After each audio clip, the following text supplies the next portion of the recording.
2, 1. Here we go!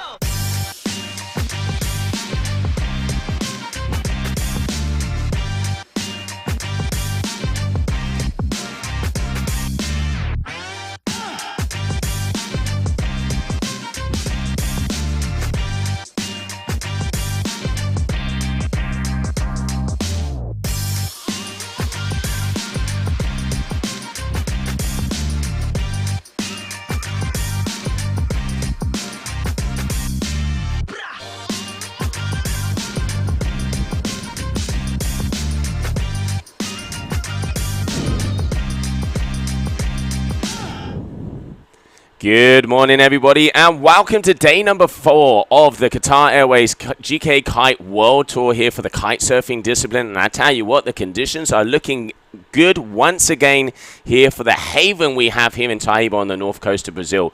Yesterday was the day where we crowned our world champion, 2 in the cards, James Carew, 2 times world champion, and that was a big final with Pedro Matos, but coming out on top, the Aussie once again on top of the world. Before we go into the action, let's check out the highlights from that day number 3.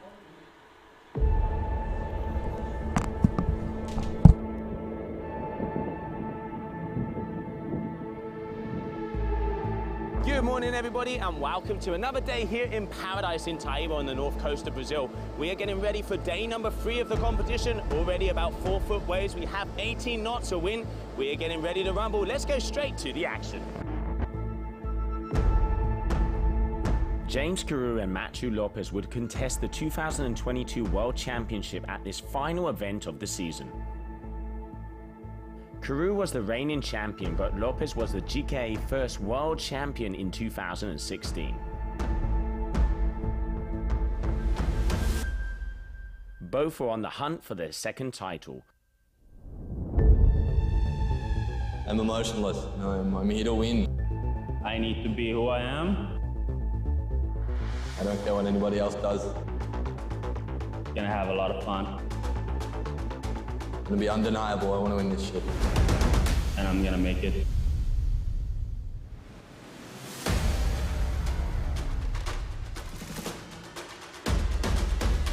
Matthew Lopez was the first in the semi-final against Pedro Matos, knowing that if he lost, James would be the new world champion. Matos made it work best on home soil in rolling high tide swells, maximizing his moments in the steeper sections. With great wave selection and super intuitive surf style, Pedro stayed better connected on the wave on his front side, combining popped airs and relentless fins out hacks.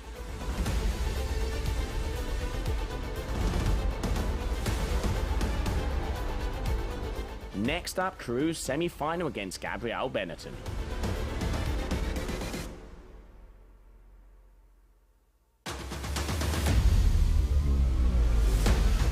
There is no more fearsome competitor than James on tour, but a rare leash malfunction on a 3-1-3 attempt left him paddling to shore for new gear early in the heat.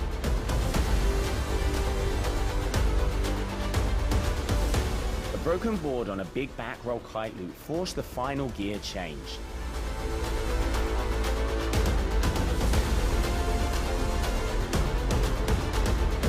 In the dire moments of the semi-final, Carew's belief came true when he landed the powerful 3-1-3 that had caused him such drama early in the heat. You can see Gabriel knows that James has that 3-1-3. He knows what he's got to do. This just shows what a good competitor this young man is. But it is getting to the final 30 seconds, ladies and gentlemen. Gabriel Benetton, I reckon he's going to be able to have one more time. We can see James Carew out there also on the surfboard trying to take it up. Keep cameras on Gabriel as he is looking for that personal perfect bit of chop. Is it going to be? It's going to come down to the wire. Are we going to see him increasing? He's got the high. Oh, just going down as he had already passed the bar. And now cameras on James Carew. Cameras on James Carew as it finalizes, as it comes through. It is looking like there it is, there it is. It is over. Ladies and gentlemen, the winner of the event and your new world champion.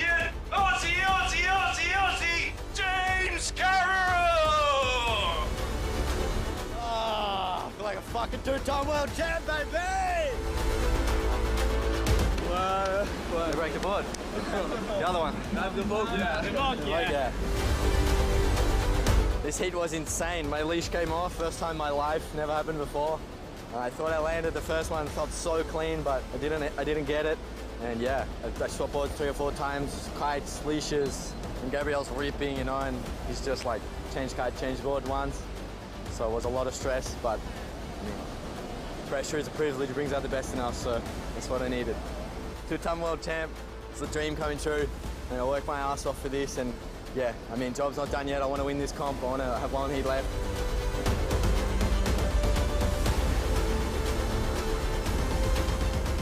Once again, Carew had to come from behind after Matos had surged ahead.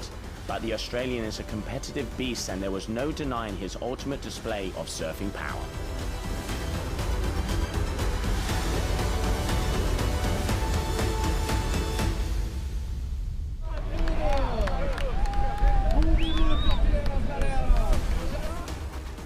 Now, for the 2nd year in a row, he is world champion in a discipline that rewards the most complete rider. That's it for day number 3, again here in the kite surfing haven that is Taiba. We were able to get through all of the men's elimination, and one name stands up there, the new world champion and event winner, James Carew. That's it from him, the day is done, game over, 2 in a row, let's go.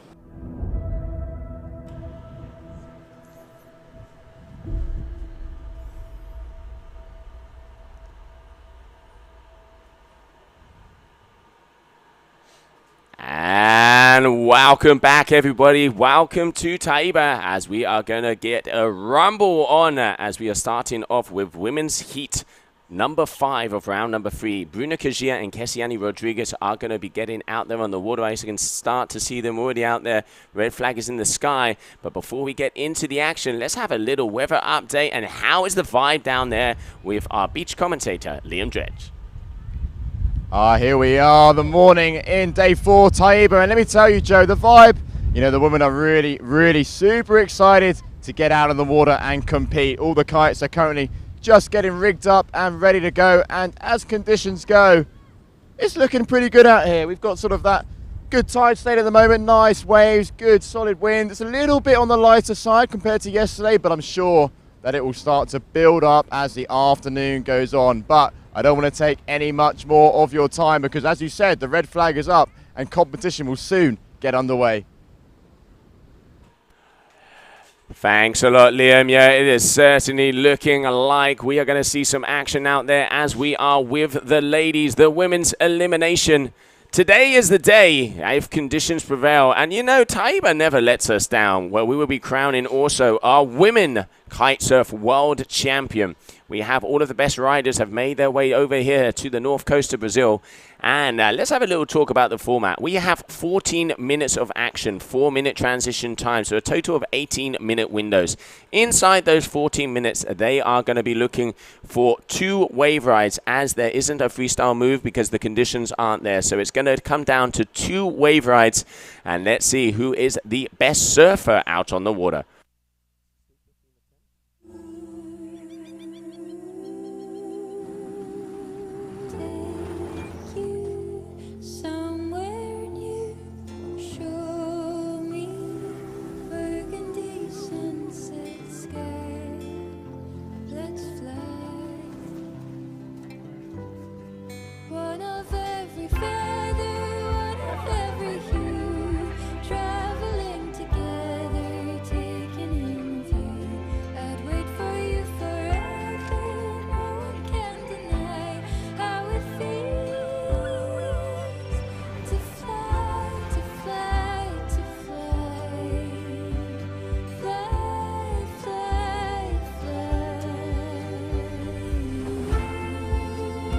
Wherever you go in the world, one airline goes further to make it feel exceptional.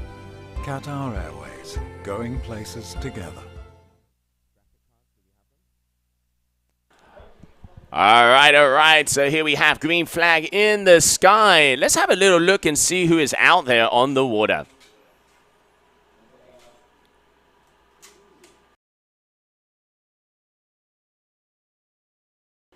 And there are the two Brazilian athletes, Bruna Cagia, who came second on the twin-tip freestyle back a couple weeks ago over in the beautiful Taiba Lagoon, and then Kessiane Rodrigues, who is the Brazilian champion, and also Bruna Cagia, second position. So we pretty much got a final out there on the water.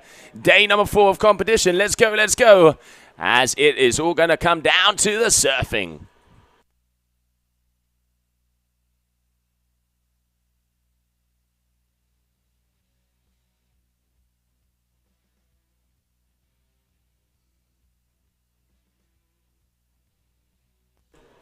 All right, here we can see Kessiane looking like she's a little bit further up on the right-hand side. She is starting to eye out a wave. Conditions are looking quite light out there, as the wind still this early is a little fluky. We can see Kessiane out there on that S4 from F1, the Bandits, the pure wave kite they have. And here we have her. All right, starting to engage in, hands up in the air. Someone is not happy, as we are still taking a look and having a look-see at the conditions. Also, Bruna Cagia is a little bit further upwind, waiting to see if she can see some of those waves coming her way. Just about 8:15 in the morning over here in Brazil, local time. Just past midday Central European time. If you're just joining us, good morning, good afternoon, good evening, and welcome to day number 4, the day where we will most probably be crowning our new kitesurf world champion, as we are here in the beautiful location of Taiba, where we have already seen James Carew take the win. But I tell you what, it is looking very light. It is looking very light out there, as conditions are just on borderline. I know our race director, Juan Antonio, will be keeping his eye open to see if it is going to be happening quite yet.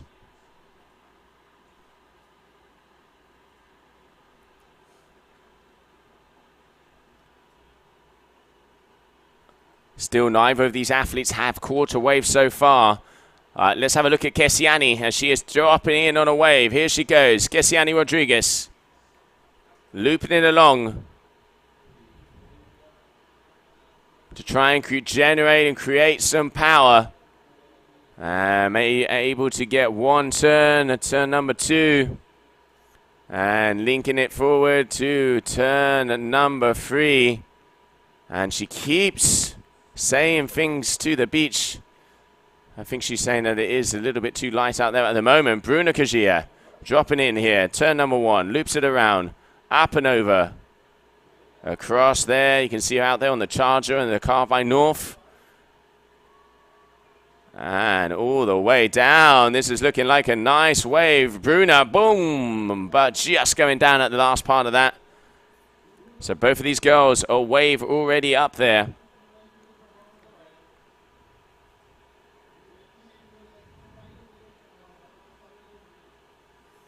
So it looks like they are just about there so far. Just waiting for judges to put those scores. Let's have a little look at that scoring graphic when we get back. Here we have those replays. Nice turn there from Bruna. Links it down, loops the kite over, and just having a little bit of a foam climb there. And here we are one more time. Down again.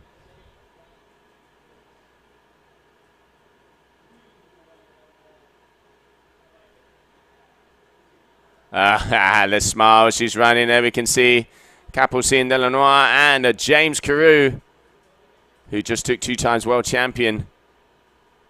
And obviously, that is definitely a good caddy to have in your corner, giving her the info, giving her the knowledge. So Bruna, at the moment, just waiting for scores to be dropped, as both of these athletes have a wave. Looks like Kessiane might be in the lead by a slight margin. As I can see, Bruna is out there on a 10-meter. Kessiane also. So similar, both of them. And here we can see Kessiane looking like she has a nice wave coming her way. And Bruna getting out of the way there, showing so that Kessiane has enough space. So Kessiane coming down. This wave is opening up very nicely. 2 turns, loops it again. Pushes it around off the top. Kessiani Rodriguez. This is a very nice wave for her. Letting the tail a little loose on the top of that one as well. And a very nice second wave for Kessiani Rodriguez.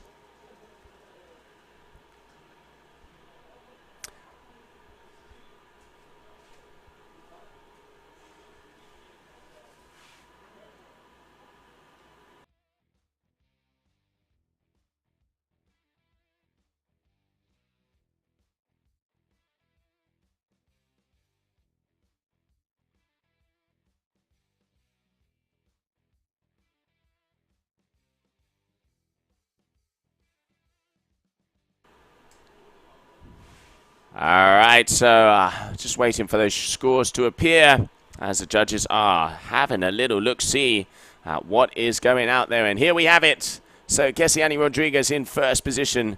And now with a 10.50, 6.83 for that last wave, which was a very nice one. There are some nice sets rolling in at the moment, as both of the athletes are pretty much centered on the competition area. Here we can see Kessiani powering her way.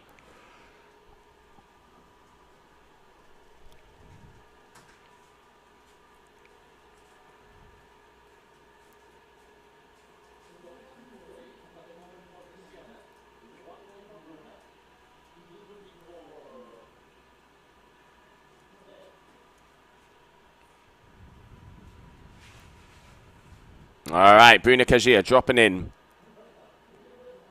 Up and over. First check turn, goes to the second. Second turn, back on the wave. This is where she comes down. Going to try and loop it to see if she can get a little bit of a foam climb. Yes, she does. Wave number 2 for Bruna Kajia.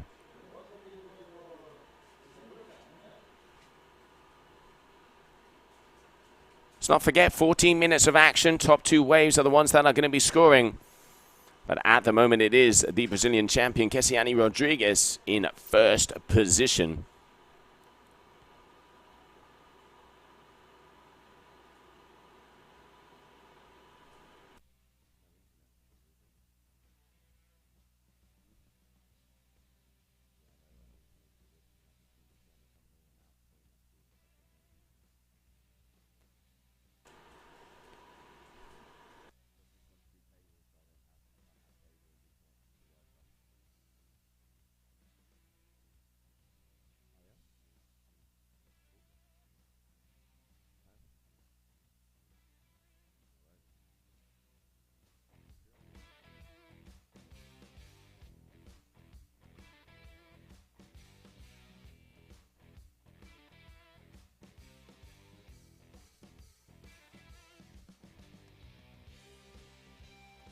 And here we can see Kessiani Rodriguez just making her way back out. Let's get cameras on Bruna Kajia, as it looks like she is about to go in on a wave, but no, deciding against it, taking a little look-see.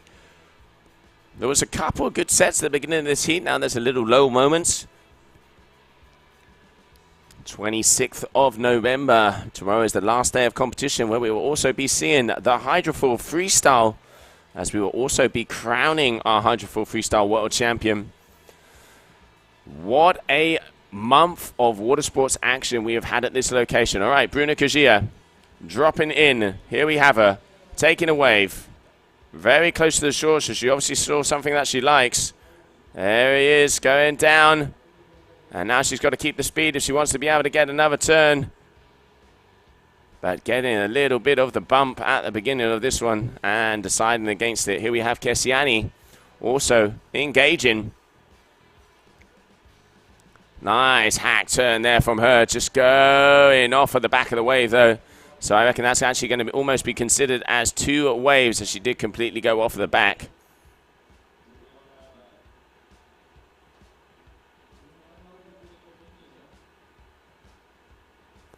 And Kessiani here coming in. It looks like we might have a board change. I'm not quite sure why, as it still is 100% waves. And she's running up the beach without her board. All right, Bruna, this is a nice wave. Can she check it? Yes, she does. Good turn there from Bruna. All right. Once again, good timing. Hitting the wave in the sweet spot. Keeps it together. So nice check turn there from Bruna Kajia. As she is looking, she needs to improve by 7.00. So let's see how that last score was.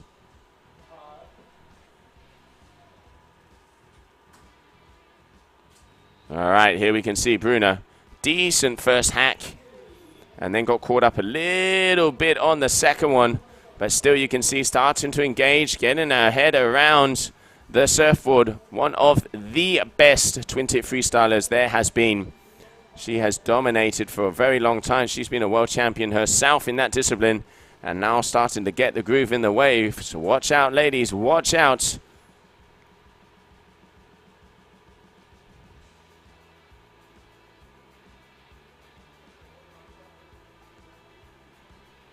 And just waiting for that last score of that last wave for Bruna to come in. And Kessiani, yes, she's changed the boards. She has changed the boards out there. Obviously decided to go for the stubby nose. She's out there on the F1 magnet. Interesting move because now the format has changed as of yesterday, where they have eliminated the freestyle maneuvers and just going with the waves. Those boards do have a little bit more volume, especially when it isn't as windy, able to get a little bit more nyak out of it. And here we have Kessiani one more time, engaging on yet another wave, and decided against that one as it didn't look like it had the goods.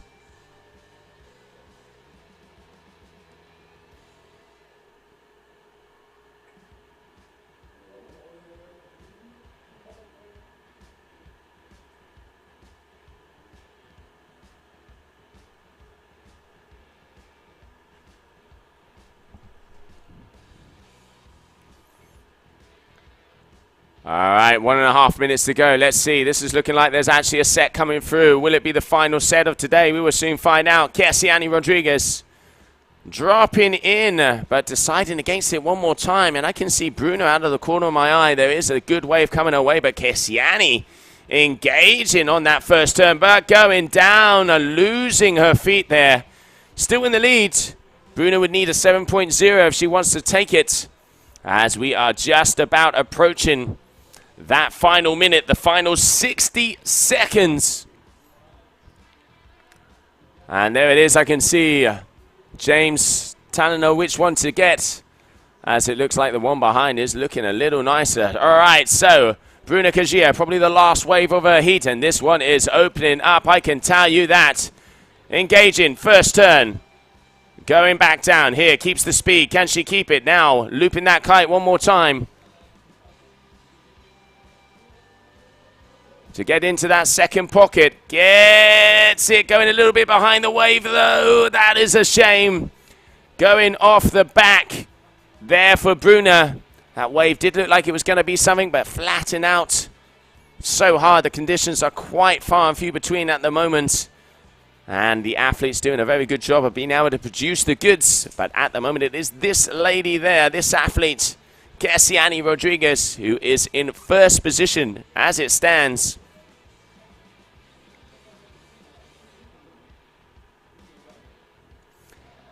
And there it is. There it is.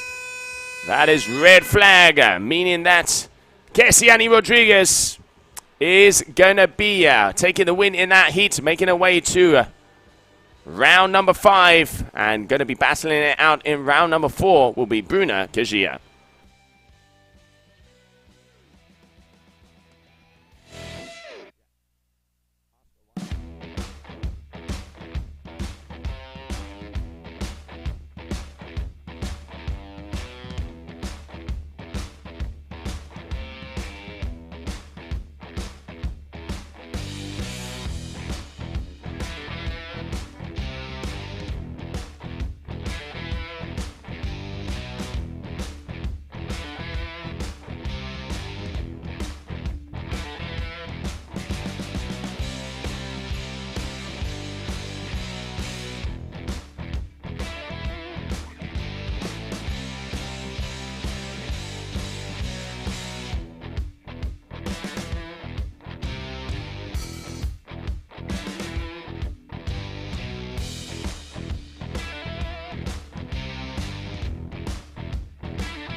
And there we can see some of the action highlights of that last heat. But coming out on top in first position, the Brazilian champion, Kessiane Rodrigues.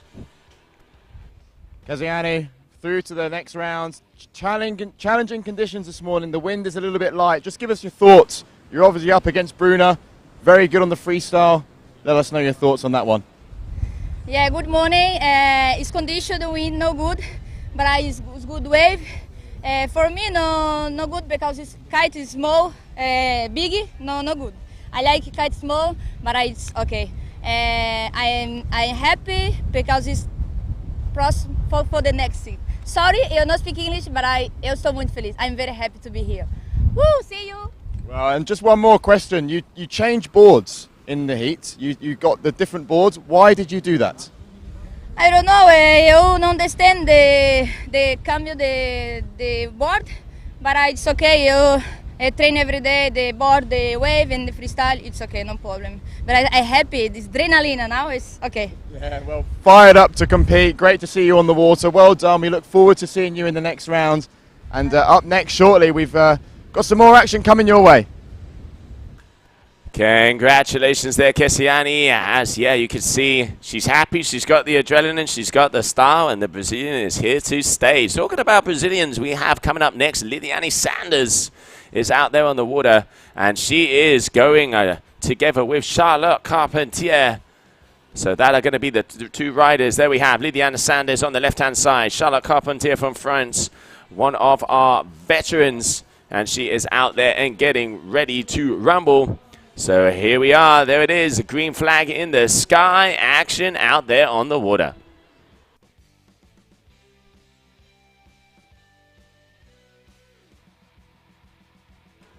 "40-minute heats. The top two waves are going to be the ones that count. The top two waves. And then we can see out on the court, that is Charlotte Carpentier. And on the ozone, black ozone kite, which will be coming into your screen very shortly, is going to be Lidiane Sanders. And here she is powering along, already engaging, coming out of Paracuru, Brazil. A very powerful rider. And I'm looking forward to seeing her in the waves. Heard big things of her. Now let's see if the talk. Let's see if she can walk the walk.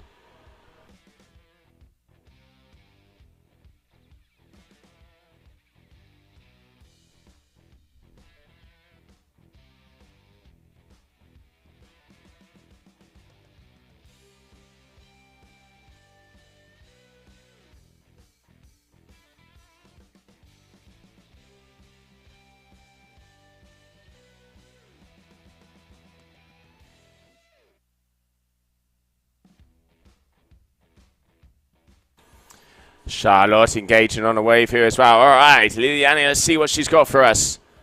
Rocking out the trucker hat just to make sure.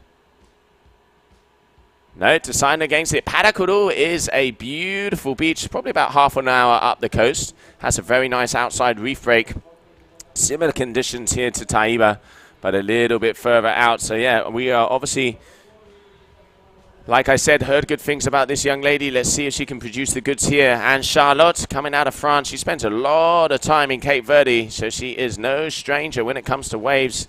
And she's been on the top 3 podiums various times throughout her career, and looking to try and get some more out there as we continue on in this heat number 6, round number 3 of the women. Let's not forget the winner will be making their way through to round number 5.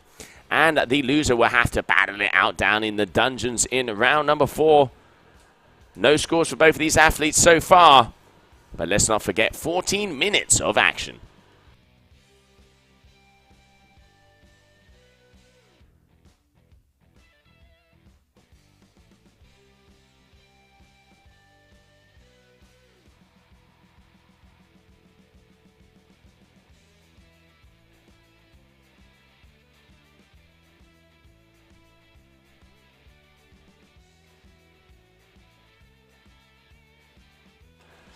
All right, Lidiane Sanders engaging on this wave. This is looking nice all the way down. Let's see. 2 decent hacks, keeping the speed. Is she going to make it a little bit far forward on the wave there? So just getting a little smackaroo, one hit wonder. And let's see how the judges are going to be giving that one. looking like medium scores, but still good to kind of get, get some numbers out there. 1 foot, look at Jackie Chan, Bruce Lee style there. Let's not forget that freestyle is not involved in the competition today, as it is only waves. So the top 2 waves out of the 15 attempts that they have is what is going to give them the scores. But hey, you got to have fun. And the Karate Kid is in the house.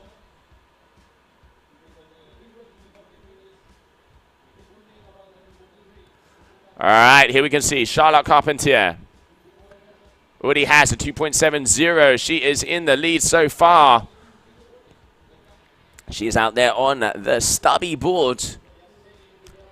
A little bit more of a freestyle shape, but we saw that with Kessiani when she came out. A little bit more volume allows you to get a little bit more turns, especially on these cross-onshore waves.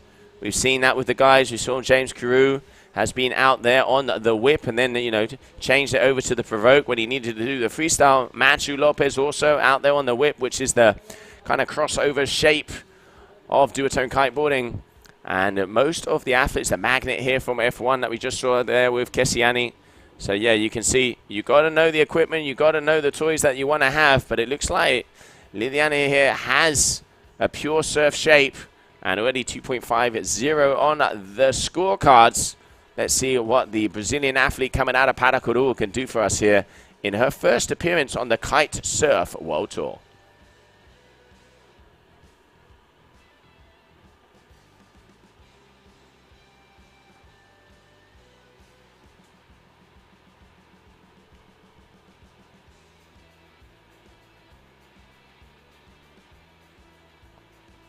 Just a little under 9 minutes. We've been seeing as the waves out there.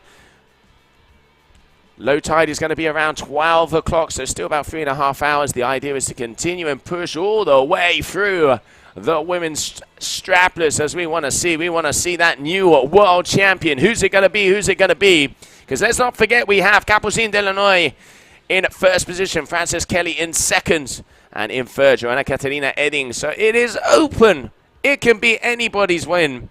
But definitely out the top, one of the names that is standing out that we've been seeing there has been Capucine Delanoy, who's looking to go for her World Championship title. We will have to see, as there are a few scenarios out there. As it stands, if Capucine wins the event, she will be World Champion. If Capucine is second and Frances Kelly wins the event, she is World Champion. If Joanna Caterina Edding wins and Capucine is then third, then Qatar is world champion. Those are scenarios. Those are the names. Those are the possibilities that can happen out there on the water. But that is a long way away. We still have a lot of action to go as it is early down here on day number 4. And let's not forget also we will have the Hydrofoil-Freestyle coming in and going high as this is day 4 of competition. Welcome to Taiba for the Qatar Airways GK Kite World Tour Kite Surf discipline.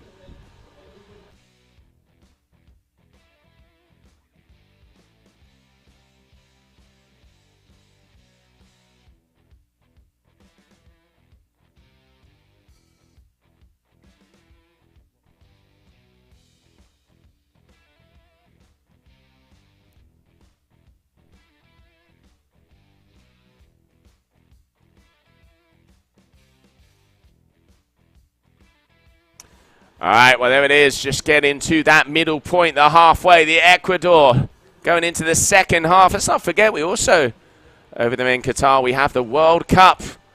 There was already some tears have been shed in the team, seeing some of those matches happen. Who is also going to be the world champion on football? I know my co-commentator over here, Liam, has been calling England out, not having the best game out there yesterday.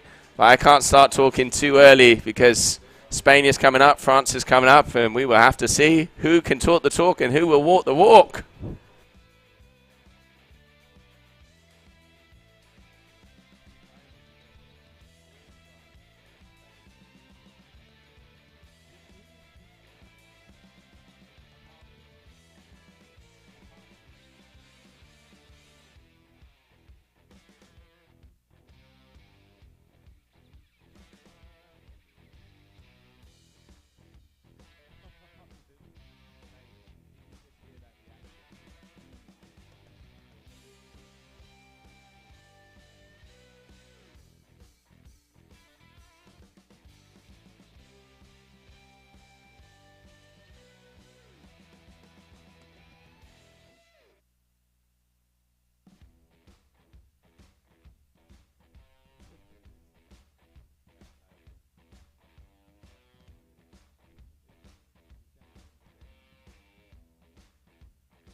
All right, so Liliana at the moment, 5.27. She is in the lead so far. So she is your leader coming into this heat. Heat number 6, round number 3 of the competition. If you are just joining us, good morning, good afternoon, or good evening. Depends on where you're tuning in from. World title contenders getting ready to go out there in the water as we have Capucine Delanois, Francis Kelly, Catalina Edin, and Kessiani Rodriguez, your top 4 that are looking to take World Championship titles.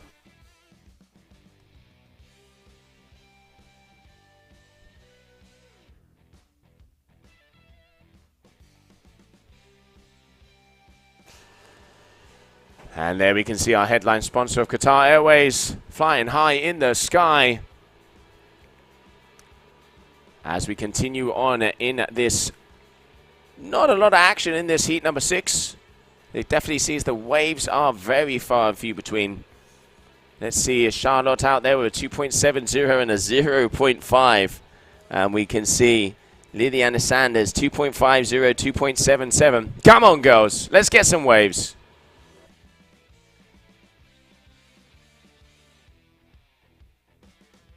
All right, Liliana engaging on her first one here. 2 turns. Looks like she's going to be able to get another turn here on the bottom. This is better. This is what we're seeing. This is what we want to have. Turn number 3. Can she go for 4? No, just kicks out the end there. All right, Charlotte. Also, this is looking like the wave is opening up nicely. Over the top. Almost losing her edge there. And is she able to get a little smackaroo? Nope, goes down and looking for Nemo, unfortunately, on that one. Just caught that front edge and unfortunately went over, but still 2 good waves there from both of our athletes. But it still looks like it is going to be Liliana Sanders in the lead as we just come up on 3 minutes left of this heat.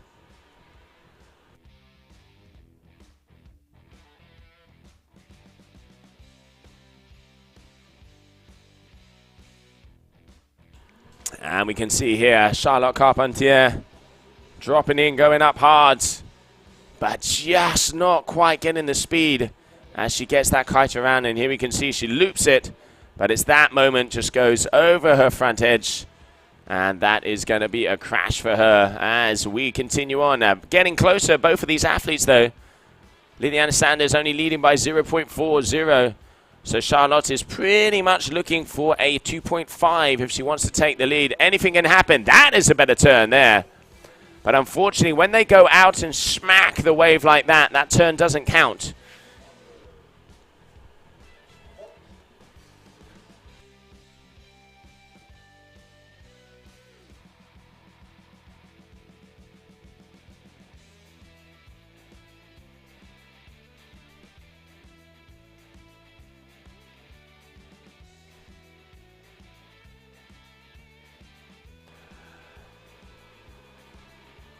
All right, Liliana Sanders, your heat leader. There we have her on your screen, coming towards us as we're entering the final 90 seconds. And there, just F1 giving us a little camera cover.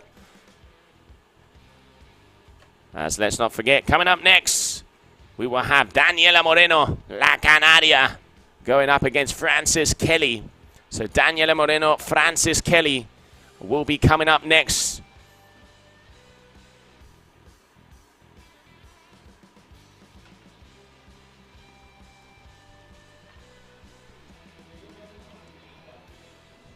And there it is, 60 seconds.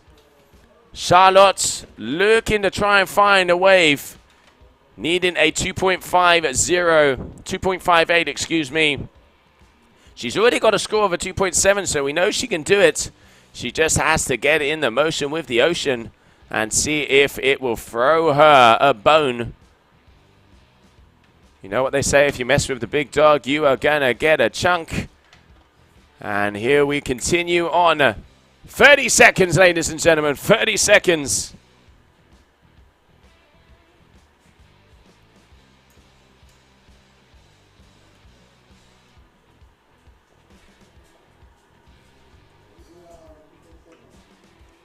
And here we have the final countdown. 5, 4.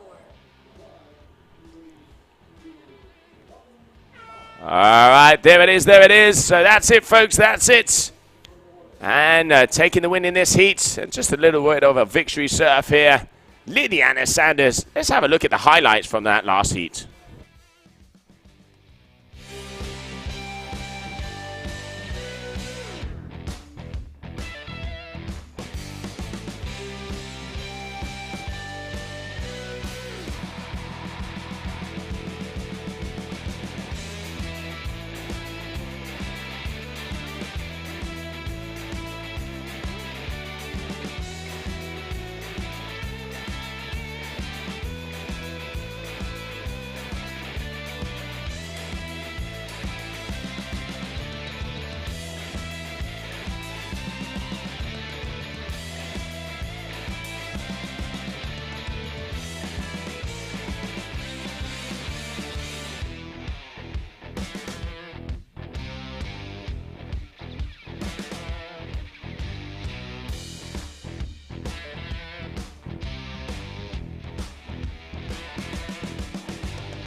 And welcome back, everybody. Welcome back. As we just saw there, the previous heat of heat number 6 of round number 3 of the competition. And making her way through and winning that one, local rider out of Paracuru, Lydiana Sanders. So much, Joe. Down here with Lydiana. Congratulations. Felicidades. Vas a pasar ahora a tu próxima manga. ¿Cómo estaba en las condiciones? Muito difícil. Sim? Muito, muito. Mas com muita fé eu consegui! Mais uma! Vamos lá, torcer para conseguir passar o resto. Lydiana, ¿estás disfrutando mucho de tu experiencia aquí compitiendo esta semana? Sim, muito. É muito irado. E a primeira vez no Mundial de Kite-Surf! Felicidades, enhorabuena y nos vemos después de tu siguiente manga. Muchas gracias. Thanks a lot. Back to you guys. Thank you. Congratulations, Lydiana. And the smile says it all. The action is there. The emotions are there. And making her way through to the next round as we continue on. Daniela Moreno is going to be going up against Francis Kelly. And I tell you what, 2 Brazilians for 2 making it through already in round number 5, though. Who is going to be the champion here in Taiba? Who is going to be the world champion here in Taiba?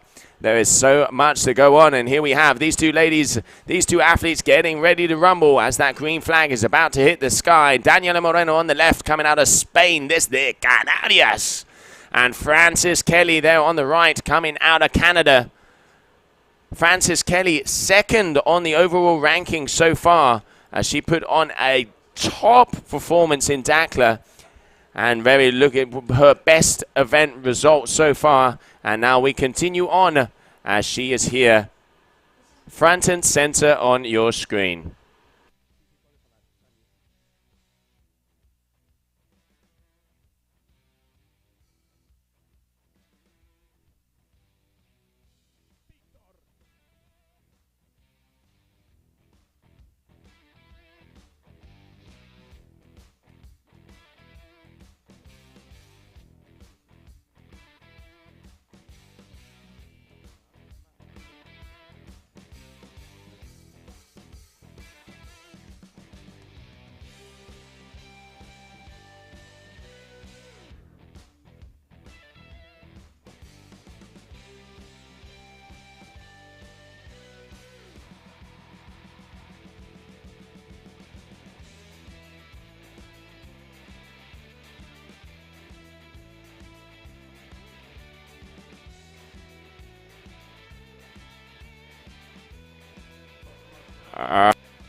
right, Francis there dropping in on her first wave. Daniela Moreno just getting the tightrope and going down, unfortunately.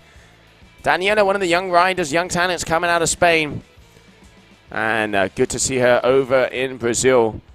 As you can see, just losing the board. Not got a leash on her board, which is unusual as it is only surf.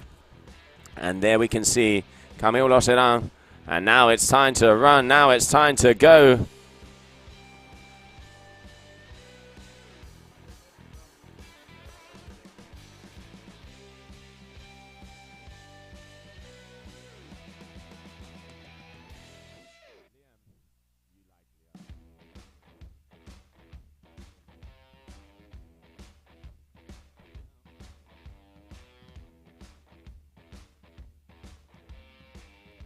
All right, here we can see Frances Kelly dropping in.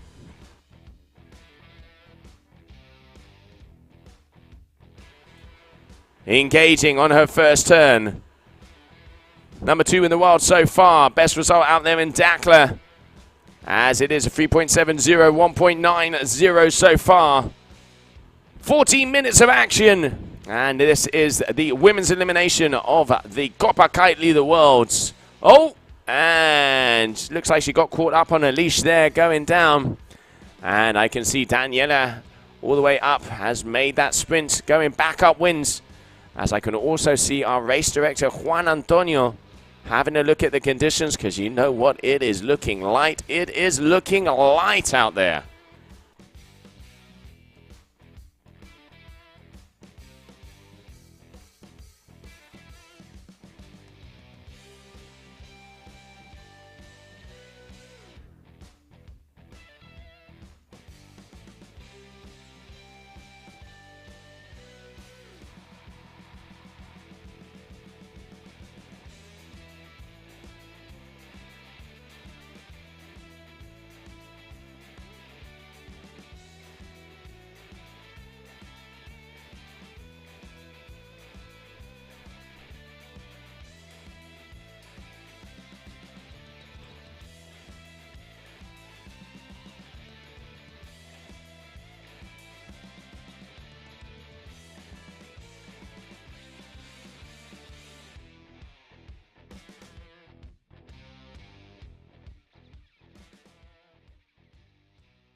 All right, Francis making her way back. She already is in the lead. All right, here we have Daniela Moreno. Vamos, dale fuerte, dale duro. First turn off the top, but straight line in that one. And you can see looping the kite. All right, that wave's getting up nicely. Are we going to have another entry? Yes, we are. Turn number 2 backside. And this is a nice wave. Being able to get one decent turn on that wave. But yeah, unfortunately, that is not going to be scored very high. Let's have a look and see what the judges think of that one. Conditions are very hard out there at the moment. The waves are very far and few between. They do not have any power, so the girls are really having to move that kite. And we can see here Daniela managing to get 3 little check turns. And we're just waiting for some scores to be dropped as we continue on, because this lady on your screen, Frances Kelly, is your current leader.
All right, just coming up on 5.5 minutes left of this heat. Getting closer in between the two of them. We saw Daniela not really connecting. Needs to get more rail to rail. Needs to get more verticality on those turns if she wants to see some of the higher scores from the judges. Obviously, we can see she's out there on the backside. First time here in Taiba. Sometimes it does take a little while to get used to the conditions, but she's going to need to up her game if she wants to continue forward in this competition.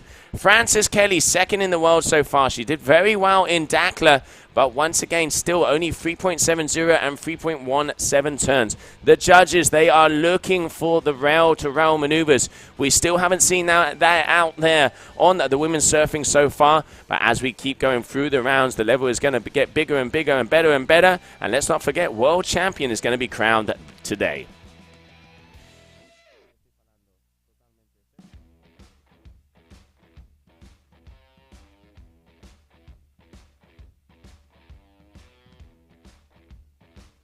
We can see Daniela's dad just giving her a little bit of information. It is always so cool when you have your family around out there giving you the support. She's a very lucky young lady, and she knows the scores. It's close. I'm going to tell you, it's close. Only 2.27 in between these two athletes. But Daniela is going to have to start to get a move on, because if there's one thing, Frances Kelly is consistent. She picks off the right one, and she does perform. Still, at the moment, a little conservative. It definitely is a little conservative. We haven't really seen any big scores out there yet. Kessiani Rodriguez was the best rider so far. All right, this is looking like a nice wave. Come on, Frances. Get this one together. Goes down, turning, mid-face hack. Keeps the speed. Oh, she's going to hit it in the right spot. There it is. That's better timing. Not getting all the way to the top, but she is timing the waves and showing she has control in the kite and knows which way to be able to hit it in the critical section. Decent enough ride for her there. A little bit of an ollie pop on the way down. She's going to be happy with that ride.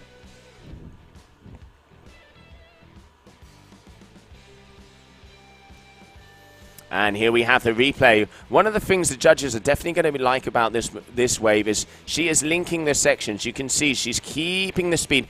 Goes a little bit too far out on the flats there. If she was not surfing the wave, that would be it if she didn't have a kite. But still, using the kite to her advantage. Ocean Rodeo rider up, down, left, right, and center. Getting the points, getting the scores. Your current leader in this heat. And looking already in good form here on number 2 so far.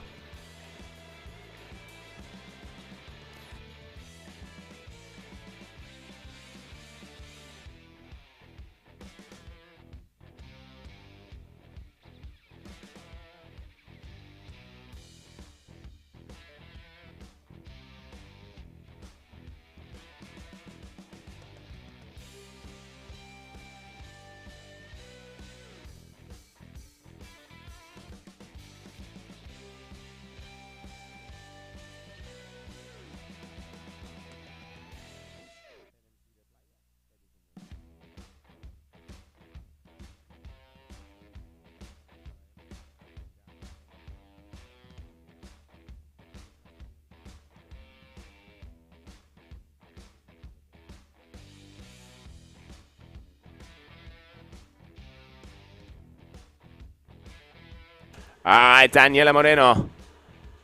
Venga, vamos a darle fuerte a esta olita. Vamos a darle fuerte. Coming down, backside.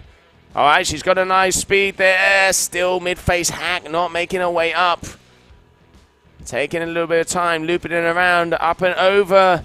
Better kite control, but still turning middle of the wave. And just making her way down is not going to get the score she is looking for. Frances already knocking out a 6.23. So it is looking like, unless something happens, this lady here, that is a better turn. You can see Frances is starting to get the rhythm, starting to get the rhyme. And she is going to be happy with her performance as 6.23 out there.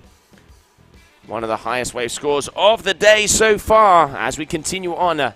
Round number 3, heat number 7 out there on the water. Who is it going to be? Who is it going to be? As we are approaching, there it is, the final 60 seconds. Coming up next, we will see Serena Luz, also a Brazilian athlete, and she is going up against world rank number 1, Capucin de la Noire. So big heat coming our way as we are starting to close it off. And there we can see with the eagle eye some of the conditions. And here we have Frances is definitely starting to get loose. She is starting to really hit the wave in the good spot, hit the wave where it starts to jack up, considering the conditions that are out there. Great riding here from the Canadian. She has got to be happy about that. And she's going to be improving her score as her backup wave of 370 is definitely going to be improved by those last two waves. As we continue on, Coming up next, as we mentioned, Serena Luz and Capucine Delanois. And that's it. Making her way through to round number 5, Frances Kelly. To round number 4, we will still Daniela Moreno will have to battle it out in what I like to call the dungeons. So it's a go, go, go, ladies and gentlemen. Let's have a little look at the highlights from that last heat.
And the best action of that previous heat, but making her way through, a rank number 2 in the world at the moment, and the smile is going to be going high to the sky. Frances Kelly. Frances, here we are back in Brazil, coming off the really good result for you actually over in Dakar, Morocco. What's the conditions like compared to Dakar? We were there, it was firing, it looks a little bit more challenging here. I think this is super fun actually. Like the wind's a bit lighter today, which makes it challenging, but I love beach breaks. Like it's like my second home in Australia, so it's super fun. And you're managing there to connect the waves together. We've seen sometimes that it can be quite a struggle. We see sometimes both waves sort of bashing against each other and sort of forming into one. Just give us a little insight, like, you know, when you go out onto the water, what's the game set, what's the mindset, how are you feeling, you know, what goes through your mind when you're choosing the right kite, the right board? My game plan is just to go out there and absolutely tear the waves to pieces, so whatever that means, whatever equipment choice, yeah. There you go, tear the waves to pieces, and we'll see you back in action very shortly. We very much look forward to it, but on the water now, Capucine Delanois. Yeah, that is right, Capucine Delanois getting out on the water, the world's number 1, the lady of the moment, but she is up against a very powerful Brazilian rider, Serena Luz. we're going to have to see how this one is going to go down, because one of the things we've been saying about the Brazilian athletes on the men and on the women is that when it comes to wave, they have surfing in their blood. So watch out. Let's go, as we have ranked number 1 about to throw down. That lady on the right. And Serena Luz ready to battle it out, as this is heat number 8, round number 3. Who's it gonna be? Who's it gonna be?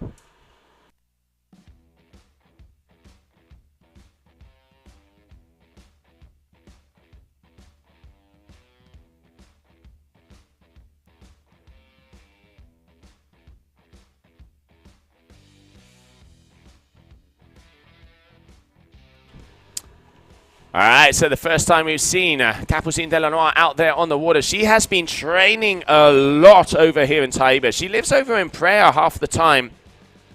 Praia also a very good location for more for the strapless freestyle, not as much waves here as Taiba. And then also Serena Luz, a very good Brazilian surfer. Looking forward to see how she throws down. And as you can see, there are some waves starting to go in. Serena, nice check turn in here. Let's see what she has for us.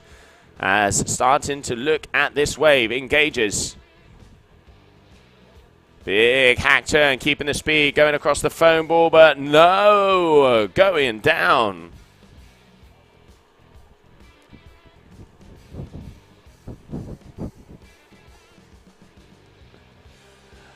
And Capucine here, up and over. There you can see rail to rail, didn't get the kite in the right spot there, so she lost it.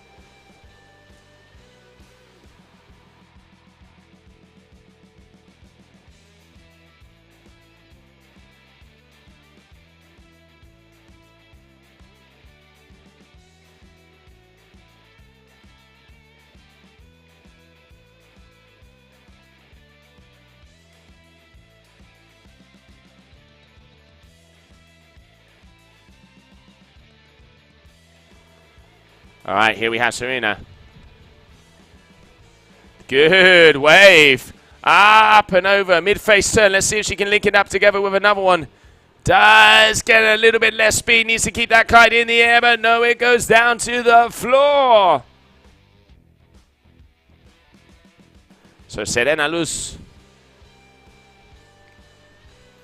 unfortunately dropping her kite out there on that last wave. And here we can see Capucine already, 5.43, 3.03. Looks like the best lady out there so far, ready to rumble, ready to get dirty down here in Taiba. As we can already feel the samba, we can feel it in her veins. She is here, she wants to take her World Championship title. And looking like she is on good form at the moment.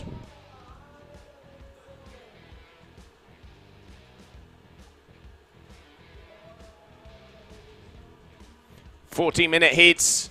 All right, and she's let go of her kite from what I can see. And is going to be making her way to the beach, so we can see with our jet ski assisting. Great work here from our security team. And is just going to give her a little drop off. Thank you, Mr. Taxi Man. Thank you very much. All right. So getting ready to go back in the waves.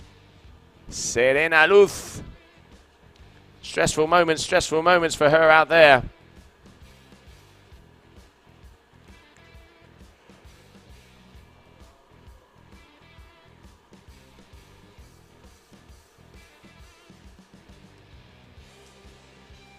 Capucine just chilling, cruising and perusing. A smooth operator out there so far.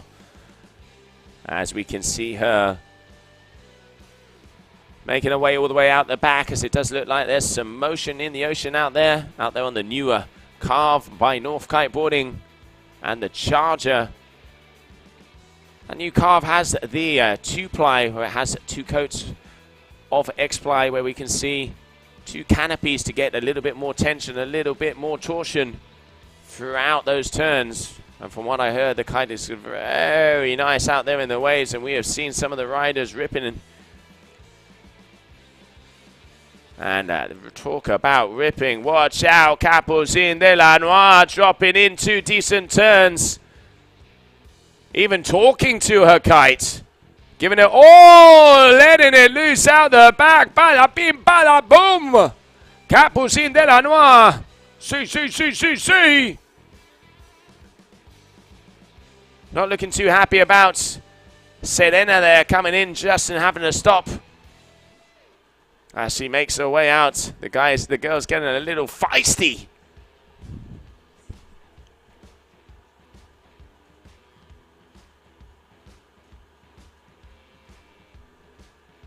Really nice move there from Capucine.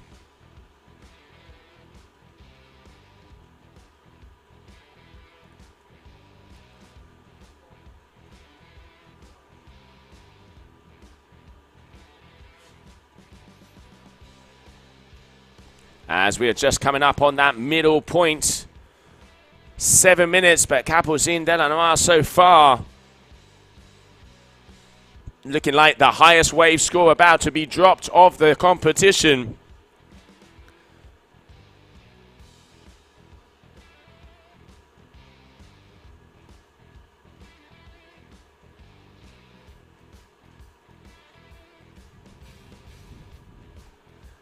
And let's get cameras on Serena. Let's see what Serena has for us. Not having the best start, unfortunately, so far. But trying to get her way across. All right, Capucine engaging one more time. She is definitely in sync out there. Good timing out there on the wave, letting the tail loose, just going off the back of the wave. And you can see a little bit of frustration on her face. But she is comfortably in the lead as we stand. She has a 12.73. And here we have Serena. Dale fuerte. Nice bottom turn. Rail to rail there. Really get the verticality out of that one. And it looks like she's starting to get a sink. Can she get a finisher? Yes, she does. 2 good hacks. And this wave is giving her the love.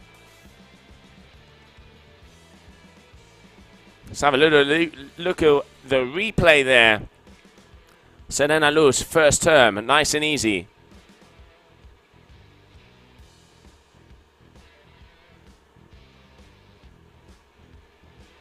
Turn number 2.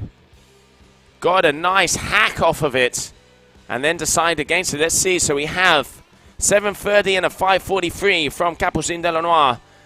So Serena is comboed out. But that wave was definitely looks like she's starting to get back in the flow.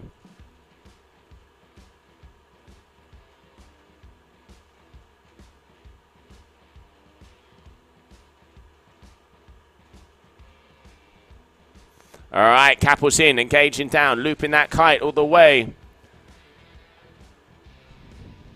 And there we can see Veta getting the shots. Our head of photography making sure this competition is made in the history books and spinning it out and the hand in the sky, liking what we see, liking what we see.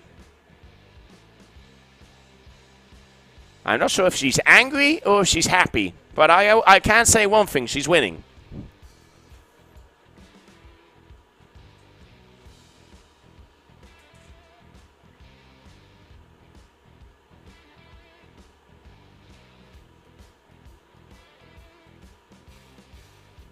Here we have Serena dropping in. Making her way down, but going against that wave there. She needs to start to get a move on. She needs to start to get a groove. And it looks like Capucine is making a statement out to all of the ladies out there on the water that she is here and she is hungry and she wants to take the title home. And let's not forget also she is one of the best strapless freestylers, even though the tricks are not made into the mix at the moment. There we can see her with her father.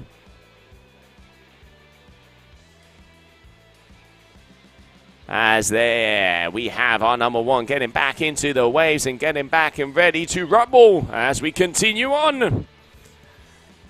Next up, we will have Bruna Kajir in round number 4 coming up one more time as we continue on with the women's elimination.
All right, Capucine. Yet another wave. She is comfortably in the lead at the moment. 12.73. And you can really see gets it smackaroo off the top and right in front of Serena. That is what I call a psych out. 2 decent, good hacks here from the current world number 1. And looking on top form, we saw it in Dakla and we're seeing it again here in Brazil. She is hungry, she is hungry.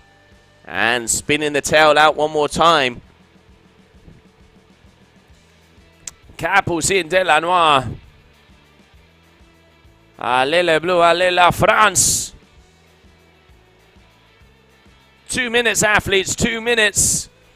As we continue on here with the final heat of round number 3. And then we'll be going straight into round number 5.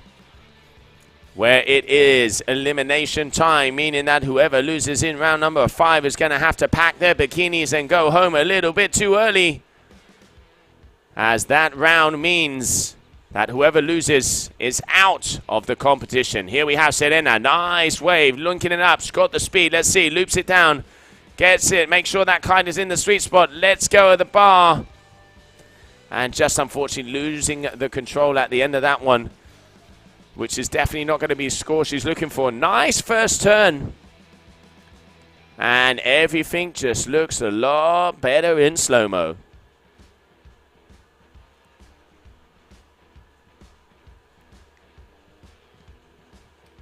You can really see the difference of the verticality of Capucine de la Noire going rail to row and getting a little bit more flow on the turns. Serena here, she has the speed, she has the wave selection, just turns a little bit more mid-wave, not quite getting the higher scores that she's looking for. Just under a minute to go, needs to get up her game. She's comboed out. So unless something big happens right now, it looks like this young lady is going to be making it through to the next round.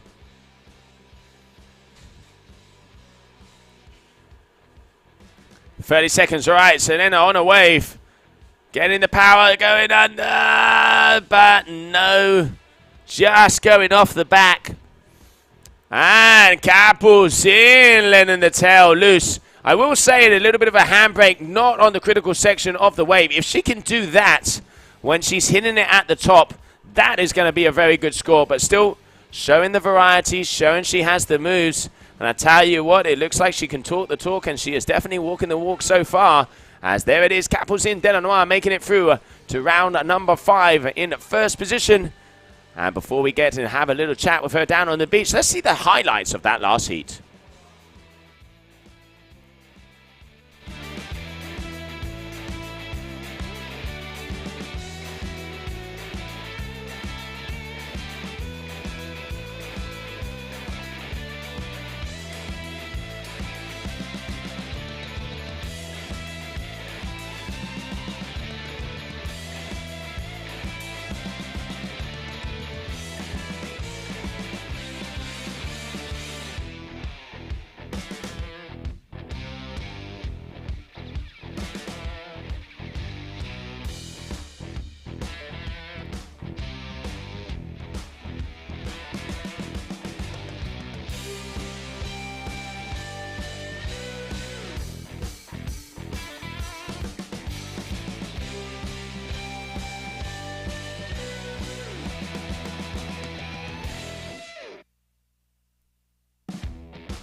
So here I am on the beach, Capucine, through to the next round. It's been a bit of a wait though. You've had a few days watching the men and finally you're able to get on the water. How does it feel to get the first one under the belt? Yeah, I spent 3 days on the beach and I just couldn't wait to go in the water. This heat was good. I think my riding was good, but I was struggling so much with the condition. It's not easy out there. But yeah, on to the next one, I'm ready. You spend a lot of time in Brazil. Do you spend a lot of time at this spot or is it a new place for you? It's the first time I come in Taiba, but I spent like a month in Taiba, so now it's like...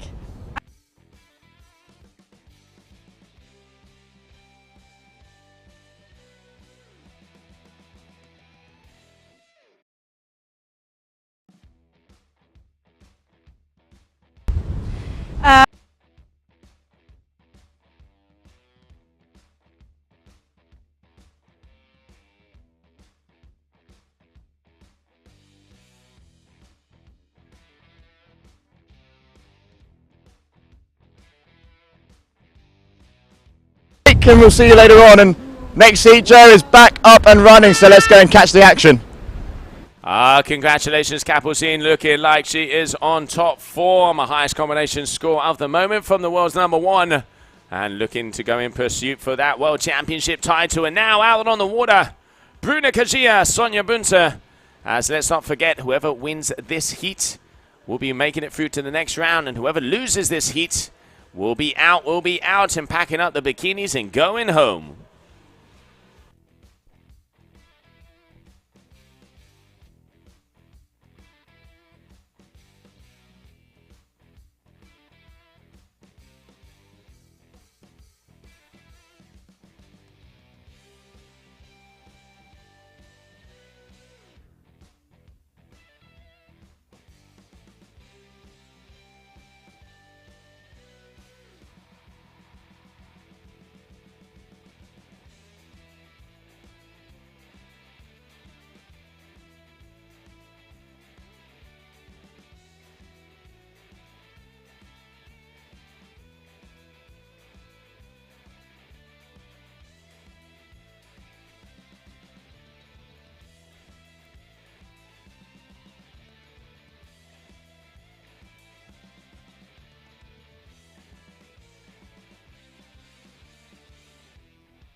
All right, Bruna dropping in on a good wave here. This is looking like a nice one already. Sonia Bunter with a 1.77, but Bruna coming all the way down, making this one all the way to the inside. Let's have a little replay of that last wave from Bruna Kajia.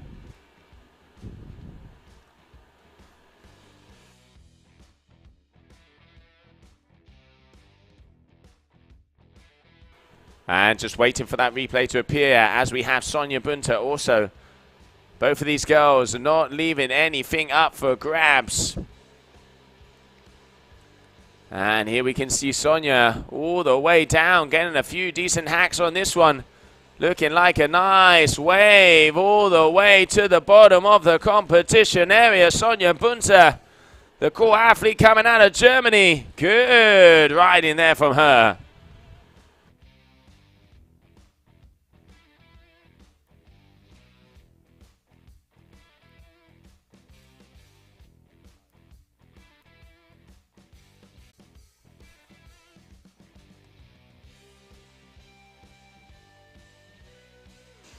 All right, Bruna Kajia engaging on another wave. Looking out the corner of our booth, it looks like this A-frame is up nicely. Gets the foam ride, keeps it together, keeps the power. Can she make it all the way down? Going to be another little foam ride if she wants to hit that section. Now this is where she can get the finisher. And unfortunately, just getting pulled by the kite. Are we going to be seeing one more turn here? Just not making it still. Bruna Kajia at the moment is in first position. And she has a 3.60 and a 0.5. And she's definitely going to be increasing on that backup score after that as she continues and makes her way through.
All right, so 580, Bruna Kajia 384.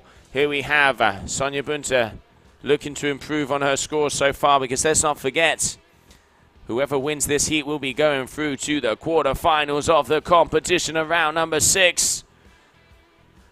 Sonia dropping in on yet another wave. And this is looking like a nice and long one all the way down in front of the judges.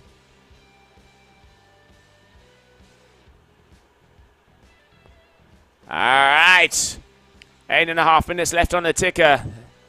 Sonia getting another wave there. And I can already see Bruna Kajia in first position.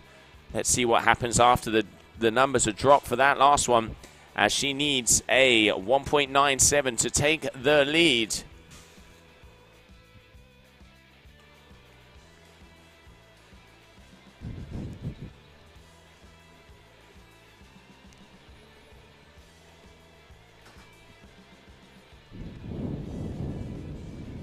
And both of the athletes making their way out. It is Bruna, as I can see her front and center, out on that blue charge. Going to be dropping in. Here we have her carving away. Turn number 1. Looping it around to see if she can get to that second section just in front of the foam board. So she's going to have to foam ride this one over. Keep with the speed to get down. Now she is linking it up. Can she get in last turn? No, unfortunately the wave just closing out in front of her there. But managing just to get another little check turn. All right, so as it stands, Bruna Kajia still in the lead, and Sonia Bunter. Both of these athletes, already halfway through this heat, are not stopping. Move for move down here. Watch out.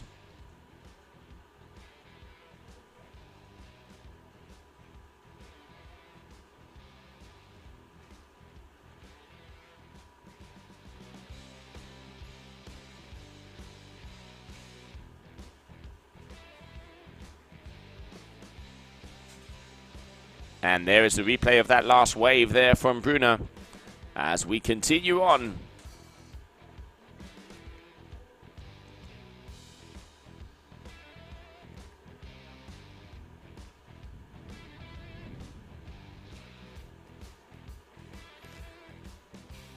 Sonia Bunter, this was a better ride from her. Just waiting for her scores to be dropped on that one.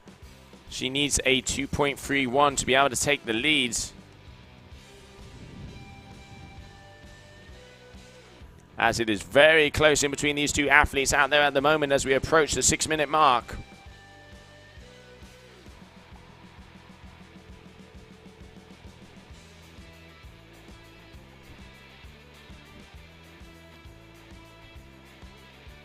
And there it is, back to lifetime, back to action on the right-hand side.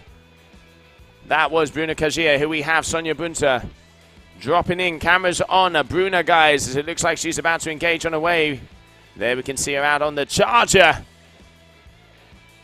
All right, face of determination. Turn number 1, up and over. Off the top and around, and getting that hand in, just losing control a little bit. This is looking like a better bottom turn, keeping the speed. Can she make it down to the bottom section? She's eyeing it up. She is looking at it, but no deciding against it. And she's just making sure she knows where she's at. She knows where she's at.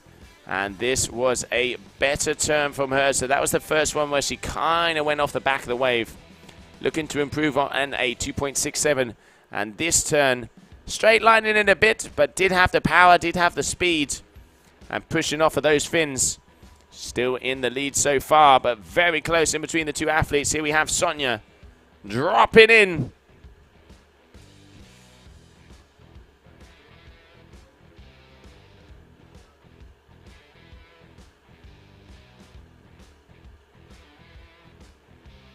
Up and around, all the way around, not making that one.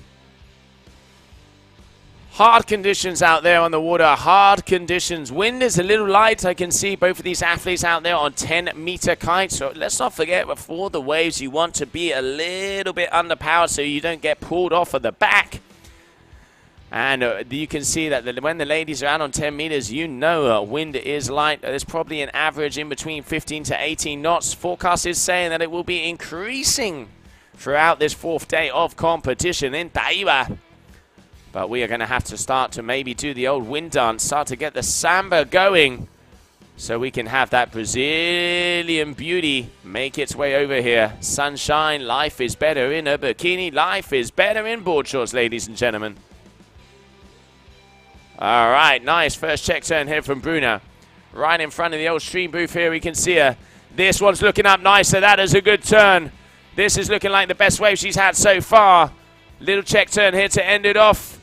And maybe a bit of a finisher. Does get it, times it quite right. And around. Kajia.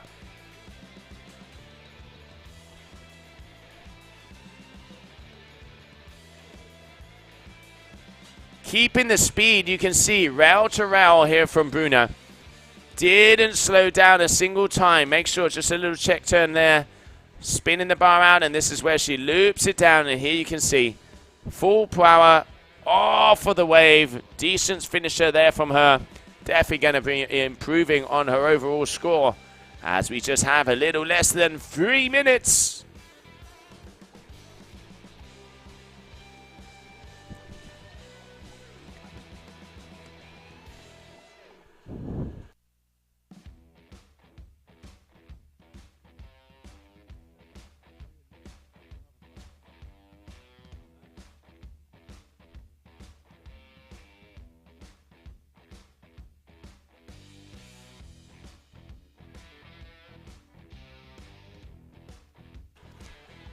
All right, so 777 Bruna Kajia as we come in on the last 2 minutes of this heat.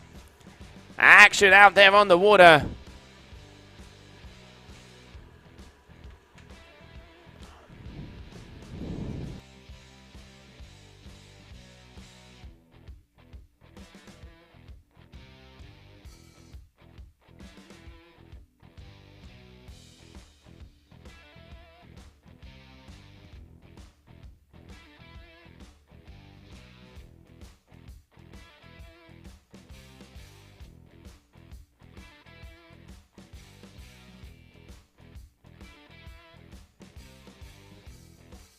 Ninety seconds left, 90 seconds left. Nail biting stuff out there on the water.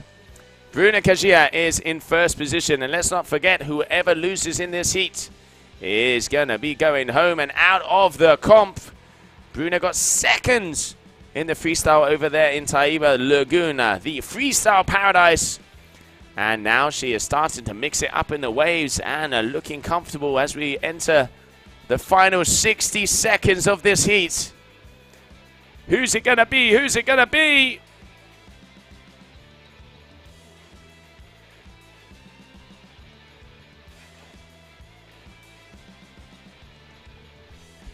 "45 seconds. And it is on. As it looks like Sonia is all the way out the back trying to find a wave to be able to make her way over. All right, there it is. It does look like there's a set. This is going to be the final chance for Sonia to have a go to see if she can take out Bruna. Bruna definitely putting in the work early on.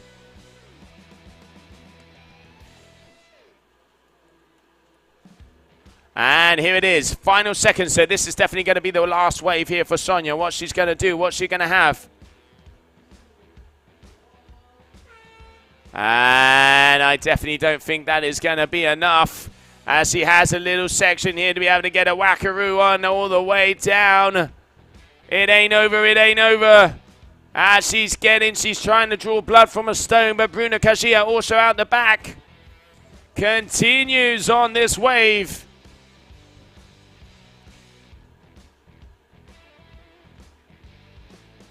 And that's it, that's it.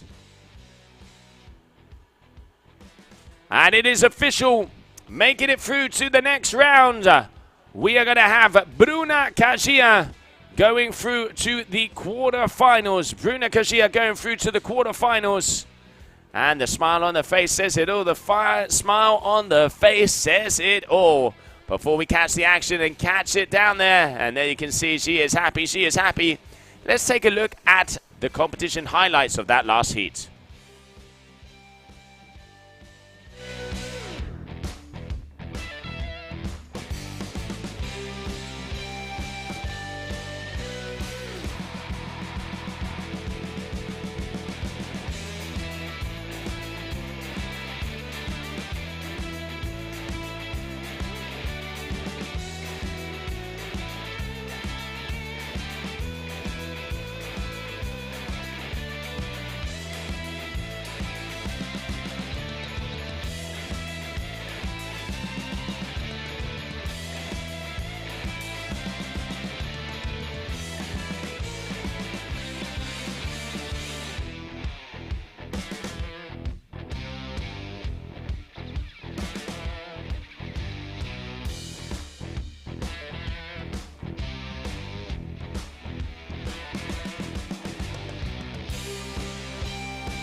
All right. There we can see the action there of that previous heat with the highlights. And down there with Liam, I can see Bruna Kajia making it through to the quarterfinals, smile on her face. Bruna, we got the win under our belt there. Just talk to us. We're in a wave event. 2 weeks ago, we were competing in the Taiba Lagoon freestyle. You must love being on the water here and doing something different. Yeah, here I am. As you said, I'm a water person. If I can, I'm in the water. Felt like a great opportunity to be here. And I'm a surfer by heart. And I just hadn't put time into kite and surf. And, you know, I did the Brazilian, got second, and then got a wild card in. So I was like, yeah, let's have some fun. Well, it's really good to see you competing on the wave circuit, must I say. And can we expect a little bit more from you if you enjoy this event? Yeah, for sure. I'm actually enjoying a lot. I got to train like 6 days before the event, and I felt like a huge step every day. And now I advanced my first heat on the World Tour, so it feels pretty special.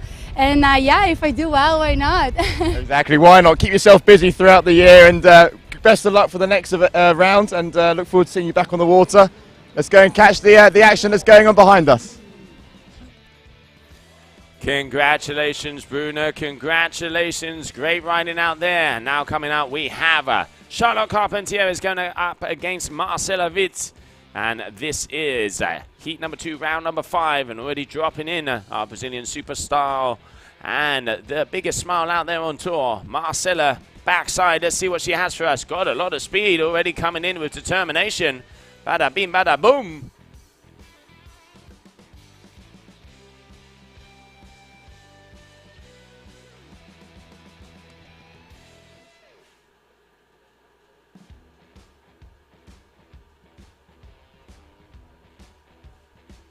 Marcela all the way down, all the way to the bottom with this wave. And the judges are going to be liking what they see, A little bit of a straight liner, I will say that. And here we have Charlotte.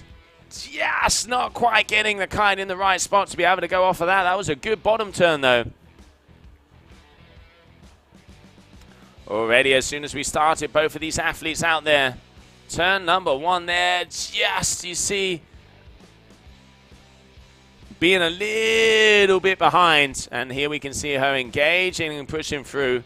But that is a good wave there from Charlotte. Not bad, not bad. Making the most of it. And here is where you can see that kite kind of landed off over. Let's have a little look at the scores and see what's happening. All right, so Charlotte Carpentier first. Marcela Witt in second. As both of these athletes continue on and make their way all the way out the back.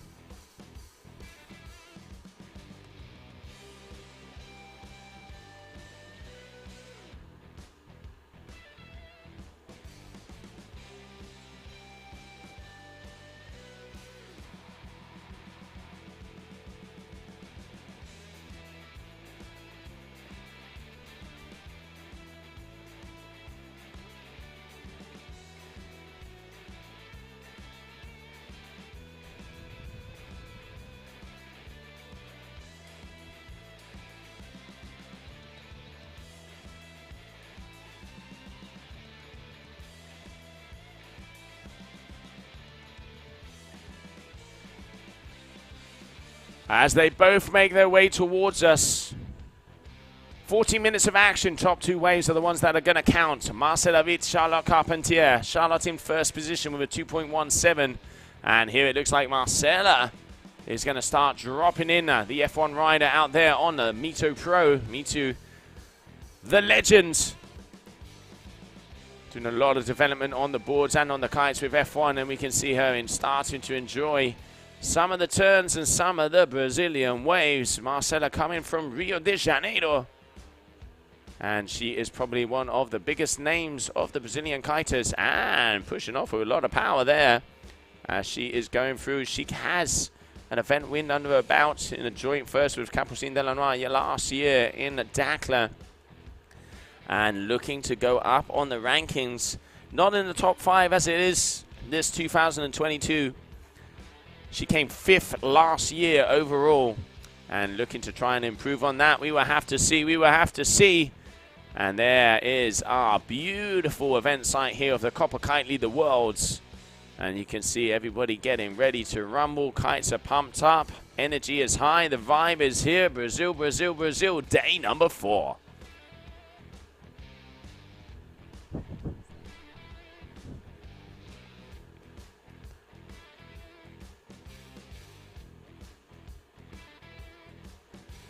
So the idea for today is that we make it all the way through the women's elimination. Coming in round number 5, meaning that every single athlete that wins now will be making it through to the quarterfinals. Already, Bruna Kajia, for her first kite surfing competition of this discipline, already making it through to the quarterfinals. And as she said, had a whole 6 days to be able to train. Just shows what an incredible athlete she is. And just under 10 minutes, 2 very powerful athletes as well. Oh, we got hand signals. We got hand signals, it looks like. Marcella saying to her caddy where, what, and how he has to do it. And here we have Charlotte dropping in. Low scores for both of these girls so far. And now it looks like they might start to get it. Good first hack here from Charlotte. Let's see if she can link it together with another one. Get that kite down if you want to stay on there.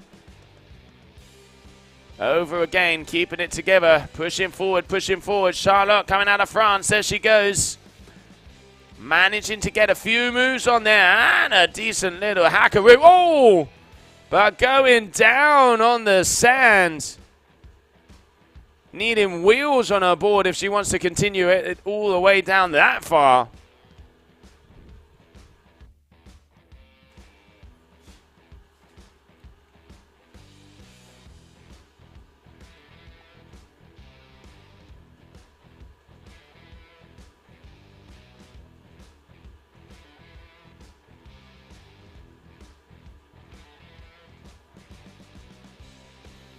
All right, Marcella trying to get another one.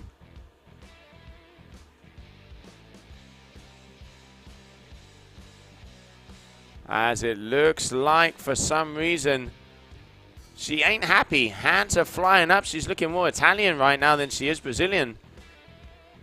Hands are in the air. Hands are in the air going what? Sometimes you just got to get in the mindset and continue on.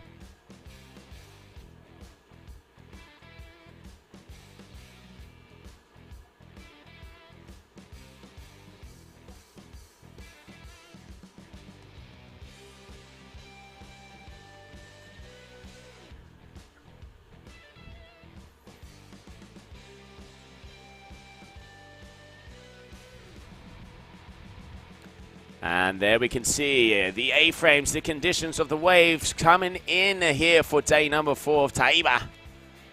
Wind is looking, I will say it, a little light out there. Wind is definitely looking a little light out there. And I can see our race director already starting to look and see.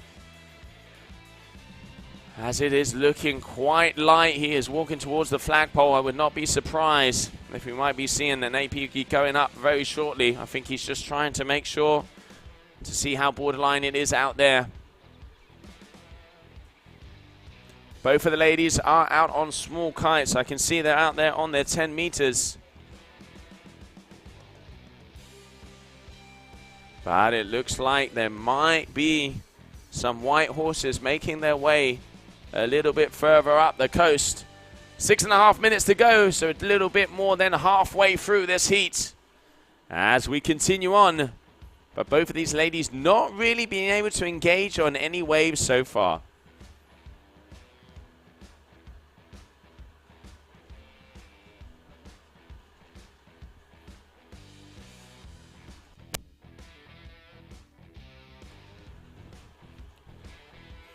And there you can see everybody getting ready down here on the competition area.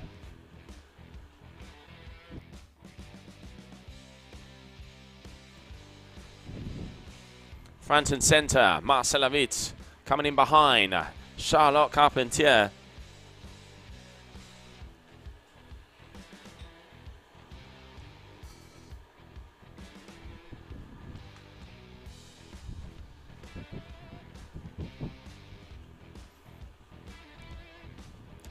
And Charlotte going over the edge, going over, and not being able to engage on that wave.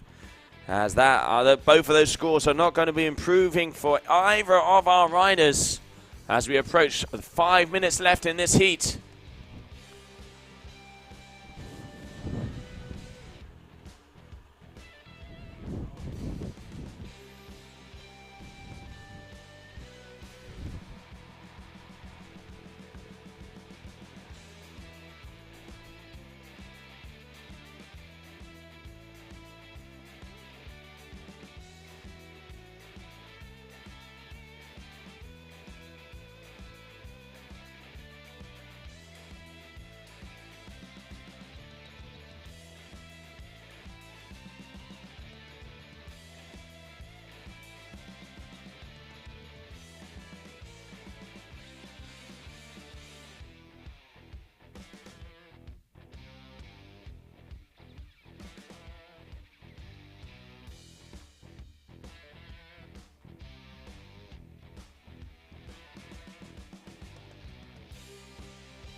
And we can see the competitors going a little bit further on the left-hand side here of the competition area, as it is looking a little bit better over there. Some of the A-frames are starting to open up. Conditions are hard, but hey, we are looking for the most complete kite surfer out there. You've got to be able to throw it down in the good, the bad, the medium, and the worse. And both of these athletes making the most of the conditions at hand. Let's take a little look at the scores. Marcel David in the lead with a 4.97. Charlotte Carpentier with a 4.80. So pretty much it is anybody's game out there. Now it becomes a waiting game where you have to be patient. You know, they do say it's a virtue to see when that wave, that set comes through, and when the ocean gives you that opportunity to rip that thing apart. Here we have Charlotte. This is looking like this opening up nicely. Let's see what she can do. All right, little check turn, just going down the line. Let's see if she can get a second turn. Going a bit further up. That's better. Keeps her speed. It is opening up for her at the end. Managing to go forward, but keeping that kite a little bit far back. And see a finisher and pushing away. This is looking like one of the best waves we've seen from her so far. Pumping, pumping, pumping, up, up, and away. Charlotte Carpentier, that is better, that is better. I reckon that could improve on one of her lower scores. And it looks like the French athlete is starting to get in sync out there, using the stubby nose board, giving her a little bit more volume, a little bit more float in between those kind of foggy sections. And just waiting for that number to drop, as it is so close in between these two athletes. As we approach 2 minutes, just coming up on 2 minutes left of this heat.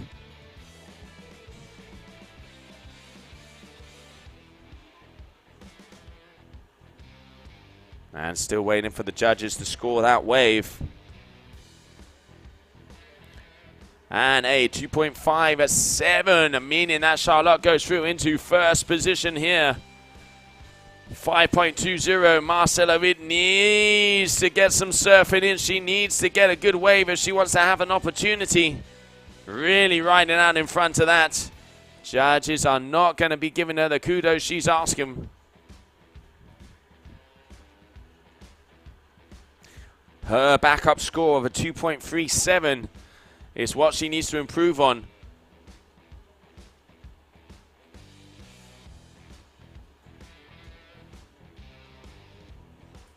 Needing a 2.6 if she wants to make her way through. So close, definitely close.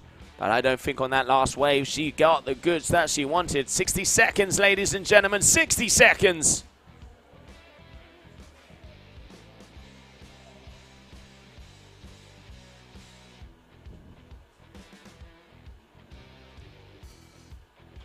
All right, Charlotte crouching down and getting all the way around. Definitely looks like she's starting to get in sync out here. She is getting wave after wave. Ah, such a shame, just missing out on that one.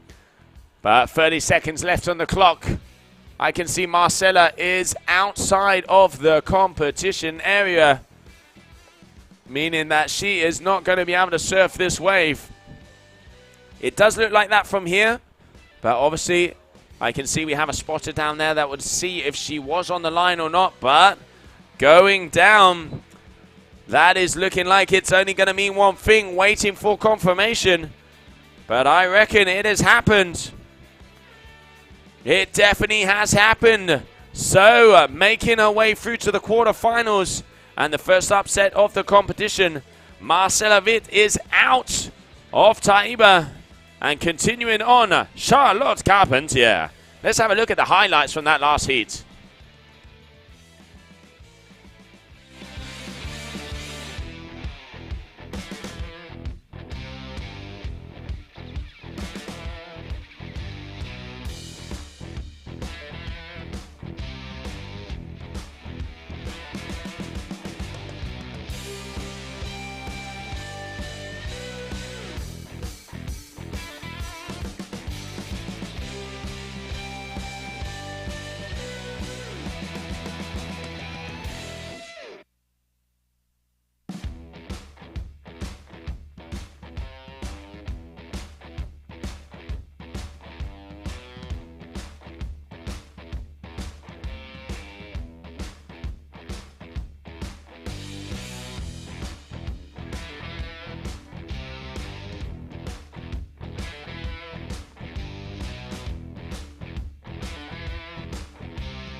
All right, and there it is, as we continue on with the competition. Going through, coming up next, we have Daniela Moreno is going to be going against Camille Lassaran. And we are going to have to see, as it stands, it looks like there's a protest, if I'm not mistaken. Results at the moment, Charlotte Carpentier, Marcela Witt, Charlotte Carpentier going through. But We have to wait to see. We have to wait to see, as we are just waiting for those final confirmation results, as it does seem like there is a protest. I will get the info out as soon as it's there. But it looks like there was a modification. So we will soon find out. As I know there is, I have just been informed by the race crew that there is a interference discussion going on. So we'll get that info to you very shortly. But you know what? Eyes on the water, as we have action out there. Daniela Moreno going up against Camille Loseran. Camille, a very talented strapless freestyler, starting to get into the waves. Coming out of Switzerland, but living out in my hometown in Tarifa. And looking forward to see how this girl throws down. But Daniela Moreno also coming out of the Canaries, so she knows exactly what a wave is like. Daniela out there on the F1, and we have Camille out there on the duotones. As we continue the battle, round number 5. Let's see who's going to be making their way through to the next quarterfinal.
All right, so 2.87, 1.23. Camille Loseran is in the lead at the moment. Let's have a little look at those graphics, as these are the two athletes that are battling it out here. 10 minutes left on the old ticker. Let's not forget 14 minutes of action. We are looking for the two best surf waves so far in this competition. I'm going to say there is one name, and that is Capucine de la Noire. But Camille starting to throw down. Little bit off the top there. Can she? She's going to loop it so she can get the little smack. There it is. 3 turns, making it into 4. All right, not really getting the rail to rail, not going vertical, but still adding up the numbers, getting in the groove, looking better out there. As I said, she is definitely one of the best strapless freestylers and has been training out in the waves to be able to be a more complete athlete. I know we are going to be seeing big things with this young lady next season. And throwing down already, because after that wave, she is definitely going to keep that lead of first position. But Daniela Moreno also with a 2.26 on that waves. So she is looking like it is going. It is going.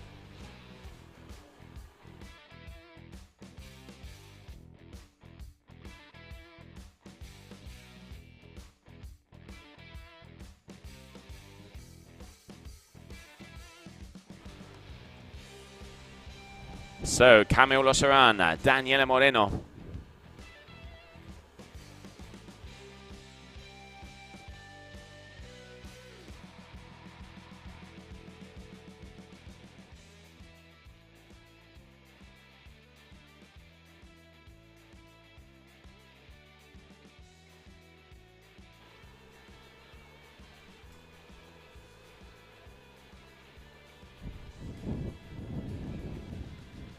All right, Camille. One of the things I always say is body language. You can see when a person is determined. You can almost, you know, that's why they call it a language. It would, you know, if you move your body around, if you put it in certain positions, or the way you can, you know, kind of project yourself to your outside, it brings on a whole psychological game. And you can see Camille here, she's locked forward. She has, chest is puffed out. You can see she has the energy, she has the vibe, and she is up there against Daniela. At the moment, Camille is nice and easily in the lead. But I tell you what, Daniela is looking for those bigger set waves, but just gets caught out here. Still not rocking the leash on that board. I'm not sure if that's the most intelligent move, but you can see some of the athletes like leashes, some of them don't. Hey, you know, that's how it is. That's how it is. But at the moment, as we're coming just on that halfway point, here we can see Camille turning around as she saw a wave that she liked, as there is definitely a set coming through. All right, Swiss athlete coming down, looping that kite around, turn number one. Now she's going to keep it down, looping it underneath to make sure that when she goes up, she has that power and that speed.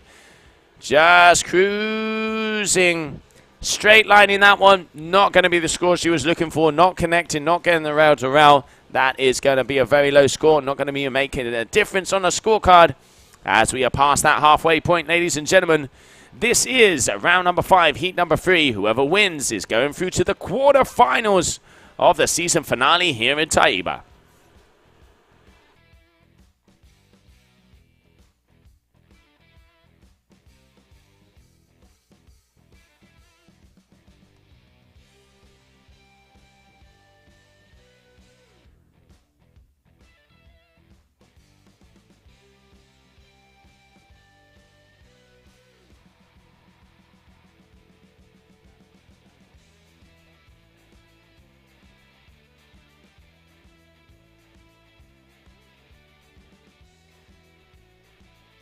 All right, so Camille making her way back out.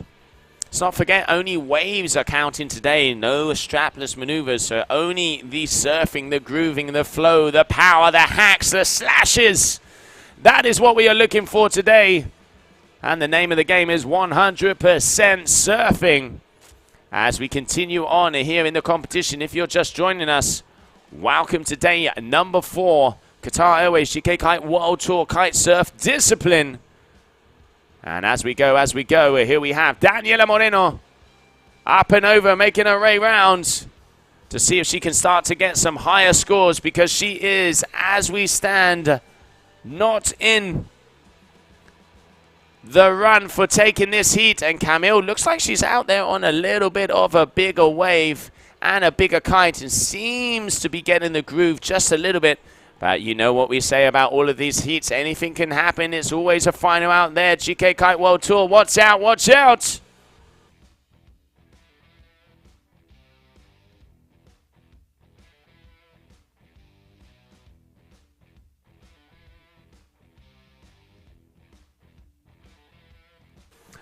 And there's the shot. There's the shot. You can see those waves rolling in.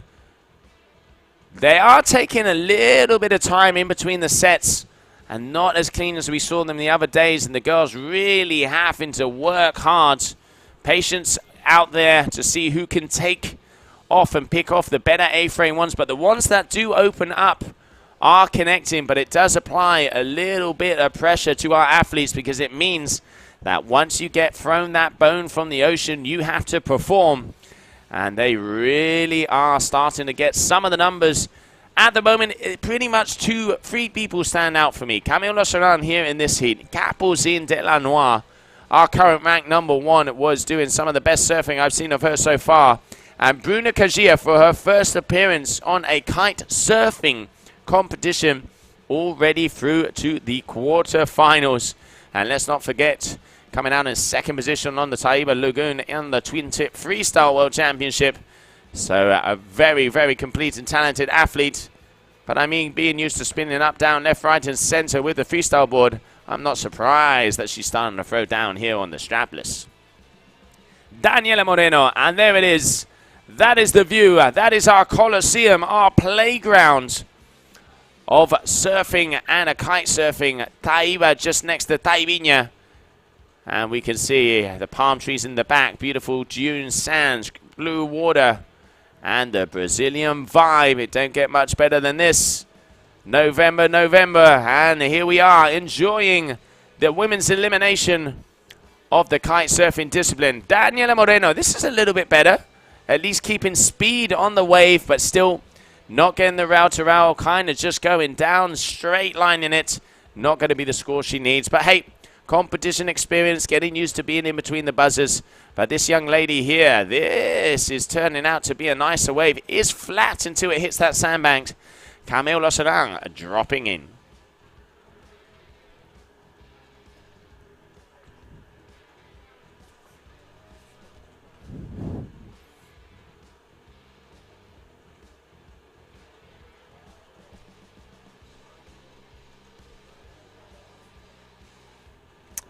And just coming up on 2 minutes left. There we can see the family.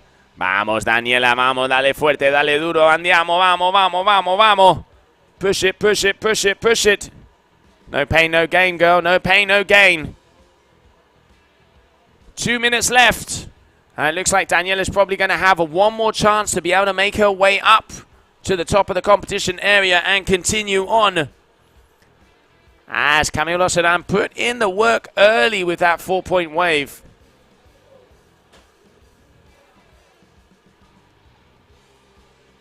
Let's get cameras on Camille, as it looks like she is out there all the way down to borderline in the competition area, meaning that if she goes past that white buoy, those moves will not count.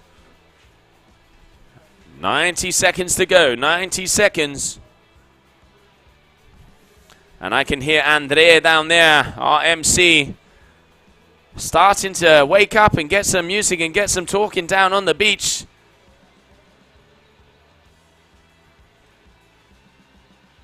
And Camille looking powered on her board. You can see really pushing against it as we enter the final 60 seconds.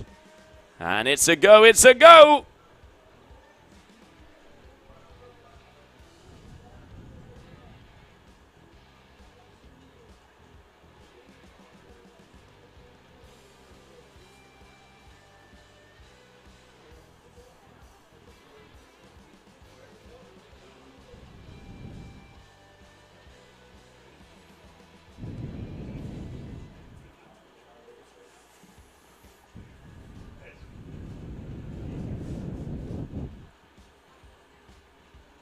And both of the athletes making their way back out, so I do not think it does look like, but watch out.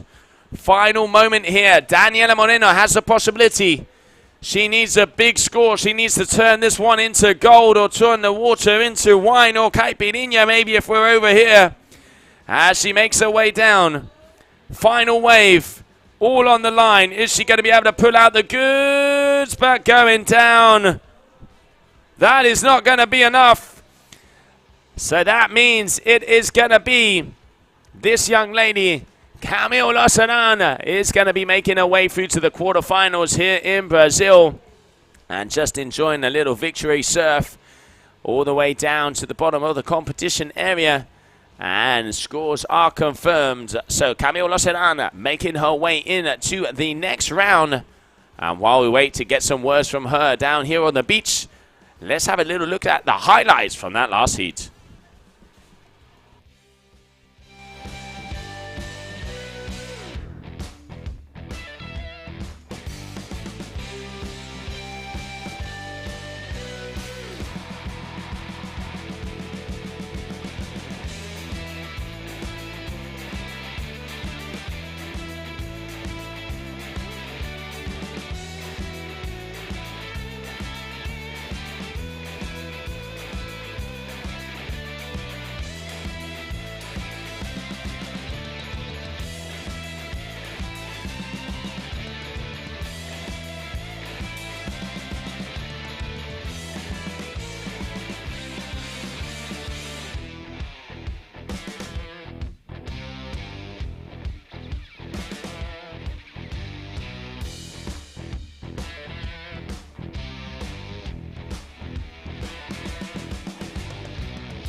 And welcome back, everybody. Welcome back as we continue on. Coming up next, we have Serena Luz is going up against Joana Catarina Edding, number 3 in the world at the moment. So the Brazilian has a very hard heat coming up. But let's not forget, it's not how you do overall, it is how you are performing out there on the water. But I tell you what, Joanna Kata is a very talented young surfer. And I'm sure we are going to be seeing some good wave riding from her. But also Serena coming out of Brazil, pushing forward. But here we have Kata entering in, wave number 1, 2 turns already. Looping that kite down, making sure that she keeps the power. Pushing against the back fins. Starting off, okay. Good opener, straight on the buzzer. 14 minutes, let's not forget. All right, here we have Serena opening up as well. Out there on the north charge. Just not quite as much speed. Straight lining it at the moment. No, you can see not even be able to engage on a turn there from her.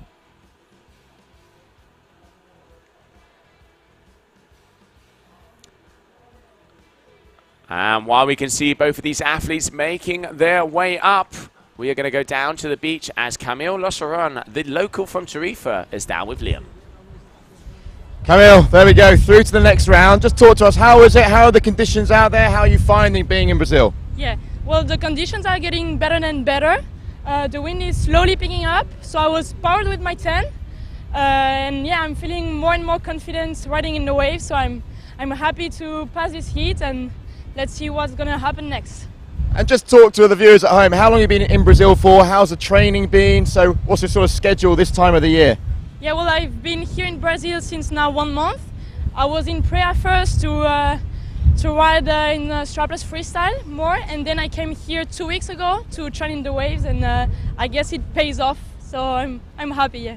Well, there you go, through to the next round. We look forward to seeing you on the water, and let's go and catch up with the heat that's going down right now. Yeah, out there on the water, and it is definitely going down. Both of these ladies starting off strong. Big, powerful move there from Serena. Sí, señor. Parabéns, parabéns. Liking what I see, liking what I see. And she is going to get the scores. And you know what? She's smiling. She is starting to get in the groove. You can see it's starting to lighten up, starting to wake up. And Kata puffing out the cheeks. Big open face hack there from her. Catarina Edding surfing and smoothing all the way down the line. Really does navigate that kite quite a lot, but going over her front edge there, you can see she loops it over, unspins the bar, loops it, unspins the bar. Got a little mixed up there, kind of got a little bit of a spaghetti and went off, so that is the end of that wave. But still, both of these girls up on the 2-point averages on their scores. Hasn't even started pretty much. Liking what I see, liking what I see. It looks like there's energy out there on the water in this heat.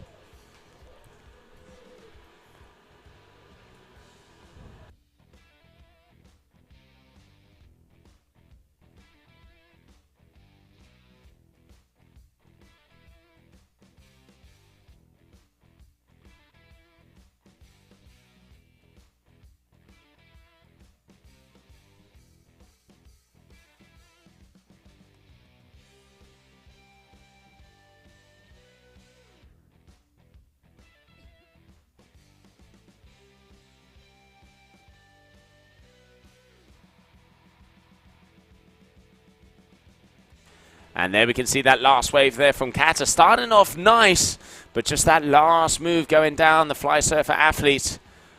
And there it is. You can see as that tide is starting to drop, because around 12 to 12:30 is the low tide today. And then we might have to take a break, because as that tide gets so low, a lot of the rocks start peaking up and the waves normally drop back. Hey, Mother Nature is boss. Mother Nature is boss. So we're going to have to be waiting to see how that is going to be going down, because at the moment, round number 5, winners of each one of these heats is going to be making their way to the quarterfinals. And so far, let's have a little look and see who has made it through as we speak. Already in that quarterfinal is Bruna Kagia, Camille Lassaram, and then we are going to have a rerun of the heat in between Marcela Witt and Charlotte Carpentier due to an interference. So there is going to be a rerun due to the interference of Charlotte Carpentier and Marcela Witt. So that is the info that I can give you on that as we continue on.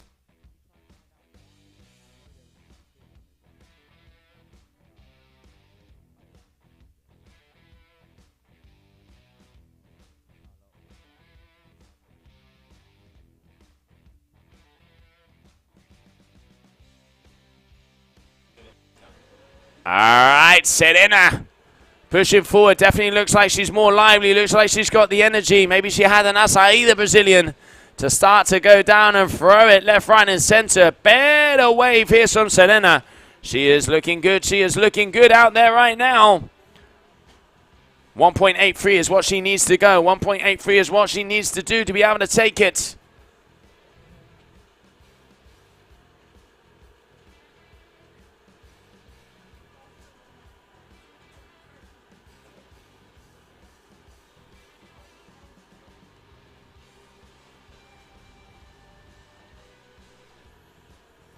And there we can see the replay of that last move.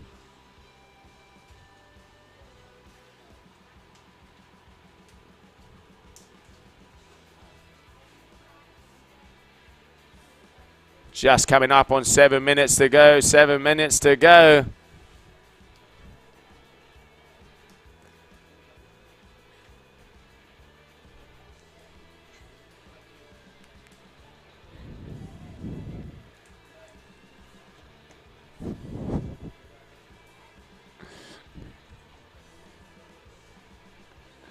All right, Qatar.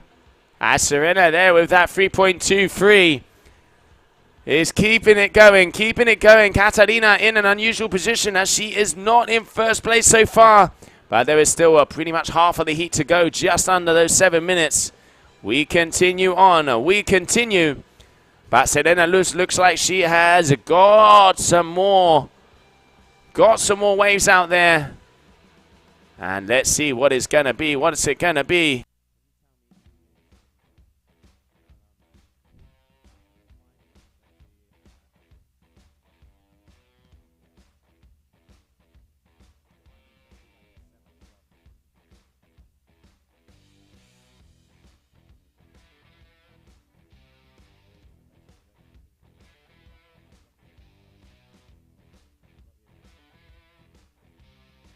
All right, Katarina getting the speed, going down, holding it together, making sure that that kite stays in the air.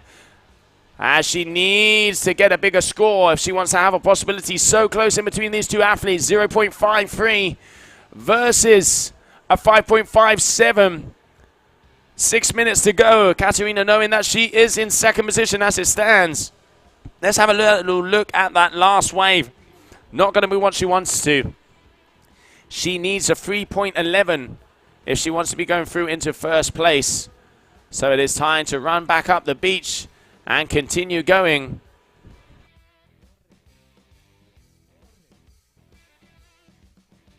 Serena!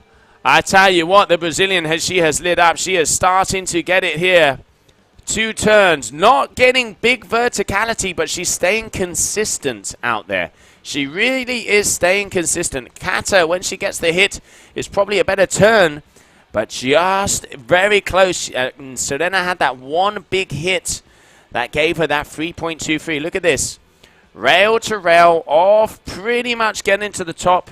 Nice move there from the Brazilian. And let's see, she wants to increase on a 2.87.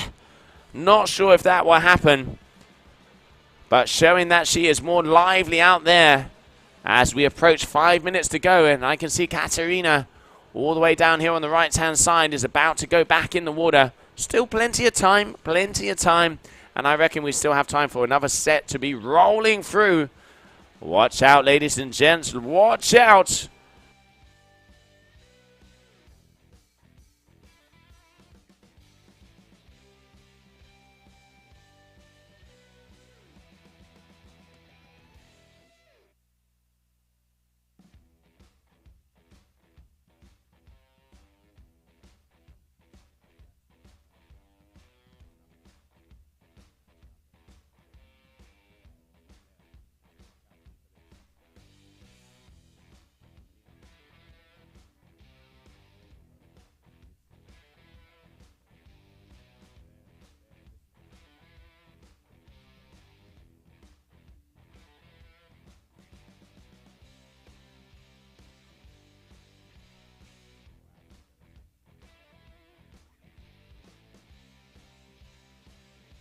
All right, let's see. Serena coming down on another wave, and Qatar is right back out there in the mix. Good. Releasing fin turn there from Serena. Continues on. 2 check turns. That one was a little handbrake. Smaller wave, but she's making her way all the way down to the bottom of the contest area. Looking to improve on a 2.90. I can see also cameras on Katarina. There it is. The number 3 in the world. Dropping in, looping it over. Look at the cheeks. The air is being puffed out. Big, oh, just going down. That was a big move from Qatar. You could see really committing, pushing, but just going over her edge.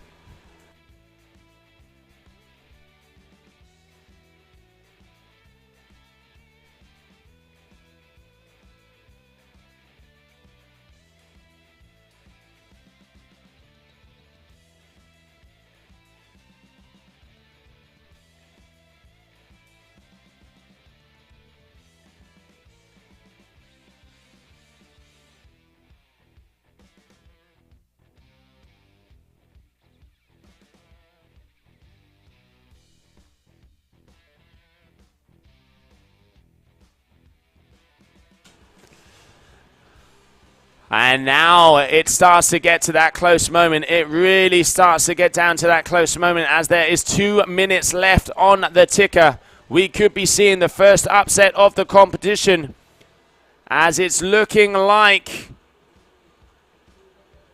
It is looking like Serena is in the lead so far. Katarina is out the back. So you know what? This is going to come down to the last set. Ocean, I want to see some energy. I want to see a set coming through because I want to see a battle. But as it stands in this heat, this young lady, Serena Luz, has been performing really well. Small scores, but she has been getting the consistency out there. She has been knocking it on the head. The old diesel engine. Da-da-da-da-da-da-da-da-da. And once again, getting another wave. 2 decent turns. We are definitely going to be going for turn number 3 here. This is looking like a better wave. Oh, losing it on that last turn. And you can see showing the teeth like a tiger. She was not happy about this, but watch out. 60 seconds, and I know Qatar can pull out the goods. Turn number 1, staying a little bit more conservative. But going off the back, you can see the nerves are there. She feels the tension. Final 40 seconds. She needs to get on a wave if she wants to be able to have an opportunity.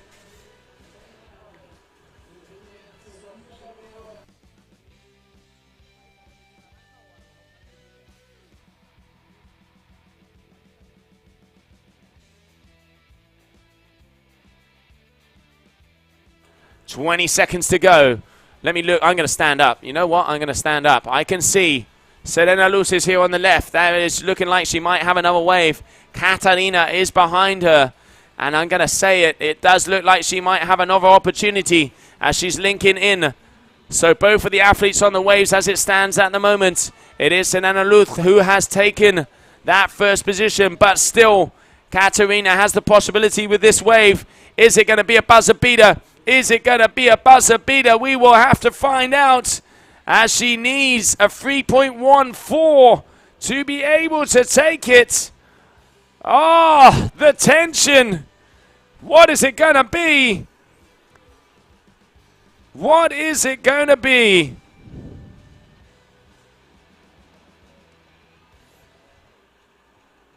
All right, so we're going to be having to wait to see the result on that one, as I'm just waiting for those last scores to come in as we move forward, as we continue on.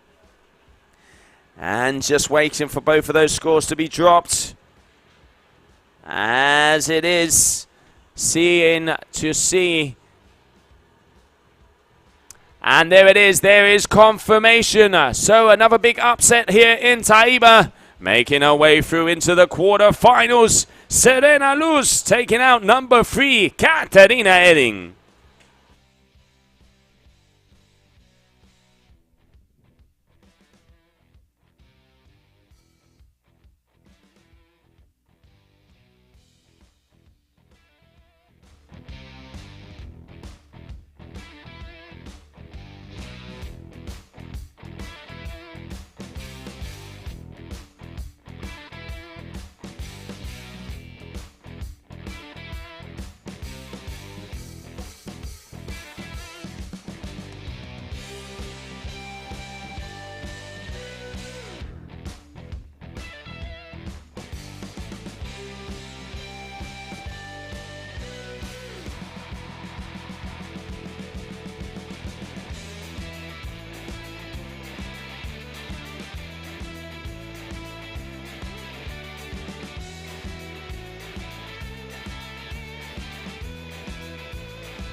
Okay, I'm down here with Serena, who is advancing to another round.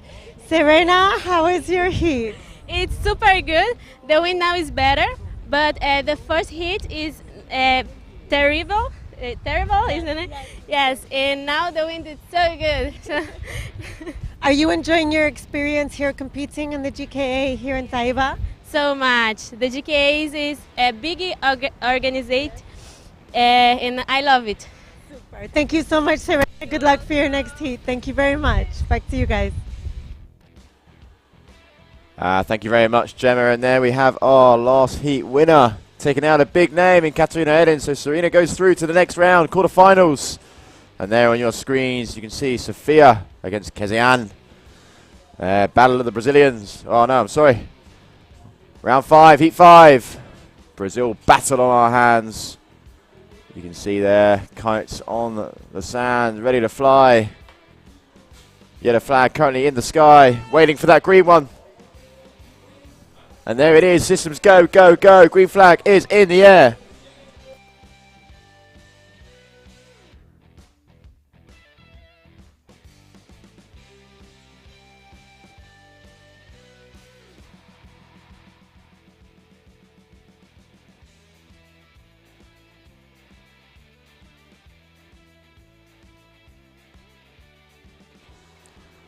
And there you have our riders in front of you right now.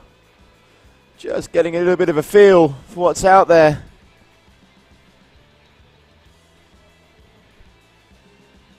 And here we have Kezian dropping in on a wave. The F1 rider, nice first turn, wave closing out, but really nice little second turn there, getting up nice and high. Check turn in the foam, yanking on the bar.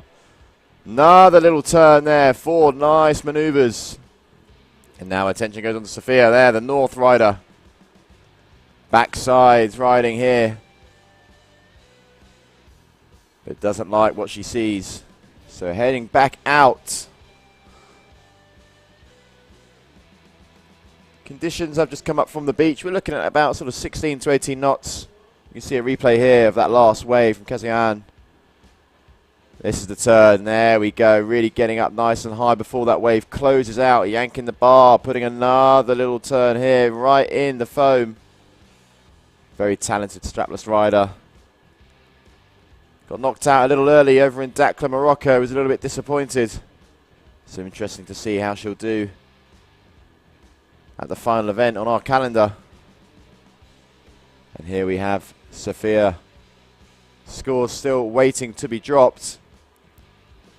We can see this is quite a small wave there. Decides against it, doesn't like it.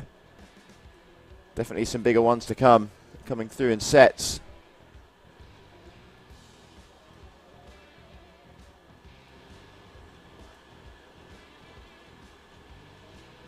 And here we have pumping the board along, trying to get some momentum going, and decides, yep, I fancy this one, but does Keziana have the momentum? No, decides against it. So all about wave selection out there for these riders, just trying to pick and choose the right wave to jump in on.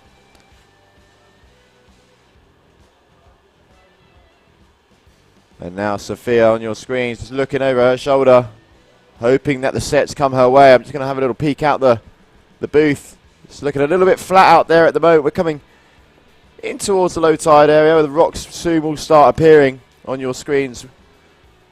And when those rocks start appearing, it can be a little bit challenging for our riders out there, as the tide has a massive effect on the water state. But nevertheless, there are the scores dropping there. Sit big, 6.83 there for Keziana against Sofia on a 3.5. And here, Sofia dropping into this one. Let's see if she can make up on one of those lower scores. The 1.67 would definitely want improving, as would the 1.83. So both their scores there on the board. But this rider will definitely want to take it to Keziana, because here she is on your screens. Big score to start the heat off, 6.83. And getting amongst this one. Good kite control there. Slightly stalling up, but manages to put in a lovely turn. Really whipping out the fins there, driving through the legs. Will be a nice second score.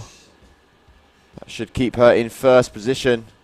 Nice shot there of both riders on our screens as they both head out back towards the edge of the competition area, waiting for that next set to come through. And here's that replay. This is the turn coming up now. 1, 2, 3, and here it is. Slightly stalling up and sees the moment and takes it. There we go. Bang, spray in the water. Away from the board, really driving through. Big, big top turn there. And we are waiting for those scores to drop. Because there it is, 3.83, 10.66 altogether. So just gaining some momentum in this heat here, but still plenty of time left on the buzzer. And we saw, well, we've seen plenty of buzzer beaters over the last couple of days. And will we see another one? But just going down there, jumping off the board face first into the water. Women's round 5, heat number 5. So we are firing through with the women's today. As you're fully aware, we wrapped up the men's yesterday where James Storm Carew took the title not only at this event but the World Championship too. So massive congrats to the Australian there. Really great final with Pedro Matos. But full focus goes on to the women now, as on our screens, Keziana Rodriguez.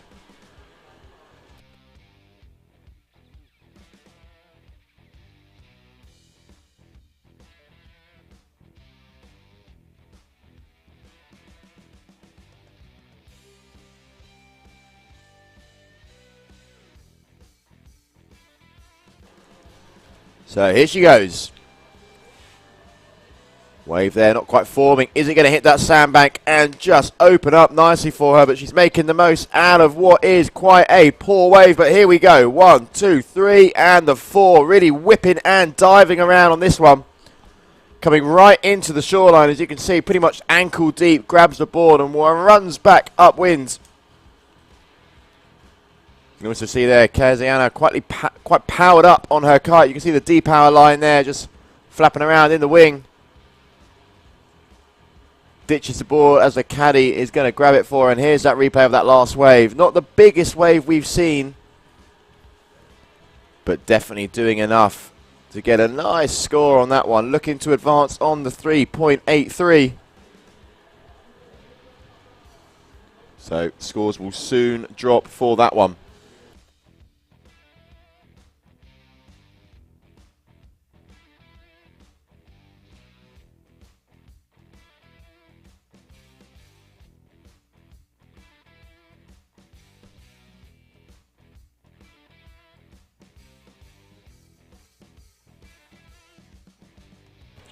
And here we have Sophia, backside, dropping in on this one here. It's looking like it's going to open up quite nicely. There's that first turn, nice sort of open face turn there, yanking on the line. You see the riders there really working up on the lines, engaging that kite early on.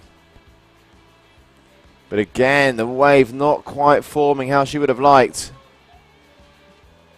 Just getting that first turn there. Definitely the judges will want to see a little bit more vertical action. Really getting up and amongst the waves, and you can see there. Kites on the beach, rigged and ready to go. We've got a 9, we've got an 8 there, we've also got a 10. A couple of 10s on the left there. So plenty of sizes there on the beach. Hopefully the wind will increase. But these riders are all fully equipped for whatever conditions get thrown their way.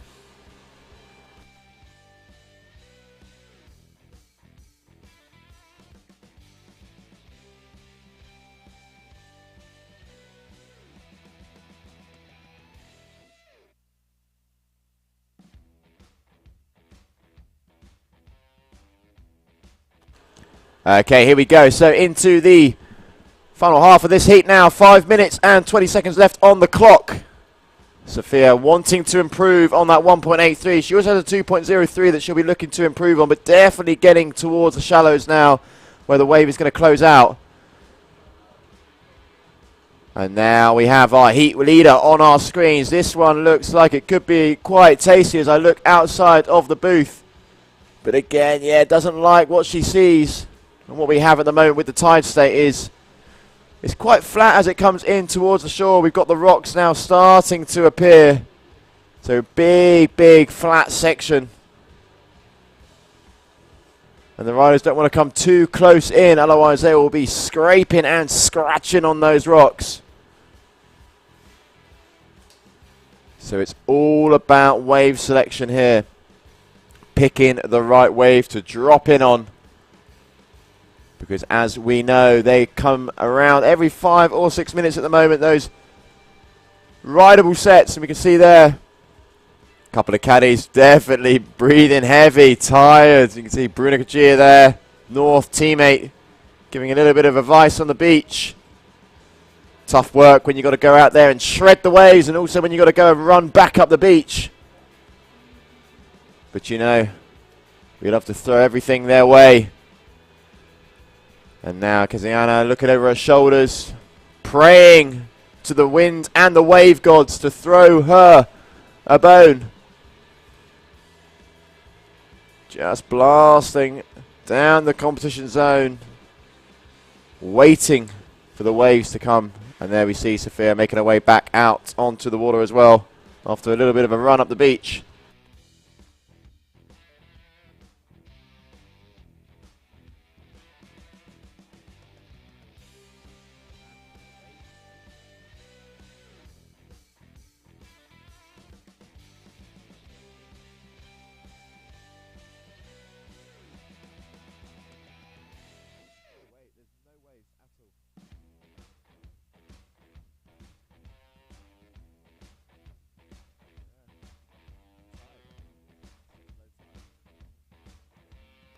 Okay, here we go. 3 minutes left in this heat. Sophia definitely chasing. 3.86 is not going to get her through. So needs to hope and pray that she can score a big wave, because at the moment I'm looking out in the window and it's looking pretty flat out there. And there's your heat winner on your screens right now. Been quite a quiet heat.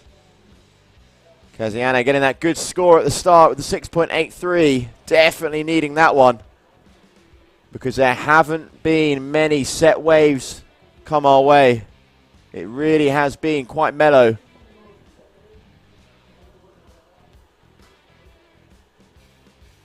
And they're just looking around, hoping that a wave comes our way. Come on, waves. Come on, waves.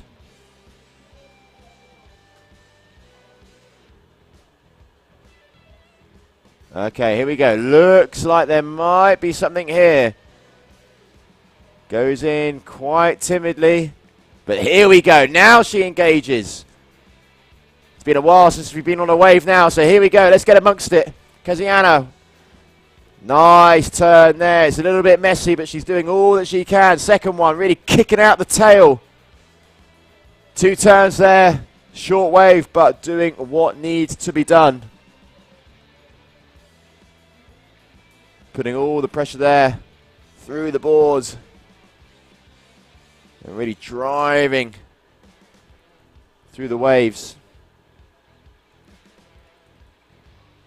Let's have a little replay. There it is. Just one nice start to the turn. You can see there, untwists the bar, yanks down on the lines, gets that second turn. But this is the one coming up. Sophia on this wave that we missed. There, that's exactly what she was hoping and looking for. They're the sort of turns that she needs to just get an improvement on that 1.83. But all of a sudden, towards the end of this heat now, the waves are coming our way. And we can see here, Kaziana just dropping in on what looks to be quite a nice one. If she can just pass some white water here and the slight foam balls, a couple of check turns. There's one.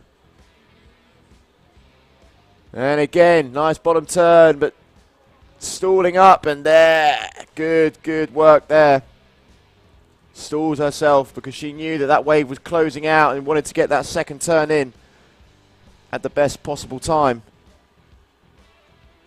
Final dying seconds now of this heat. We do see now a slight improvement for Sophia, 4.46. So 2 wave scores, 2.03, 2.43, but that's definitely not going to be enough because now the buzzer has gone. So there we have it, your heat winner, Casiana Rodriguez, advancing through to the next round. And now it's time to have a little look at the highlights from that heat.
Okay, and back here we come, and just before we get amongst the next heat, we're going to go and jump down with Gemma, who's got our heat winner from the last heat. Okay, thank you guys so much. So Cassiani, congratulations, you're advancing to the quarterfinals. Are the conditions a little bit better now? Yeah, his condition is good now. It's good, no way, but I just condition the wind perfect. Thank you, the guys. I'm very happy to be here. Go for the next, yeah. Can you tell me what equipment setup you were using right now in the water? Sorry? ¿Qué material estabas usando, tamaño y todo? Sí, the board is soft, perfecto, and the kite thing is power, overpower, but it's good, it's good. Condition incredible, perfecto. Perfecto, thank you so much. Good luck for the quarterfinals. Back to you guys. Thank you very much, Gemma. And there, winds obviously pretty good out there, pretty strong. I'm looking out the window, definitely some white caps out there, but really praying that we get some better waves coming up now into that low tide era. So it's going to be challenging, but nevertheless, we've got a couple of Brazilians in this heat. And here we have our riders dropping in.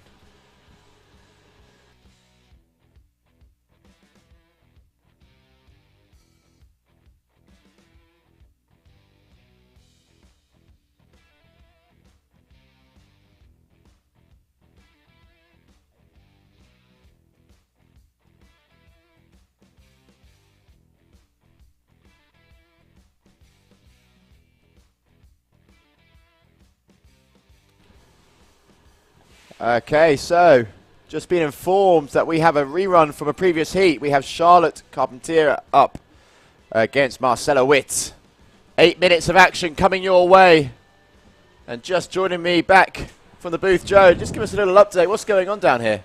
Yeah, well, it looks like there's been an interference out there in between the heat that we had before between Marcella and Charlotte. So what's happened is the second score from Charlotte has been halved, and they have 8 minutes more time to be able to produce the goods to see who is going through to the next round. So yeah, obviously, you know, sometimes unfortunate situation out there, but hey, that is what the rule book says. So Marcella Witt will have another opportunity to see if she can make her way through, as half of that score, half of the biggest score there from Charlotte has been taken away. And now we continue on. Charlotte looking like going down there on that bottom turn and seeing if she can make it all the way up the top, but not quite. A couple of little check turns. So let's see who is going to be making their way through to the quarterfinal. Here they are, Charlotte on your screens there. Just making use of this section of the wave as she comes in towards the shoreline. It's getting shallow. The rocks will soon start to appear, but just putting in every turn possible here. Got a nice little bottom turns, coming a nice little top turns with the checks there, here and there, coming right in. Fins jamming into the sand, rode it right through into the beach there, Joe. Yes, she did, all the way around, all the way along, as she knows it. She is very far down the competition area, and like you said there, Liam, rocks will start to appear because it is about 1 hour until that low tide. We might be doing a break shortly, just waiting for information to come out on that, because as that low tide hits, the waves disappear for about an hour and a half, and then they come back. We will see, because you know Mother Nature is boss. But at the moment, there we can see Marcella going over and still not being able to get the scores that she wanted so far, as we're waiting for those numbers to be coming in from that last wave, also from Charlotte. No leash there on the board either for Marcella, so coming in now, body dragging her away. It's going to get a little nasty because it's getting shallow there. Doesn't want to cut herself up on the rocks, but no, she's back up on the board now, so time left on the clock. Marcella Witt heading back out, and on your screens now, Charlotte coming back in towards competition area. Waves have definitely calmed down. It's looking a little mellow, a little flat out there. Shame, because the wind is pretty decent out there, pretty good. Yeah, wind's looking better, Liam. It's about, they are out there on 10-meter kites. There was a little lull in a couple of the heats before. It is cloudier today, though, isn't it? Yeah, definitely it's cloudier out there. There's a few clouds up in the sky. Definitely affects the conditions, and you can see there, green flag up, kites on the beach. Wouldn't have it any other way. We would not have it any other way, and the way we will have it is Taiba all the way, as we are looking for the new world champion. Capucin de la Noir definitely putting on the best performance out there so far, and also Kessiani Rodriguez, the Brazilian champion, also throwing down. Those are the two names to be watching. Both of them already through to the quarterfinals. As we are deciding here, these girls have 8 minutes more action. Has been added to their time due to those interference. And we're just waiting for some of those scores, as that does not look right. So graphics, let's take those graphics away and see if we can resolve those scores out there, as we're just waiting to see who is going to be in first position at the end of this heat. 3 minutes to go. 3 minutes to go, yeah, time is ticking. Important one, this one. And scores will soon be dropping. Charlotte there riding quite a nice small wave all the way in to the shoreline. Yeah, Charlotte needing a 2.63 if she wants to be in the same position as she was before. Why? Because she has had 50% of her second best score taken away. So she really needs to up it if she wants to have that opportunity to go, go, go. Let's see if she's going to be able to pull it together as we continue on. And she is all the way down the competition area. And here we have Marcella Witt pushing her way forward. Again there, Joe, just deciding against it. Very, very hard and tough conditions, just waiting for the waves to come. And in an 8 minute heat, you know, really we're probably going to see maybe one set come through at this moment of time. It's thin lines out there, fine pickings. I definitely hope we see something, because we've seen nothing out there yet. Neither of the girls have been able to engage on any of the waves. And hopefully we'll be able to see some action. Come on, Ocean, send us some love. But it is looking light, and the waves are looking small right now. Charlotte looking to try and get a better score to be able to have that opportunity to go through into the quarterfinals. And she is looking all left, right, and center to see if a wave is going to start peeling up for her. But it isn't doing that so far. That wave there just closing. I don't know, Marcella Witt here getting amongst a little bit of the white wall, a little bit of a foam rise. And again, backside, just a standard check turn there. Got to see the frustration on the face. It's not over yet though. But just getting pulled along that one a little bit. You can see the caddy there on the beach telling Marcelo where she is on the rankings. Tough out there, real tough, Joe.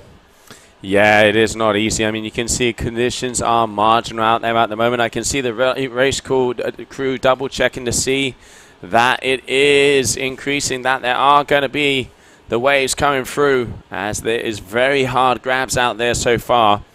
And here we have Charlotte Carpentier. All right, looks like she's going to be engaging in a wave. Are we going to be seeing a buzzer beater? Watch out, here she comes. Foam ride off the top. Going to have to be looping this one all the way down if she wants to have the chance. Whack number 2. And this wave just really not opening up for her. Getting the moves in though. Able to ride it. And let's see what the judges are going to be saying about that one. And I tell you what, watch out, because we might be having a buzzer beater coming our way. As it stands, Marcella Witt is in first position. Charlotte Carpentier is in second. Charlotte needs a decent number if she wants to have the opportunity of going through.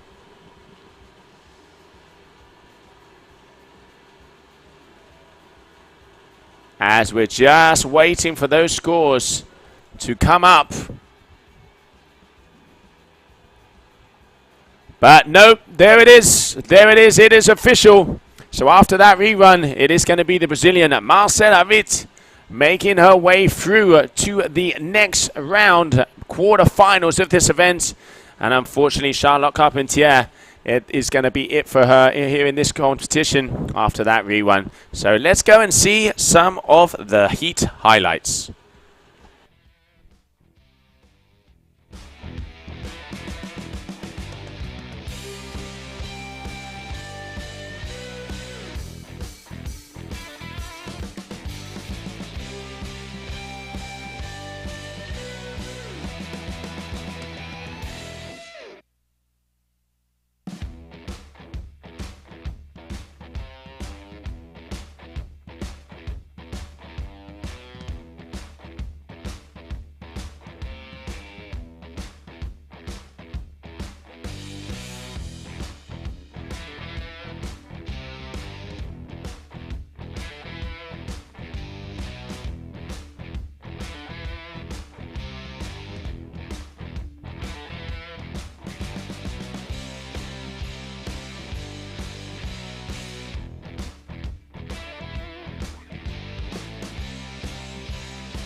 And welcome back, everybody, as we continue on. We just saw Marcela Witt making her way through into first position after that rerun of the 8 minutes of that heat, meaning she is through to the quarterfinals where she will be going up against Bruna Kajia.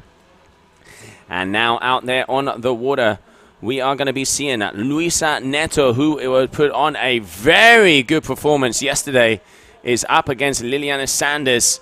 So a Brazilian standoff, liking what we see. Let's see how both of these athletes throw down as we are just about to go. Heat number 6, round number 5, day number 4 here at the Qatar Airways GK Kite World Tour Kite Surf discipline.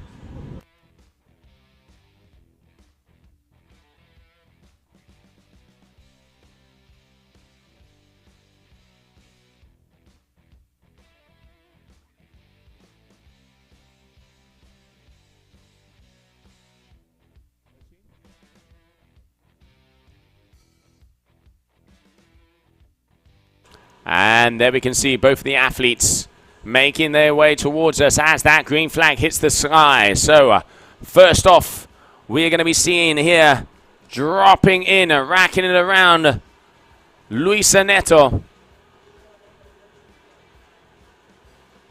Getting 2 turns here on this first wave, going a little straight, but still starting to get the moves, starting to get the groove. And also I can see out the back, Liliana Sanders is going to be coming down. But Luisa, a very long wave to start off. A couple of very good hits. I tell you what, the girl's on fire. She knows what she has to do. And this is going all the way. Great ride to start off her heat there for Luisa. Weird.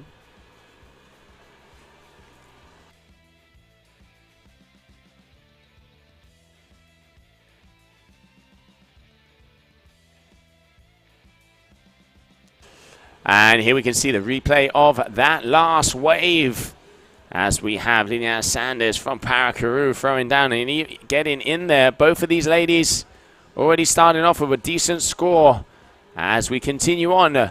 But I can see out of the corner of my eye, it looks like we have Marcela Witt, the winner of that last heat, down there with Gemma.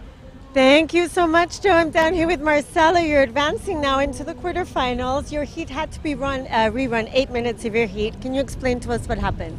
Apparently, Charlotte did an interference, but apparently it was not on purpose. So I think for the first time they decided to redo the heat. For me it was a bit hard because my mind was a bit confused about this, but competition is competition, so we have a lot of surprise sometimes.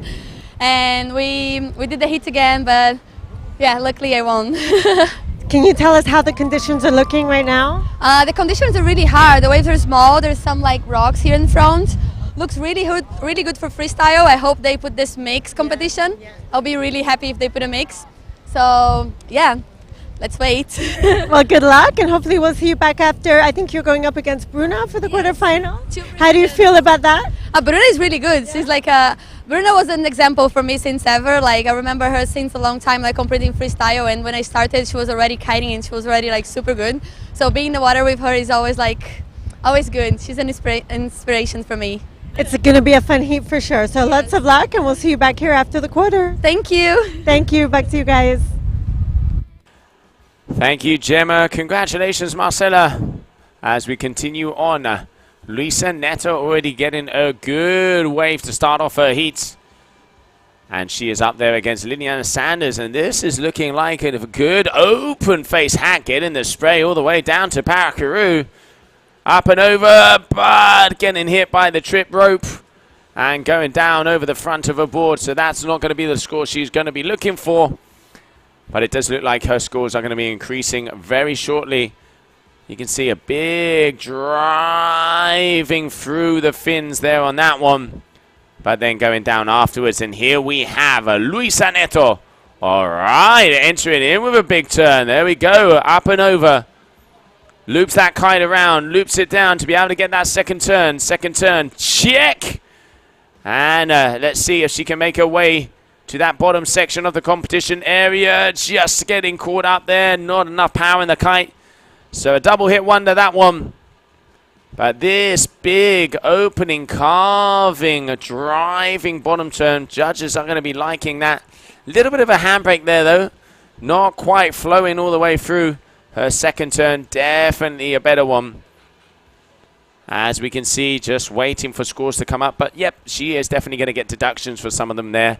A little bit slow, not quite getting to the rail-to-rail, but still keeping herself busy, And she only needs a 1.93 to lead, and I reckon she's probably going to get that. There it is.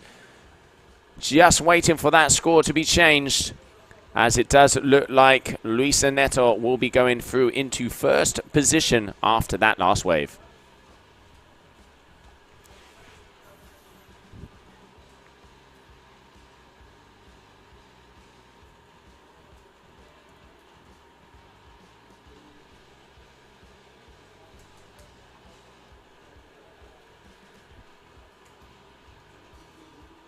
All right, here we have Luisa dropping in on another wave. That's better, keeping it together, keeps the speed. Can she get this third hack as she makes her way down? No, but still getting two over there. She's got a 3.43 and a 2.70. Liliana also mixing it up and getting in the groove. Going off the back there, that's not going to be the one she wanted. As she is in second position so far.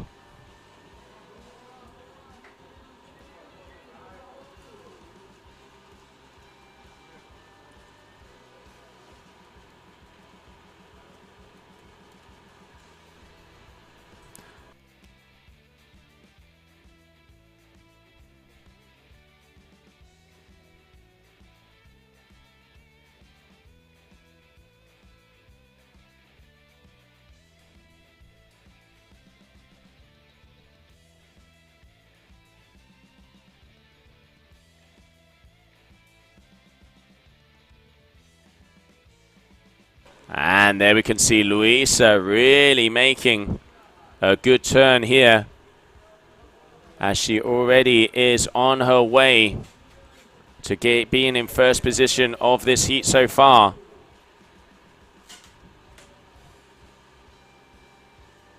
Trying to improve on a 2.70 backup score. Don't think she's going to be doing that.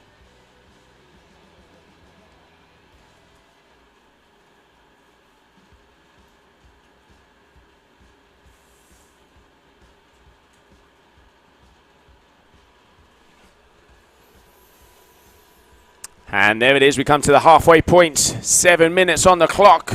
14 minutes of action. Top two waves are the ones that count. They have 15 wave attempts. As both of the athletes start to turn themselves around. There we can see Liliana Sanders. Liliana Sanders out the back. And let's get cameras on. Luisa, there she is, dropping in. All right. Really does engage well on this first bottom turn. Check turn on the way back now. Let's see. Loops that kind of around to see if she can get another turn. Gets a decent hack there. Going to try and continue with a little bit of a foam pop. But again, just goes down after the second one. All right, here we have Sanders. A little bit further on the face.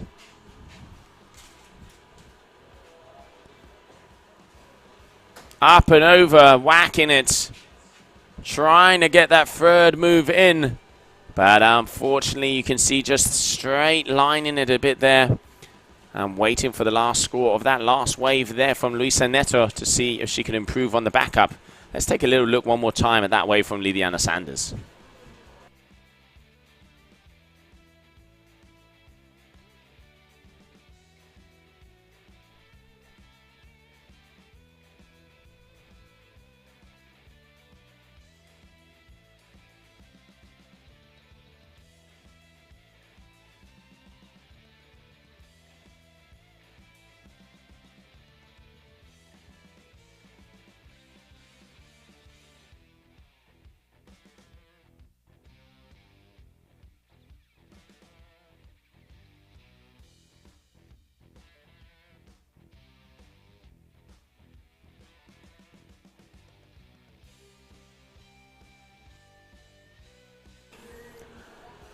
All right, Luisa powering through. She is in the lead, but not by much. I mean, you know, both of these girls can produce the goods on that last wave. We've seen so many buzzer beaters, but she definitely has the speed and the determination, this young lady.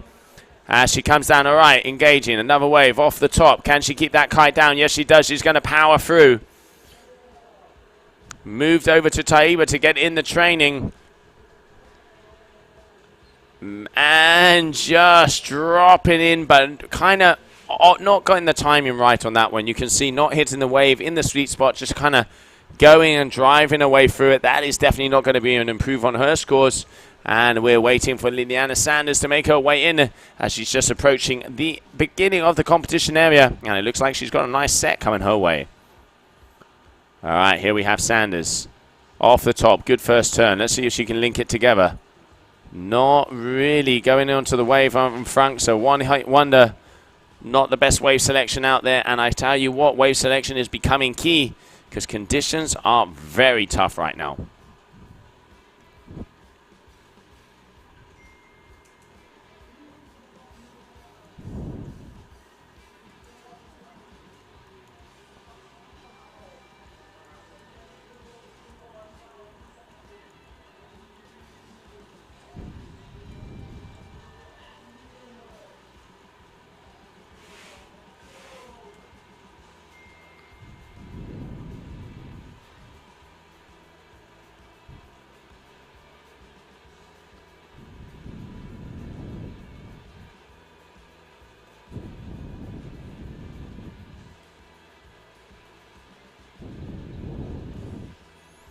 All right, here we have Liliana.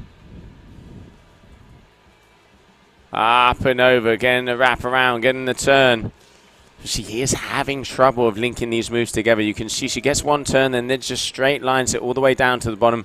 She is definitely not going to get the score she needs if she wants to continue in that, because that is pretty much two waves. She's done a turn at the top, gone down to the bottom of the competition area, gone across a couple bumps, and got two decent hits on that one. So if that was me, I reckon that would be two waves. Let's wait to see what the judges think about that one. As it stands, we have Luisa in second and Luisa in first and Liliana in second.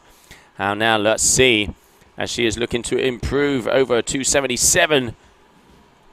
But it does not look like she is going to be able to do that with that move. So we continue on, we continue on.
All right, there it is, the final minutes. Let's have a look. Liliana Sanders, good hit. Is this going to be a buzzer beater? It could be. Two good hits. Watch out, ladies and gentlemen. Two moves. And you know what? Luisa Neto is out and down to the bottom, so this could be the buzzer beater that she was looking for. This could be. Luisa Neto is not going to be improving on her score. And it does look like Liliana Sanders is going to improve and waiting for confirmation as she got that wave on the final closing moments. And as it stands, there it is, the last change up as they go out. The buzzer beater, Liliana Sanders kicking out Luisa Neto Great riding from both of them, but grabbing the wave just in the closing seconds. Let's take a look at the highlights of that last heat.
And welcome back, everybody. Welcome back as we continue on.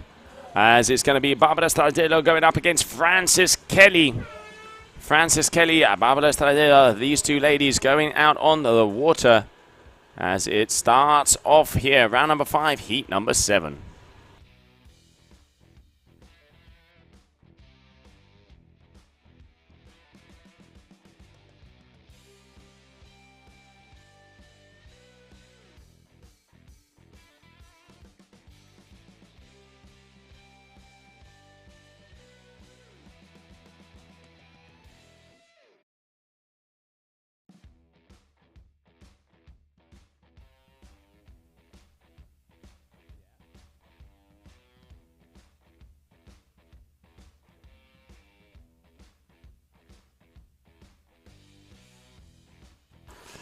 And getting ready in this heat as we can see them starting to get some waves. As we have here this wave from Frances dropping in. Let's watch this all the way because we have also down on the beach an interview ready But there it is, Francis going off of the back of that one. And we are going to go down to the beach with Lidiana Sanders, the winner of that previous heat. Thank you so much, Joe. Lidiana, estás pasando a cuartos de finales. Deberías estar muy contenta. ¿Cómo fue tu manga? Olha, foi muito bom. A Luísa é muito boa. Ela deu muito trabalho, foi por pouco. ¿Te gusta ahora las condiciones? Não, não me gusta não. ¿Está complicado? Não, de onda sim, porque vento tem um pouco mais, não está fraco. ¿Pero estás muy feliz de pasar a las cuartos? Sim, estou muito feliz, muito contente. Un mensaje a todo el mundo viendo el evento de Brasil en el live stream. Galera, corre, vem para Taiba. Tá top de linha esse campeonato. Vem! Thank you so much, Lidiana. Congratulations and good luck for your next heat. Back to you guys.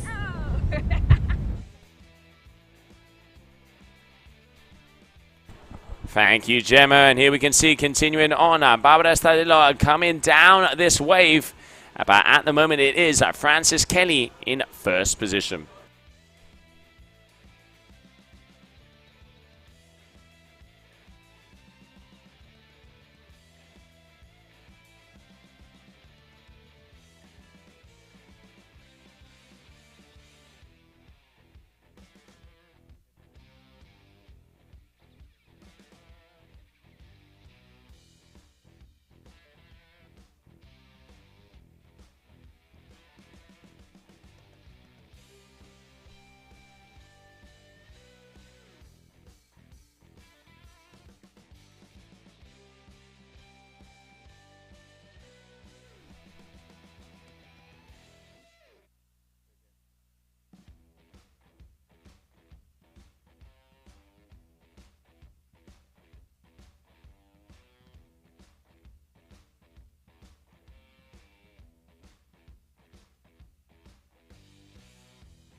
Barbara Stadillo taking the lead after that last wave. She's got two 1.6s.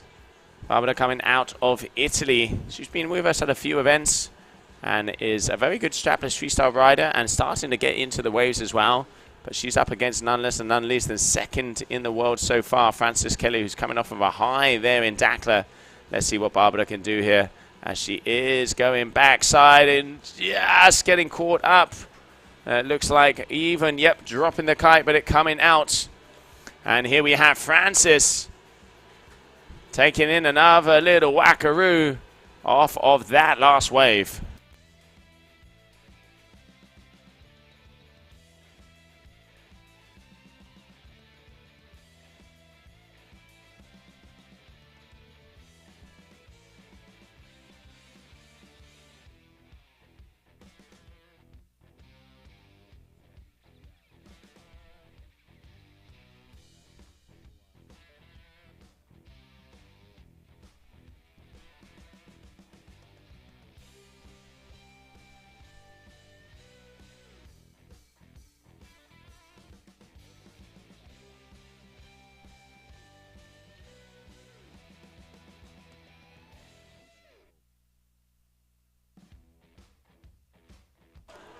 And Barbara there, unfortunately, going down.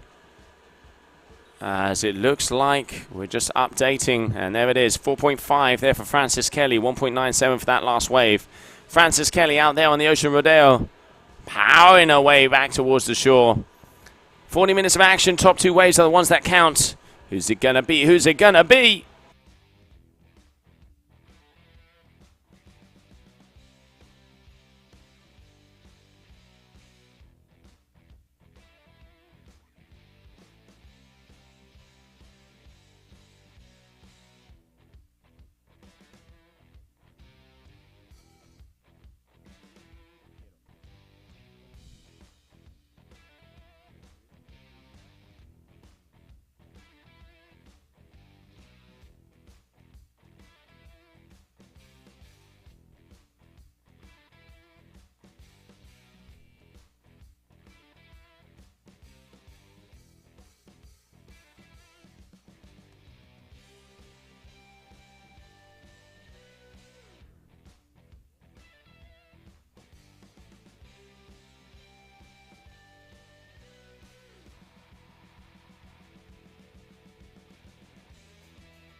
And still waiting as these girls not quite getting some of the waves that they wanted yet.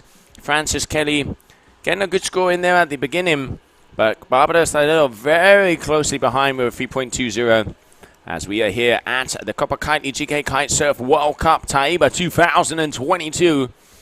And that view says it all. We have the beautiful palm trees, the sand, the waves, the wind, the sun. Brazil, Brazil. Been here almost a month now, and I can tell you this time of the year it is absolute paradise. And one of the things I love about Brazil is the vibe. There's energy. You know, there's dance in the culture. It really, really, really is infectious. And you just coming down here and be able to have some of the best water sports locations we've had on tour all year. It's great to see we've crowned freestyle world champions, wingfoiling world champions, surfing world champions, and now we are here with the ladies kite surfing. We still have the Hydrofoil-Freestyle that will probably be this afternoon or tomorrow morning. Non-stop action until the end of the month as this competition tomorrow is the last day of the final event of the season. And then it's a little downtime until we start off again in Qatar at the end of January. And here we have our Qatar, our headline sponsor, Qatar Airways, high and in the sky as we enter the final 5 minutes.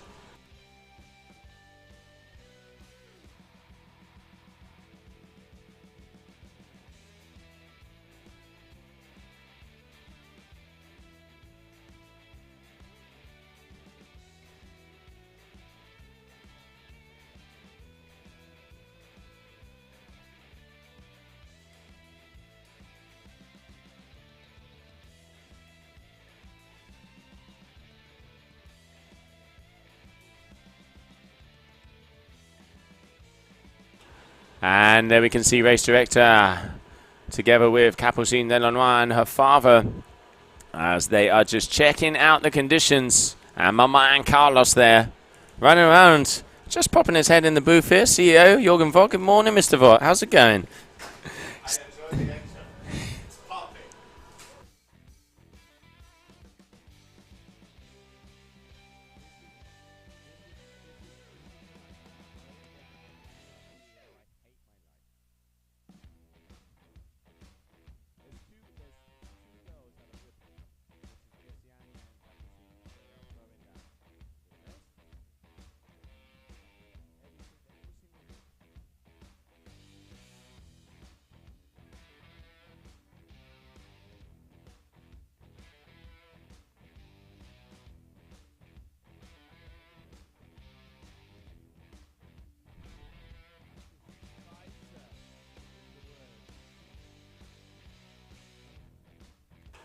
All right, so rank number 2, Frances Kelly, trying to get on another wave. I mean, I tell you one thing, it is low out there. No waves, no sets are coming through.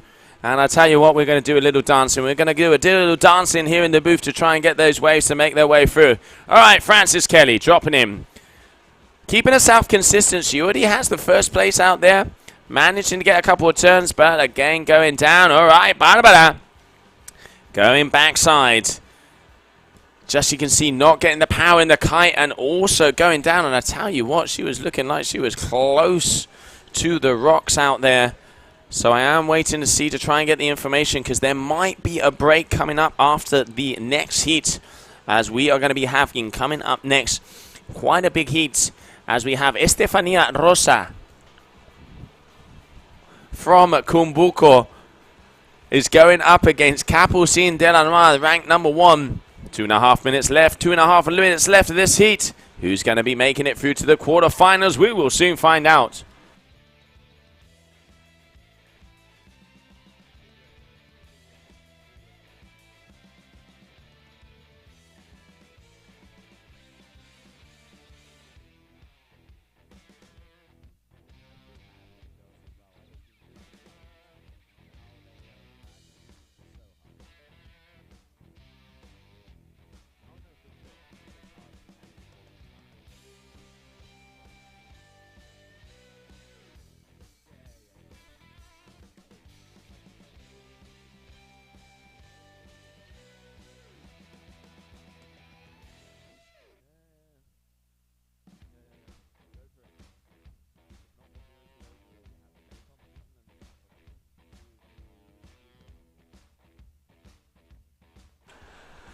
All right, the final 90 seconds. Final 90 seconds. 5:16 versus the 3.27. So we can see Frances Kelly getting a little increase on her scores on that last one. As we continue on, this is round number 5, heat number 7 out on the water. Coming up next, the final heat here of round number 5 to see who is going to be that final quarter-finalist in between Estefania Rosa and Capucine Delanois. So far it is Frances Kelly who is taking the advantage. But let's see, because Barbara is turning around. Are we maybe going to be able to see a buzzer beater? We saw it before with Lidiane.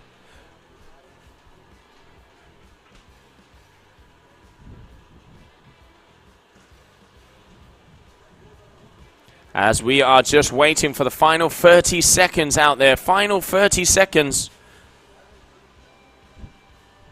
And I can see Capucine Delanois getting ready for her next heat, which would be the final heat of round number 5 to see who's going to be the last quarterfinalist. All right. Barbara Stadillo here, linking up a couple of turns. Is it going to be enough? Is it going to be enough? As the final, there it is. There is the buzzer, as we are just waiting for those last scores to drop. Who's it going to be? Who's it going to be?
Alright, so there it is. So I can get the results first. Going through to the next quarterfinal is Frances Kelly. So coming up, we have the final heat of the morning, which is going to be in between Estefania Rosa and Capucine Delanois.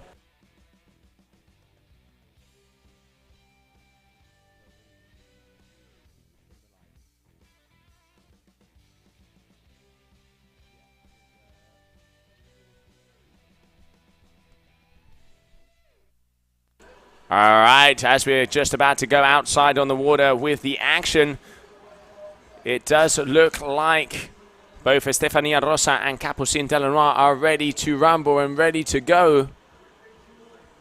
As they are, let's get cameras on the water, guys, as it looks like we are going to be starting. Yellow flag is in the sky.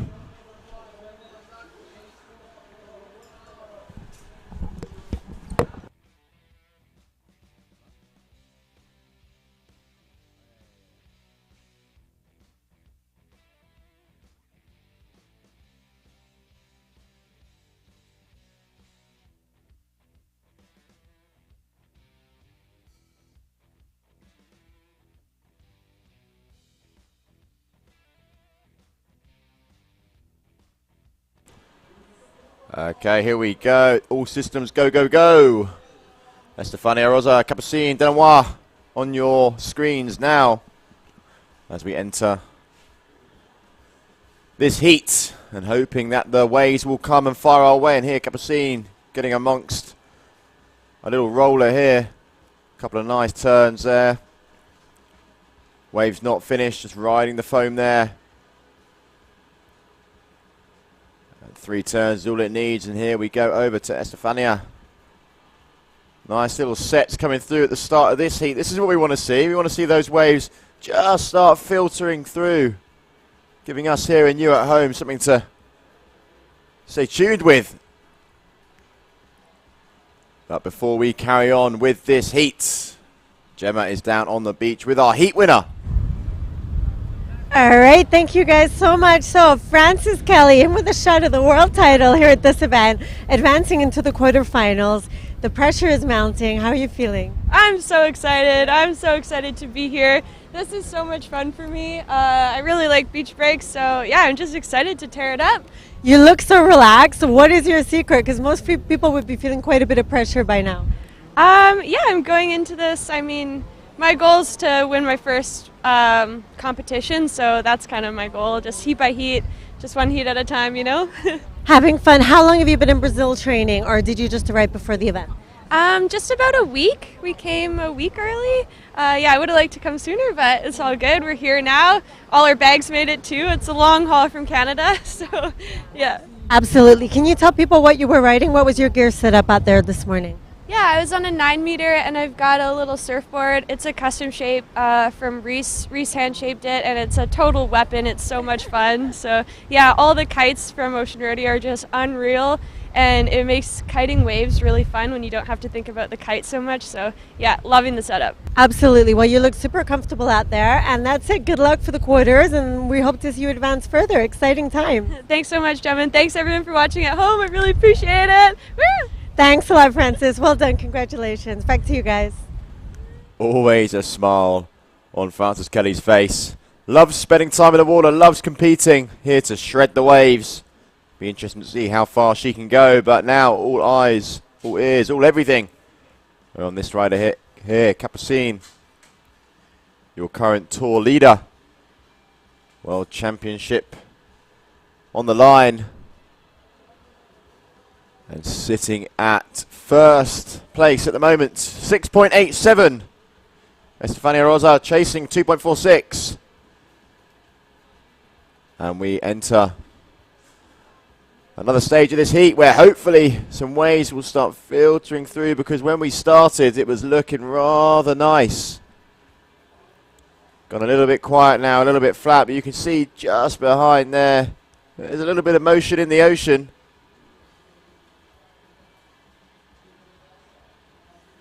But currently just going through a little bit of a dry spell, a little bit of a quiet moment as we wait for those waves just to come back through. You can see on the beach here, Camille Denoir has got the kite rigged up and ready to go. I think it's the bigger size there if Capucine does decide to change and spice things up a little bit. And let's have a little look at where Capucine is right now on the water. See if we can get some eyes on her. As it's looking like she's going to be dropping into something.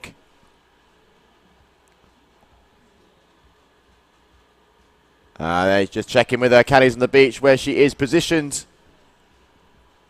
Sitting in first fish, another score there, drops 10.07, so there it is, a 5.9 and a 4.17. And in conditions like this where it's super, super tricky and there's not much going out there, that's a pretty good score. 9.5 minutes on the clock. Loads of time. And really would like to see Estefania here drop in on a wave, get a nice score, because definitely wanting to improve that 0.93. And something's shaping up here. Let's see. Dropping in, a little bit of power. Yes, there's the first one. This is the wave. This is the one we were hoping for. Closing out on her though. Tricky, tricky waves at this tide state. Really got to put in some quick turns, and here Capucine showing us how it's done. Although they are small, she's making every turn count. Little untwist of the bar there. So when these riders do loop their kites to gain some momentum, the lines do get twisted. So a lot of the time you will see them. Oh, Estefania getting pulled off her board there. But yes, you will see these riders just untwist that bar, get any tangles, any knots out.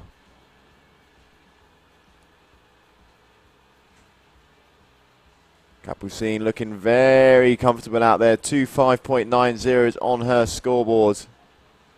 Really, really good score considering the conditions out there are rather flat.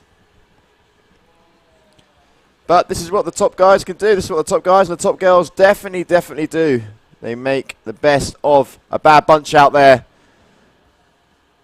And you can see that with those two scores really putting on the pressure. Sitting in first position. Just under 8 minutes left on the clock.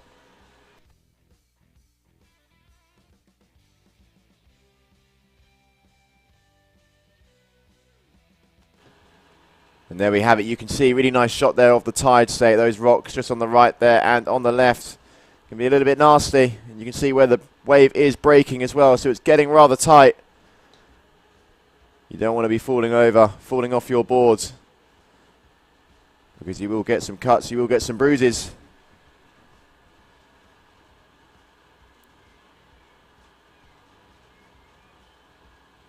And Estefania there, just improving on that 0.93 there. You can see better score, 1.47.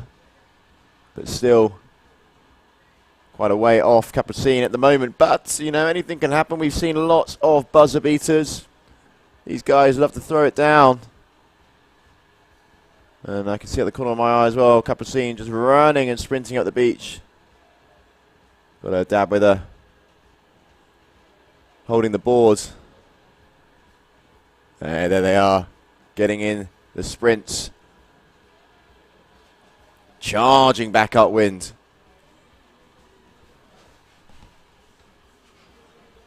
I can also see out on the water, there's just not a lot going on just right now. But we've seen those set waves come through. They do filter through, and when they come through, these guys and girls on the water definitely make the most of it. Here we are, women, round 5, heat number 8. Look at that, you can see the lovely competition site. No complaints our end. We're in sunny Brazil. What a beautiful place to be at this time of year. Definitely beats being at home for me in cold and wet England.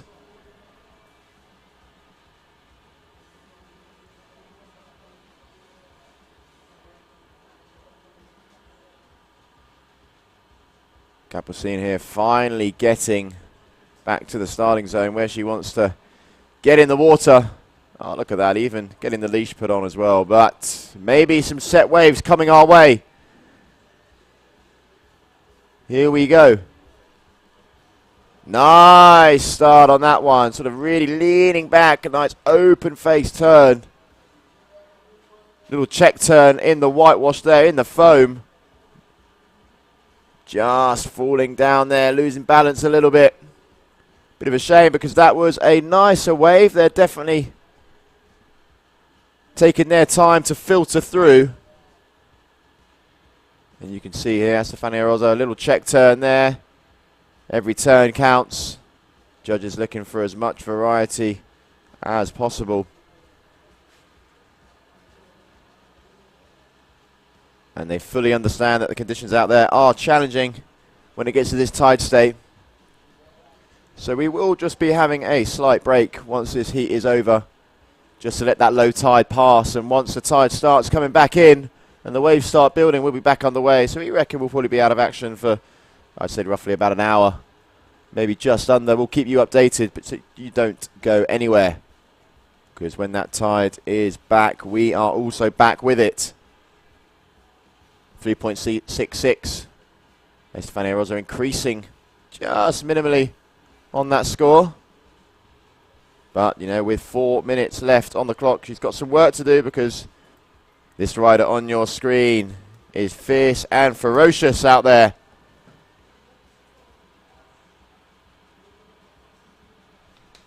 And let's see if Capucine can find a wave. Yes, she looks like she is shaping up to be on one. Yanking on the bar.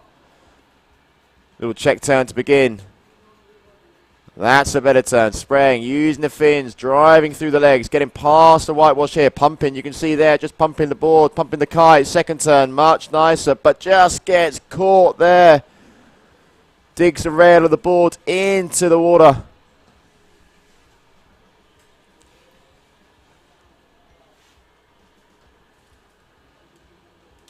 And you can see just pumping. Lovely little turn, but just going over the front. Board kicks out underneath. And there's definitely some set waves coming through. Finally, thank you. Here we go. That's funny, it's got to make use of this. Dropping in, nearly loses it, but keeps it together. Getting into the shallows, though, where the rocks are. Don't want to be there. Exactly why she turns around and, oh, just goes over the board there. Loses her balance a little bit, but here's the replay.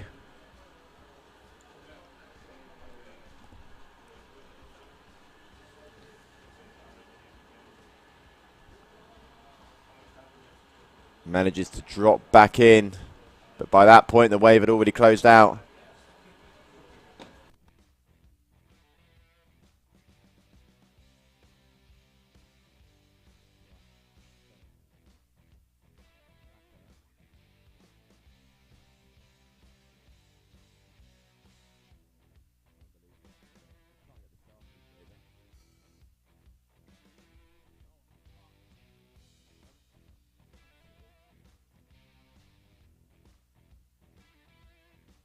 Two minutes on the clock. We're back. Capucine still sitting in first position. Hasn't increased on those 5.90s. Just a couple of little gems there. Would be tough for Estefania to beat because waves are coming a little bit slowly. We just had a set over the last minute, but it's looking pretty flat out there now. So hopefully we'll be treated to a little bit more as this heat comes through the closing stages. It's looking interesting out there, Liam. Capucine first, Estefania second. It looks like the world number one is on a roll. And there it is, I know that sound. It looks like we are going to start to get some more action. But little information for you guys and girls back at home. There is going to be a little break until 1 o'clock local time, which is 5 o'clock in the afternoon at Central European time. As that tide is at that very moment where there are pretty much no waves out there to be seen. So we are going to be taking a break for 1 hour. So we will be resuming competition after this heat at 1 o'clock local time, 5 o'clock in the afternoon Central European time.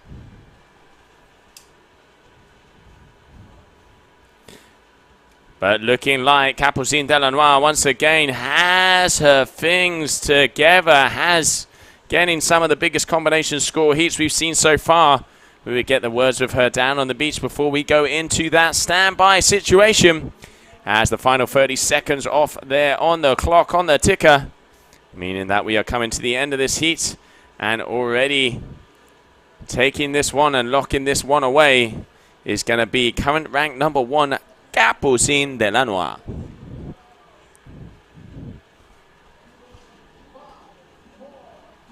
Here we are, final few seconds. Capucine, this wave will count. Looks like a nice one as well, but it's closing out. But definitely going to ride the whitewash here, the foam. A couple more turns to be had. It's got to make use of everything that gets thrown your way, especially when it's tough out there.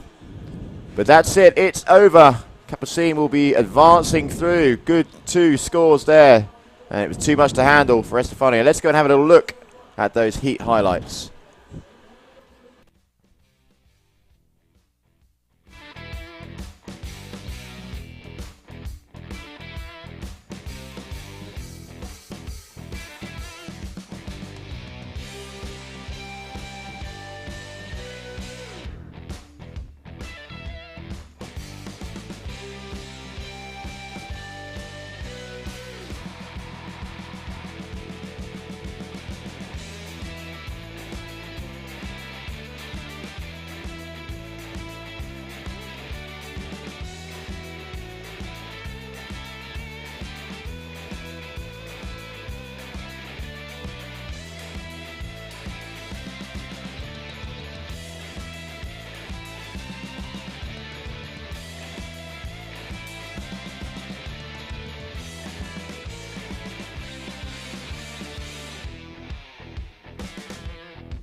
Okay, I'm down here with Capucine, winning that round through to the quarterfinals and in with a big chance of your first world title this year. How are you feeling? Yeah, well, actually, it will be my second world title if I get it. I have one more heat to go, and then I can be world champion. I'm feeling very good. I woke up and I was feeling good. I feel like I'm going with the flow. My heats are going well, so yeah, I'm just gonna keep it like this and go for the quarterfinals. It's been quite a long wait for you guys during this event because obviously we've run the full men's elimination before going on to the women. There has been a few delays, technical issues. How frustrating is it for you when you can't just get on the water and compete and you have to kind of wait for your opportunity? Yeah, it was definitely a big mental challenge, you know, because every day I was pumping my kite twice and I was like, okay, now's the time, and it was not. 3 days without going off the water, but yeah, as I told you, I'm feeling good today, so that's the most important. And the nicest thing I see for you is you're always surrounded by people. You have everyone here, you have your brother helping you, your parents are here. How important is that for you to be surrounded by your family? I think that makes all the difference. I have my 2 brothers, my parents, and it's just such a good vibe, and I'm so grateful. And yeah, I'm just really grateful. Well, we're really looking forward to see how you do in the next round and on your way to the title. Good luck. Thank you so much. Thank you, Gemma, and congratulations, Capucine, for making it through to the quarterfinals. So as we mentioned before, ladies and gentlemen, we are going to be having a break now. We will be returning at 1 o'clock local time, which is 5 o'clock in the afternoon Central European time, as that tide is just a little bit too low, and we are going to wait for it to get back to the sweet spot to enjoy some more amazing women's elimination action here. Day number 4, Qatar Airways GK Kite World Tour here for the season finale. And let's see if the conditions will come back, and we will be crowning our women's world champions. So we will see you very soon.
And welcome back, everybody. Welcome back.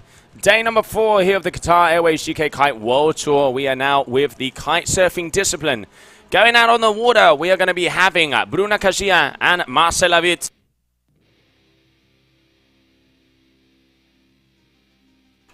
And those are the two ladies out there on our screen as they are getting ready to go in with the first quarterfinal of the day. Let's have a little look and just have a lit go on what that journey has been so far for all of these athletes. Here we can see in round number 5, Bruna Kajia 8.97. At the moment, it was Kesiani Rodriguez with that 11.70. The athlete that scored the highest, and Capucine Delanois just above that with an 11.80. So the ranked world number 1 coming into this contest there in heat number 32. Throwing it down. Let's have a little look as coming up next we are going to be having those quarterfinals. All right, so these are the matches up. So there we can see them getting ready to go. Bruna Kajia is not going up against Charlotte Carpentier, so there's a mistake there. That she is going up against Marcela Witt. Then we have Camilo Serrano against Serena Luz, Kesiani Rodriguez against Lillian Sanders, and Frances Kelly up against Capucine Delanois. And it is red flag in the sky, meaning that less than 4 minutes, ladies and gentlemen, less than 4 minutes. Let's go, go, go. There we can see Marcela Witt. She is out there on the F1 S4, and you can see her there with the Pro Mitu Monteiro board. And then we were going to have Bruna Kajia is going to be out on the North Carve, excuse me, and she is out on the Charger board. So both of these girls getting ready to throw down. Quarterfinal number 1 coming your way.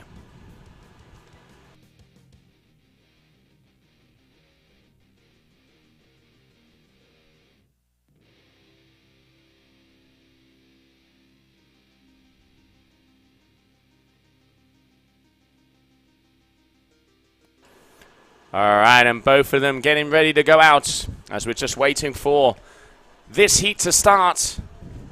Bruna Kajia, Marcela Witt, 2 Brazilian athletes. Let's not forget, Bruna Kajia coming in 2nd position on the Brazilian national contest that we had over here in Taiba at the Copa Kitley. And there it is. That green flag means one thing as we are going to be starting off. There it is. Green, go, go, go. And here we have it. Marcela Witt on your screens.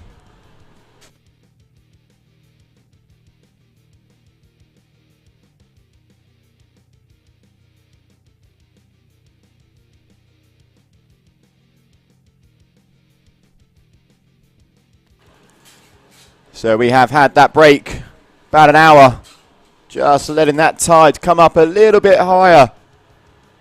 Waves coming through still quite nicely. Will only get better as the afternoon goes on. 1 o'clock here over in Brazil. Wind's still pretty good, and here you can see Marcela Witt. This one looks to be shaping up rather nicely, going backside, and here she goes, engages on this wave. And this is where we start to see it. Losing the balance a little bit messy, but there, wave starts to form up again. Not quite getting the vertical motion there on those turns. And just waiting, let's not forget 14 minutes of action. What are the girls having to do? They're having to get their top 2 waves. And Bruna just coming in onto the screen, represented the bucket hat out there on the water, and she just looked like she had a decent turn. Thank you, Mr. Cameraman. Here comes the replay. Driving through the fins. Not bad, not bad. Dropping in a couple of turns there for her. Let's see what it's going to be. Let's see what it's going to be. Bruna Kajia. It's great to see Bruna competing here. Really good to see, riders like Bruna being able to shred it up on the freestyle and then come and join us on the wave circuit and just, make it through. And really interesting to see what she can take to Marcela Witt. All right, so still waiting for some numbers to be dropped, but we can see a little bit of the average waiting for confirmation. It looks like Marcelo Witt is going to be in first position so far.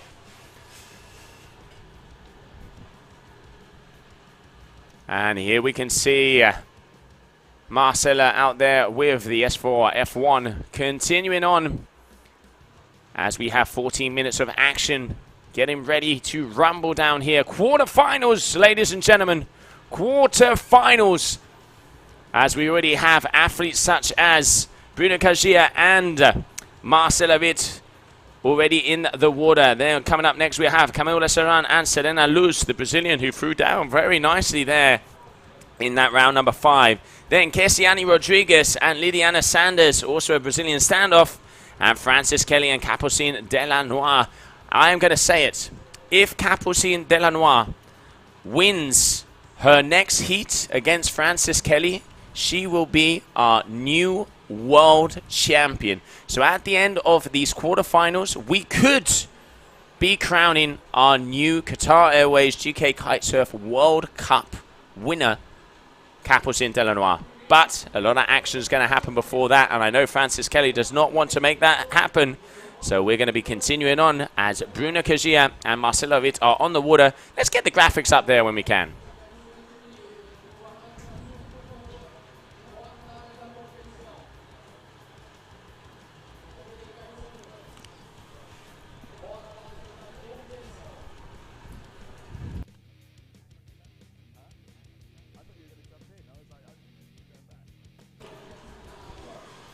All right, so Marcela all the way on the top, all the way out to the back. She's going pretty much as upwind as the contest area will allow her, because it does look like as that tide is starting to come back a little bit, the A-frame on the right-hand side of the competition area is working a little better. And then we're going to have to keep them continue and move on, because Bruna is a little bit further downwind. I can see we've got an 11 meter in the sky here. James Carew getting that, her caddy, making sure that all the equipment is. We've seen throughout this whole contest how important the caddies are. You know, to be able to have the extra boards, the extra kites, to do those Formula 1 pit stops. It's all about the pit lane here at the GKA. But at the moment, it is that young lady on your screen, Marcela Witt, is in the first position. But this is going to be a battle. This is the quarterfinals, baby. Now Bruna dropping in on this wave. There's a little bit of a set coming. Lovely start there. Really getting nice bit of spray, engaging the fins. Getting caught up in a little bit of foam there as the wave starts to break. But as it hits that sandbank once again, it starts to just unfold that little bit more. Allowing Bruna here just engage a few more turns. That was a nice one. Really little untwist the bar, looping the kite as she continues the momentum down the wave. And here we have a replay of that wave. Yeah, that was nice. It was definitely a solid hit, but not being able to kind of link it together with another one. So, you know, one hit wonder. But I reckon she is definitely going to be increasing over her scores. Needs a 2.20 if she wants to go into that first place. But I mean, Liam, you know, early days. Just coming up on 8 minutes left of this heat. So not even halfway through. And hopefully we'll see the girls actually catch and get a couple more turns out there, and we can continue on, because this is the season finale. As we are ready to rumble. Taiba, Brazil, let's go. There we have the caddies. And who's up next there? Camille. Just having a little look, scoping out the competition. And the flag's there, blowing in the wind. The wind is strong now. It's always a beautiful spot to be. And you can see there, drone in the sky, looking down on Marcelo Witt, who currently sits in second position. It's close out there, Joe. It is close. I tell you, it is close. You can feel the electricity. You can feel the thunder.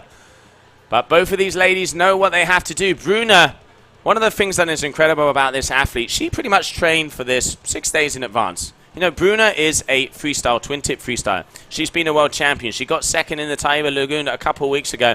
So she decided, you know what, I'm going to have a little go. Had 6 days of training and already into a quarterfinal, and at the moment leading the pack here, trying to increase on that 1.43, and she is definitely going to do that after that last wave. So Bruna Kajia looking in a pretty decent, strong position. Will we see her making it through to the semi-final? We will soon find out. But let's not forget, one of our veterans on tour and has a very big Brazilian surfing background, Marcela Witt, always has a smile on her face. Getting through that last heat with a little bit of an interference action. And dropping in. All right, coming down with power, but getting the old tightrope. And unfortunately, it's under the sea with the mermaids for her on that last ride. So let's have a little look at the scores as we approach the sort of back end of this heat. Plenty of time left on the clock. Bruna Kajir 6.47. Marcela Witt chasing 4.30. Unfortunately going down there and just following the board all the way into the shore. Great shot there from our camera team. Little eye in the sky is brilliant. Gives a great perspective. You can see the waves there just coming in.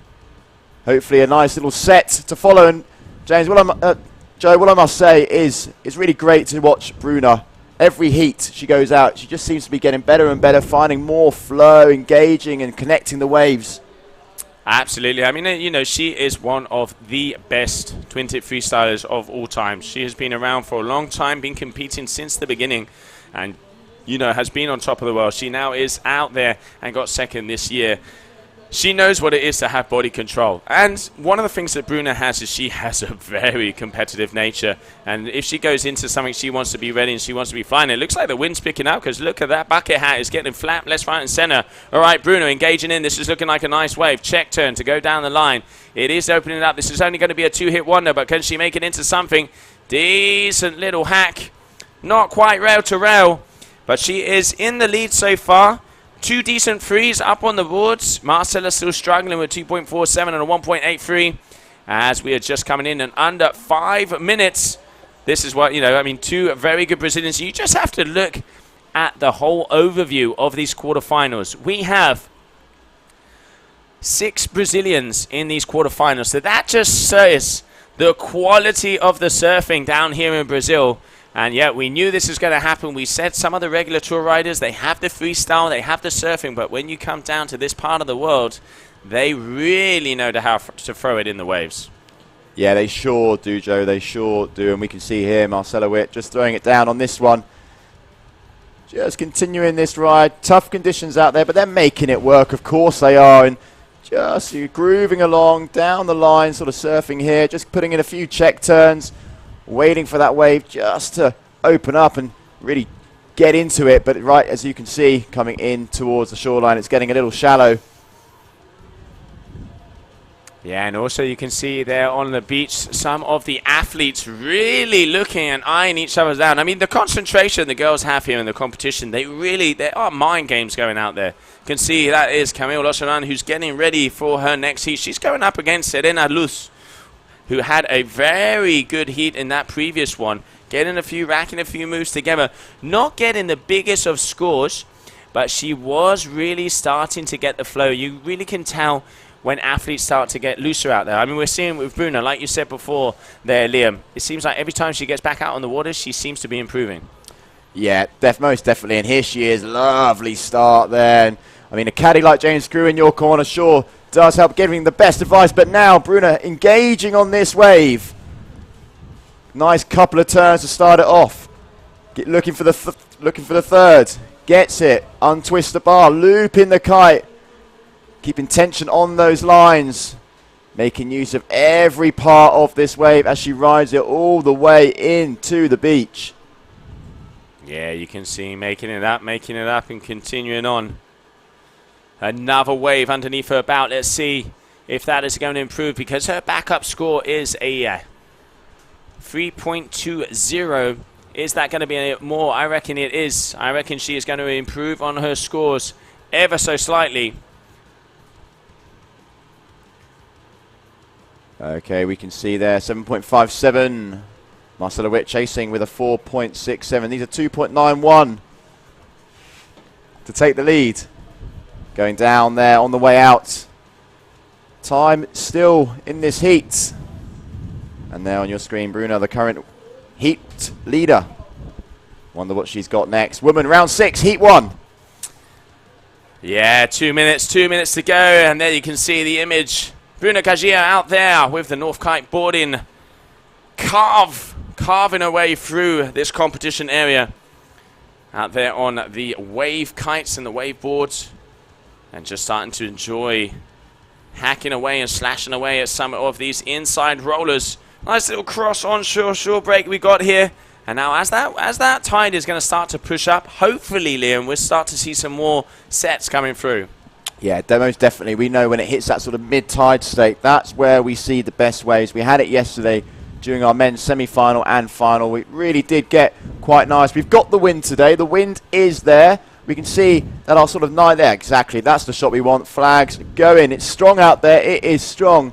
And I can see 9s in the air, 10s in the air. So these women are powered up. And yeah, once that tide gets to that middle point, we're really going to see some nice waves come our way. Well, we are definitely cooking with gas now, Liam, as it is looking like it is starting to pick up. Hopefully we will be able to get more action, because the idea of today is to push all the way through the women's elimination of this competition, the season finale. So we will have to see who is it going to be. We could have a world champion at the end of these quarterfinals, because if Capucine wins this heat, it is it. She is in, and she is got the crown jewels. If she doesn't, then there's a few more scenarios that start to come out there. So we will soon find out. But at the moment, Bruna Kajia really starting to get the hang of this surfboard, and looking like she's in a comfortable position so far to be making it through to the semi-final, because Marcela Witt is all the way down on the left, and she does not have a big score coming her way. And the smile says it all. The smile says it all. Look at her. Look at her.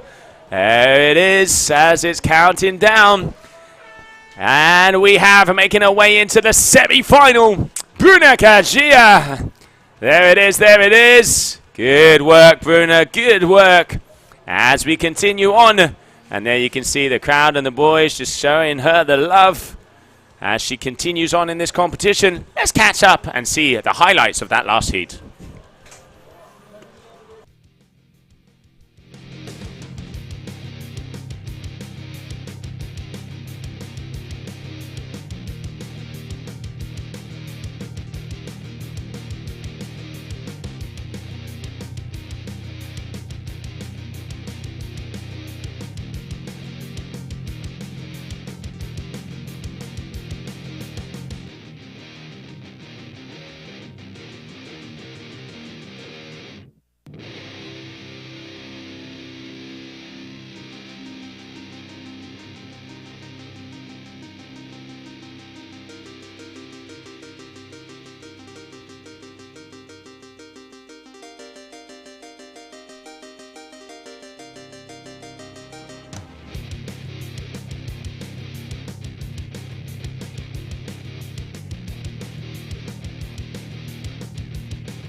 And there as you can see some of the action of that last heat with the highlights. And this lady here, Bruna Kajia, making her way into the semi-finals for the first ever kite surfing competition she has done. And she is down on the beach with Gemma.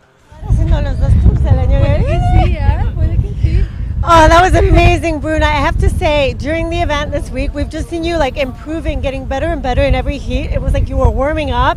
That was just an amazing performance for you. How does it feel to go from competing all freestyle for so many years, and then out there it looks like you're just having so much fun in the waves? Yeah, that's exactly it. I mean, in freestyle, I have so much expectations, quite a lot of pressure. And here, like, I just literally having fun. When I see an open face wave, all I want to carve, and like, I'm not even thinking about the scores. I just want to hit it. And it feels so good when it comes together. So yeah, I'm just having a blast. Amazing. How do you feel about the next round? Have you got your eye on a podium position here at this event? To be honest, I came into this event to like try the experience, you know, get the waves, and I've been improving and improving. So to be honest, I'm not really thinking who I have, what am I gonna like do, strategy. I just want to go out there and surf waves, really. It looks like you are having the most fun, and that's for sure. But the question everyone is asking, Bruna, can we expect to see you at more events with us in the waves next year? You know, I'm having so much fun that I'll say yes. Like, yes, right now, I'm like, hell yeah. If I have time in between events, for sure I would like to do it. You heard it here first. Get ready, because she's going to be with us all year next year. We're looking forward to it. Bruna, good luck for the semis. We'll see you after. Thank you. Thanks a lot. Back to you guys. Congratulations, girls. Thank you very much, Bruna. Getting her way into the semi-finals of this event. And coming up next, we also have two heavy hitters. Camille Lassaran, as I've been saying all throughout the stream, a very talented strapless freestyler and getting into the waves. And then we have Serena Luz from Brazil, who got her action together there in that previous heat. Let's see what she can start to bring here, as this is the second quarterfinal of the day. Let's go, let's go.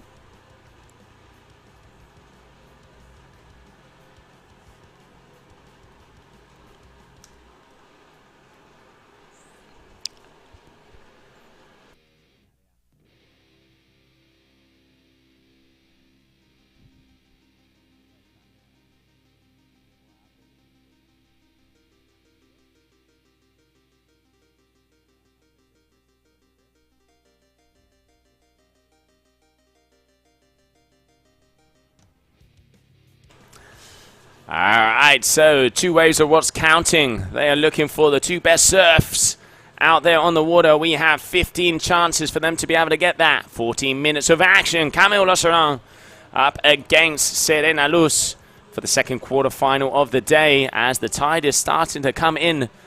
12 o'clock, it was low tide. And now just gone 20 past 1 here local time. If you are just joining us, good morning, good evening, good afternoon, and welcome to day number 4 of the season finale here of the kite surfing discipline of the Qatar Airways GK Kite World Tour. On your screen, we can see Camille Lassaran out of Switzerland, looking to eye up some of the bumps, eye up some of the waves, as neither of our athletes have dropped in or scored on a wave so far, but it does look like Camille here is looking down the line to see if she is going to be dropping into this one. Yep, starting to engage. Okay, so first wave of the heat. Camille off the top. Kite not in the right spot, so she can see not being able to get forward. When it's cross on shore, you want that kite to be in front of you so it pulls you onto the wave and you don't go off the back. Easier said than done. Easier said than done, because conditions are light, conditions are hard, and we have the best of the best athletes out there on the water. But as it stands at 0-0 for both of these girls.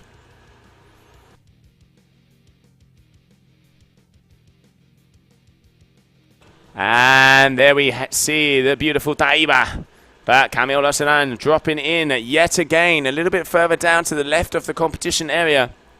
As she continues making her way along, needs to push out that back leg a little bit more to be able to get a little bit more flick, a little bit more whack out of that board. But still, 2 moves on the scorecards, meaning that she is going to be going into first position so far. Let's get cameras on Serena, as it looks like she's about to start off on a wave. All right, here we can see Serena dropping in. This is going to be her first turn. This wave's looking up nicely. Going a little bit too far down.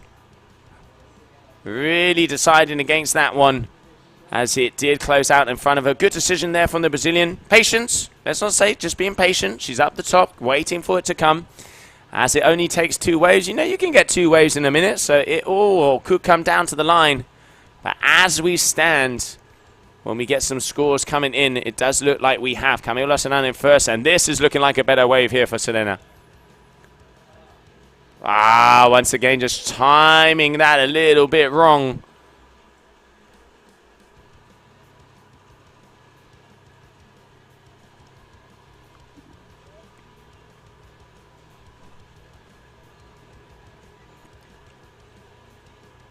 All right, here we go, here we go. Camille Losenan making her way through. And here we have Serena. This is a better wave. This is a set wave. Let's see what the Brazilian has for us. First turn engaging, losing speed. She needs to keep it together. Yes, she does. Goes down. This is where we see them looping the kite to get that extra yank, but no. Looked like the wave was doubling it up, going left, right. And she decided against that one. So making her way back out. There we can see her also riding the north gear all the way out to the back. It's time to go back to the drawing board and see if the next set will be able to get her some scores to be go through. Because let's not forget, the person who wins this heat will be into the semi-finals, where Bruna Kajir is waiting to see who she is going to be going up against out of these two athletes. Just crossing by each other a little bit, saying, hey, how's it going? How you doing? Bon dia, bon dia. As we continue on. Not really a set come in yet.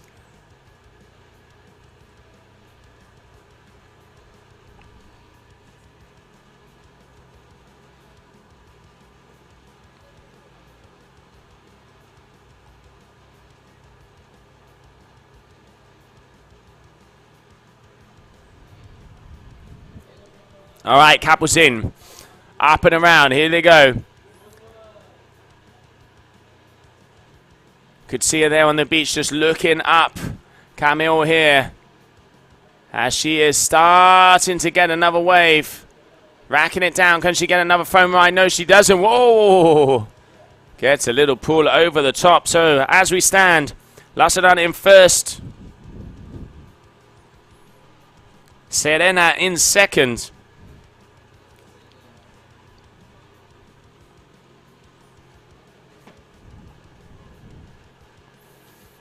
All right, here we have Serena. She has good wave selection. Oh, better hit there from her. Are we going to be able to see a double hit wonder? Once again, goes up. Can she get the time in? Yes, she does. Move number 2.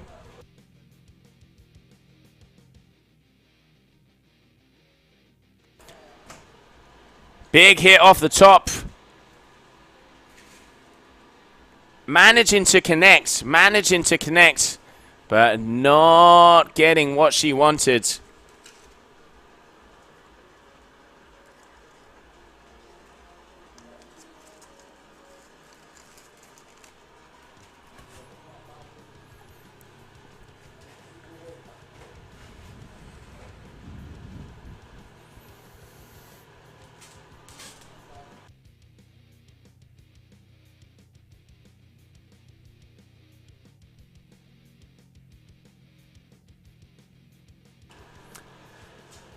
And there we are, just going past that halfway point as we continue on. We have Serena Luz against Camille Lasedan. Camille in the lead, but it is very close in between these two athletes, as the winner will be making their way through to the semi-final. Not a lot of waves so far. And let's have a little look-see who is going to be able to be in position and get a wave. And here we have Camille dropping in.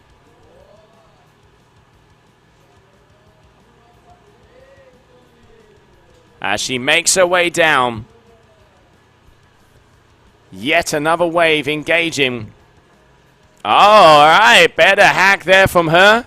Is going very far up in front of the wave. So judge is going to take that into account. But still, just waiting to see. Waiting to see.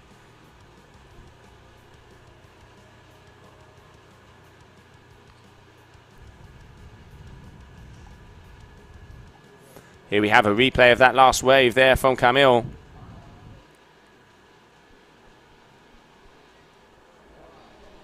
Two smacks.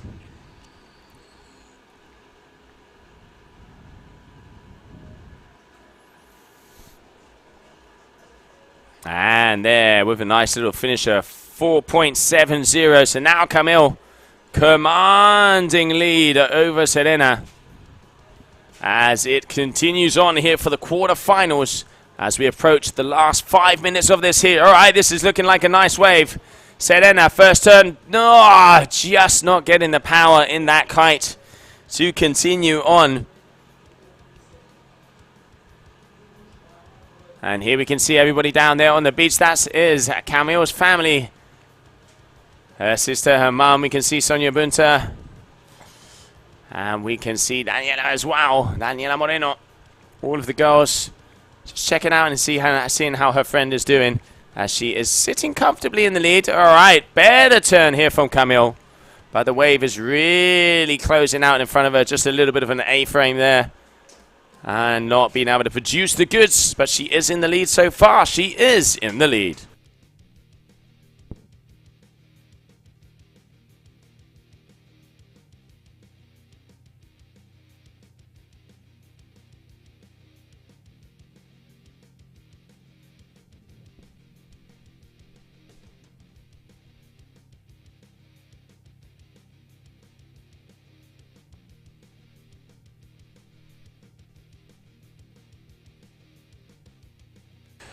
All right, final 4 minutes.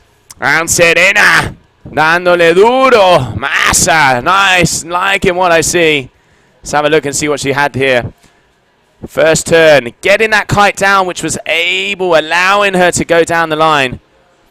And let's have a little look, see what kind of scores are going to come up for her, because Camille really is doing a good job in this heat, keeping it together. But yeah, scores are quite low. Let's not forget some of the highest scores we've seen so far. Capucine Delanoir with an 11.80 total.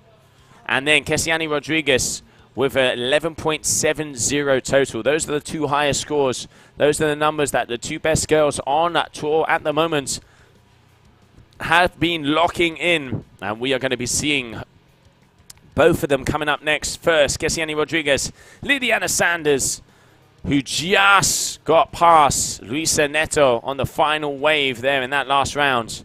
And then we have Frances Kelly is going to be going up against Capucine Delanoir. So here we go. As we continue on, it is looking like Camille is about to go down and see if she can get yet another wave.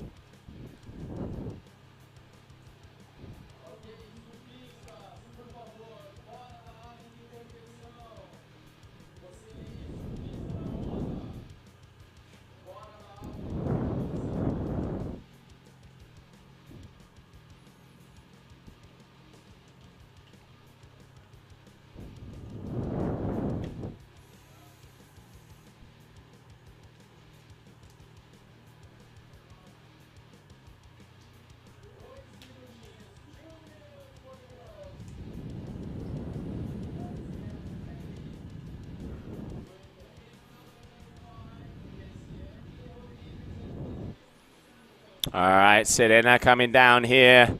She really does have good wave selection, this Brazilian athlete. Really knows to pick off the diamonds in the rough. And she is getting some of the gems out there today, but she needs to up her game, because at the moment, this young lady from Switzerland is 90 seconds left on the time. Is already starting to rack up some of those points.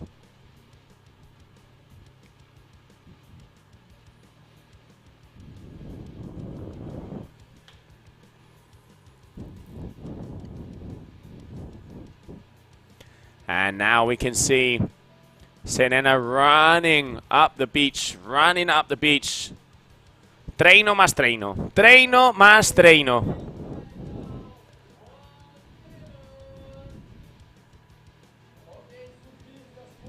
Oh, it also looks like our MC Andre has started to get his groove on and start to push everybody down here to get the vibe and feel the rhythm. As we have 30, just coming up on 30 more seconds here. 30 more seconds. And now let's see if Camille is going to be able to pull it off. Decent first turn. Let's see. Looping that kite around, trying to push it, getting the board going. Turn number 2. Serena has seen it. She knows she has to do something big if she wants to have the possibility. As she needs a 5.07. 5.07 is the name of the game. Oh, big open hack. Watch out. This could be a buzzer beater. What has she got? Continues down the line. Is she going to be able to link it together We will see. One more turn, losing the speed a little bit, but getting 2 more hacks. Serena Luz put it in a last wave, but I do not think that is going to be enough to end that one off. But still, great performance from both of these ladies. And while we're waiting for that result, we're going to go to the heat highlights.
And welcome back, everybody. Welcome back.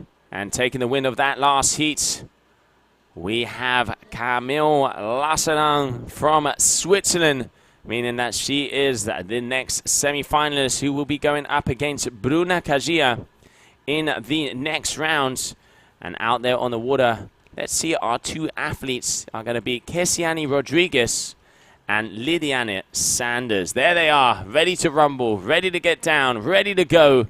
2 Brazilians one more time. I mean, we have had half of a Brazilian fleet out here in Taiba, and they are, half of them are already into the quarterfinals, and there will be at least 2 Brazilian athletes in the semi-finals as well, because Bruna Kagia is already there, and it will be one of the 2, either Kesiani Rodriguez or Lidiane Sanders coming up next. So here we go, as that green flag is about to get ready to go on into the sky.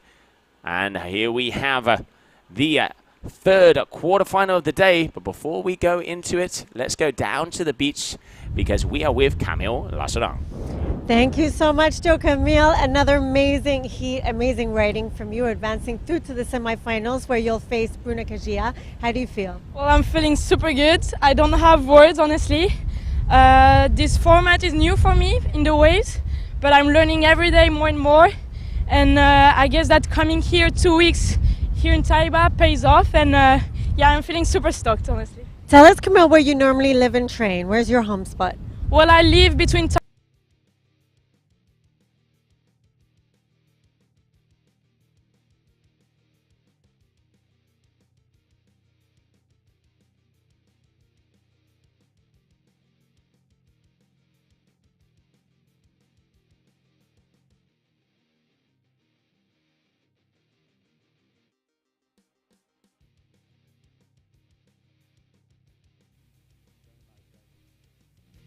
All right, so there, unfortunately, you can see AP flag in the sky as it looks like we have surfers in the competition area. So we're just clearing there. Safety first, guys. Safety first, girls. So bear with us as we will be coming back strong with quarterfinal number 3, Kessiani Rodriguez and Lydiana Sanders.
And welcome back, everybody, as we are starting off again. Looks like those surfers have been removed from the contest area, meaning we can continue on. And coming up, we have the Brazilian standoff in between Kessiane Rodrigues and Lidiana Sanders. Those two athletes getting ready to rumble. Let's not forget, whoever wins this heat will be making it through to the semi-finals of the competition. So if you haven't got one, get a coffee, get a cold one, or get to the edge of your sofas. Get up, get going, as we have a semi-finalist will be made out of this heat. Let's not forget, whoever wins will be going up against the winner of the next heat in between Capucine Delanois and Francis Kelly.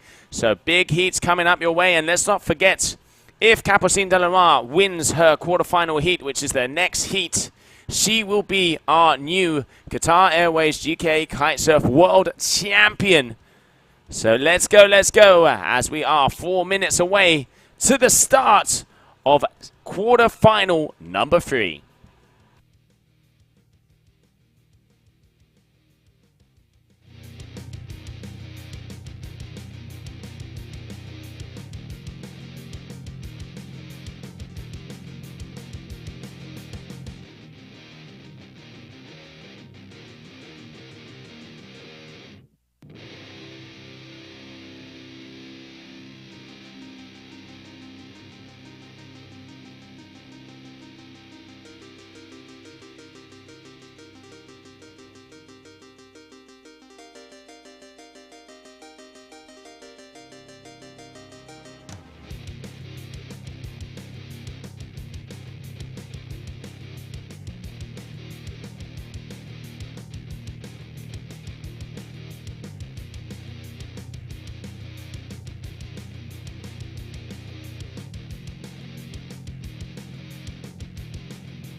All right, there we can see a yellow flag in the sky, meaning that we are going to go. Kessiane Rodrigues, Lidiana Sanders out there in the water. There we can see Kessiane on the F1, Lidiana on the duotone, as they are both getting ready to rumble. Let's go. Action out there, quarterfinal. Who is going to be making it through to the semi-final? 14 minutes of action. Top two waves are what are counting out there, Liam. Yes, they are indeed on your screen there. Lidiana Sanders, nice competition for her. It's a Brazilian battle out there in this quarterfinal. And very, very shortly, that green flag is going to get lifted and we're going to be underway. And there we have Kessiane on your screen. So, big heat coming your way. Kessiane Rodrigues has the second biggest combination score of the whole contest. She has an 11.80. Capucine Delanois coming up next has the biggest one with a 14.13 and then an 11.90. Oh! Kessiani. Now that is what I'm talking about. This is what I want to see. We want to see the hacks. We want to see the slashes. And Kessiani throwing down from the first one. All right, finally we got some action out here on the water. Let's go, girls. Let's go. Yeah, finally now starting to see the waves filter through as we get to that sort of perfect mid-tide state. The rocks are covered, and that's always a good sign, because when the rocks are covered, we know that the waves are going to shortly come our way. Wind is still blowing. Joe, we've got a heat on our hands. Oh, we certainly do. There is definitely a heat on our hands, and we knew this lady was going to be pushing the Brazilian wave champion. And you can see slashes, pushes that back foot, driving through the fins. And already Kessiani has got a little bit of an air pop there. This is starting off. You know what? This girl's got the fire. She's got the fuego. Yeah, coming out, smoking out of the gates. Big, big scores hopefully going to be coming our way. She's managed to catch a very nice wave all the way into the shore. There she is on your screen, heading back out because she is hungry and she wants more. Oh, what a way to start off for both of these athletes. Nice little set as soon as that buzzer hit the ocean, throwing them some love. And the girls attacking it with ease. Here you can see Kessie a little more on the center of the wave, but she pushes through. Look, lets those fins release. And it was this move where she actually got a little bit of an air pop onto the wave. So still waiting to see what the judges thought of that, because that one was actually the wave behind it. So that is not going to count as the finish of that one. So this is going to be two separate scores. So you know what? This isn't going to be a big score because it's pretty much one cut in half. Good spot there, Joe. Very, very good spot. Didn't see that when all the action was going down. And Liliane on your screen. This one looks like it could be opening up because the sandbank is there, and that is when the waves start to rip in. They're just doing a nice wide carving turn there, that bottom turn there. Let's see if she can put some force into this one. Nice, spraying the water behind her. This wave is really starting to open up as she comes in close to our judges. Oh, and again, Liliane Sanders starting to bring it to it. So, looking like a 3.57 for that first wave, a 2.30 for that second wave, that combination one that we saw from Kessiani Rodriguez. Now Liliane Sanders waiting for a score on this one. These girls are not stopping. Good bottom turn there from Kessiani, really getting the low off, up and over the top. Starting to see some moves out here, and she is determined. You can see she is hungry, as you've been saying. It is getting meaty out there, mate. It sure is. Not done yet, not done. Just look at that kite control as well, just yanking the bar, giving it full commitment, and just coming in there. We'll be very, very happy with how this heat has started. 5.87, couple of wave scores there. Running back up the beach, we've seen pretty much all our riders do that, and here is the replay. Yeah, you can see this bottom turn. There's not a fumble at all. Engaging, pushes, getting the power on that back foot, really driving through the fins. This is why she's going to be getting those bigger scores. This is why at the moment she is in the lead. And she is definitely one of the women to beat out there on the water as we continue on. Because let's not forget, in the next heat, if Kapuzin wins, she is the new world champion.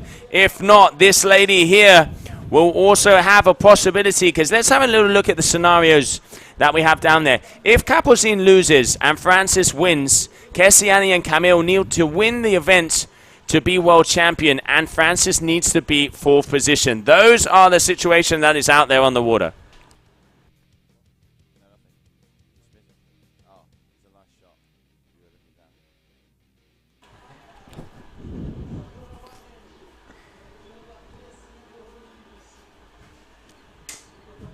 All right, just coming up on 9 minutes to go, and these girls are ready. 6.0 up there, Liam. 6.0, yeah, great score. Nice wave score there.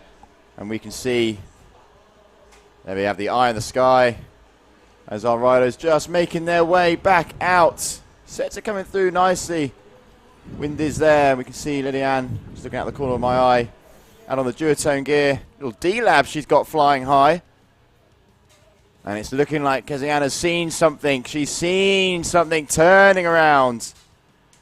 And will this wave start to form? You can just now see it just starting to open up nicely. Looking over her right and left shoulders. Dropping in very shortly. Here we go. Starting to engage. Loops the kite. Now we begin. Big hack at the top of the wave there. Nice stuff. Goes low. Gets that second turn. Not as aggressive, but still, you can see now the wave starts to form onto the other one, but she's staying on this one. Backs out. That first turn was lovely stuff. Shame she couldn't have stayed on that wave, because a couple more turns like that and you're looking at big scores. Big scores. Look at that. Some of the riders there just enjoying some time off the water. Marcella Witt on the right there. And again, our competition site and our two riders. Beautiful shot. Look at that. Aren't we lucky to be down here? Taiba, Brazil, the final stop on the GKA Kite-Surf calendar. Been a great year. Been an absolute pleasure. And it's not over yet, because we still have to crown our world champion. 7.5 minutes on the clock. 11.20. Kezia Rodriguez in first place with a 6 and a 5.20. Lilian Sanders, second place, needs to do some work, because right now this girl is not stopping. Big hack at the top of that wave. Dropping in, looking for the second. There it is. Working the kite, getting every bit of juice, every bit she can squeeze out of it, because she's not finished yet, Joe.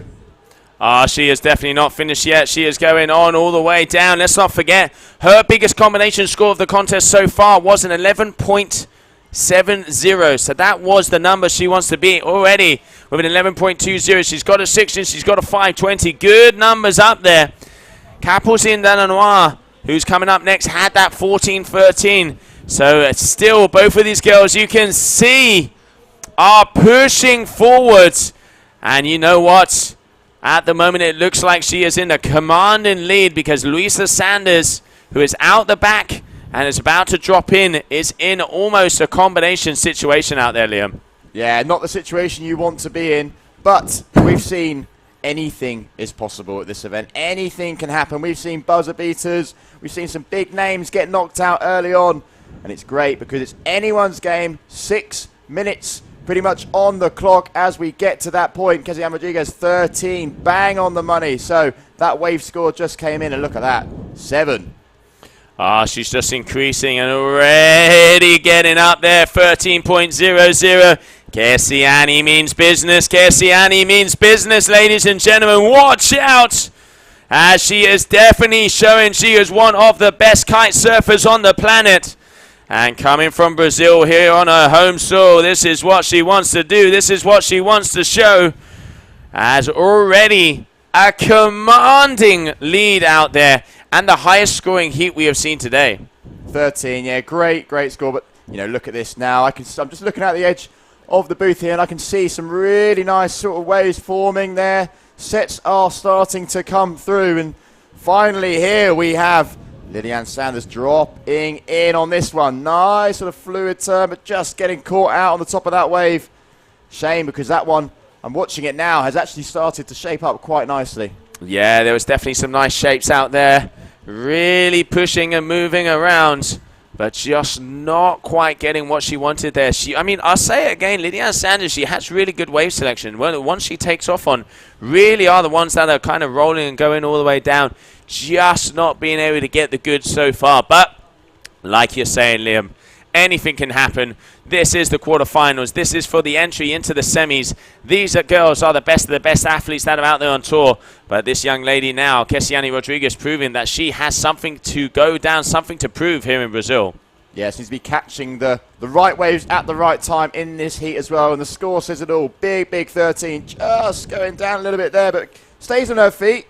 And now focus goes on to Lilian, who just puts in a nice sharp turn there at the top of the wave. Diving down, working that kite. Stays on it. And how is this wave going to form as we enter its second section? Yeah, you can see unfortunately she is straight lining it though. She is not kind of getting that rail to rail. She continues kind of going down. There's not that top to bottom that we are starting to see there from Lilian. But at the moment, just as we come into the last 4 minutes, Kessiani Rodriguez, your number one in this heat, coming through with a big 7 and a big 6. Those are some big numbers. Those are definitely some big numbers. There she is on your screen, replaying the last wave. Just as you mentioned, Joe, just straight lining it, just that tad too much. But there's still time on the clock. And the sets are coming in a little bit more frequently now, which is exactly what we want to see. And I can see Capucine as well, just doing the lines, getting ready, because she'll be up shortly. And there on your screen, your heat leader, Keziana Rodriguez. Yeah, beautiful shot there of her. She comes back to the beach. You can already hear some of the vibes down there. Local Brazilian rider getting the crowd to their feet as they can see their champion is on full form. Dropping in one more time, engaging, losing a bit of power there, double pump, foam ride. And this wave is closed out in front of her, so not the one she was looking for. Needs to improve on a 6.0 if she wants to get something bigger. Making the most of it, racking it all the way down. But yeah, judges are not going to be giving her that kind of a score just for kind of going down on the white water. Being able to make it all the way through. Big hack there. And Kesiani is definitely meaning business. The event final, the season finale here. Taiba, the Copa Kitley, the Worlds 2022. And there we can see her making her way down, making her way up. It doesn't matter what she has to do. She is all over the place and bringing those scores home. Big, big score, as mentioned, Joe. What she's got to improve on is the 6, and that is even a good score in itself.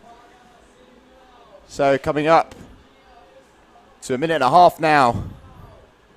90 seconds on the clock. And I wonder how she'll play this one out. She'll be told that she is in the lead. You know, quite commandingly as well. So going out there maybe for one more run, just enjoying it. Trying to find another little gem. And you can see in the background there our hydrofoilers just warming up, getting ready for their action because we're not done yet. And nice start there. Let's see if we're not going to sort of flatline this one, edging hard against the fins, but just the one turn on that wave. Yeah, you can see it is just the one turn out there at the moment.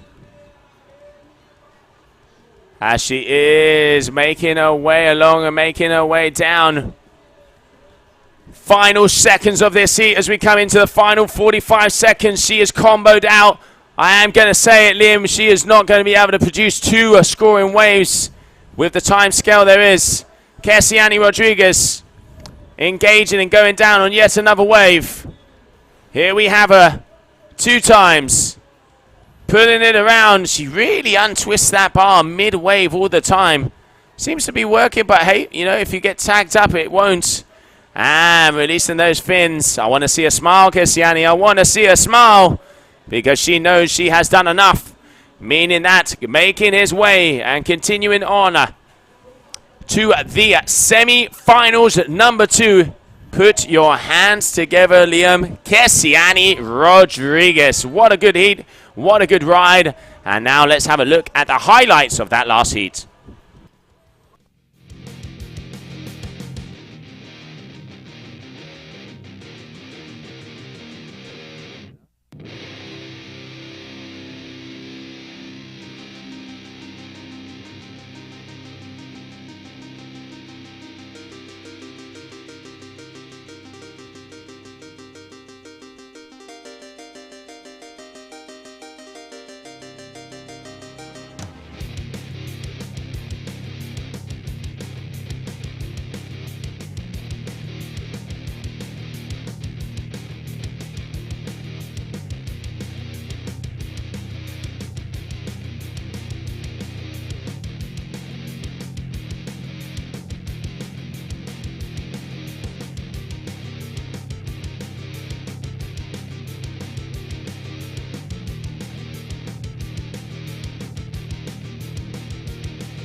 And there we just saw some of the action highlights of that last heat. And we are going to go down to the beach with the Brazilian champion, Kessiane Rodrigues, coming off with yet another win and into the semi-finals.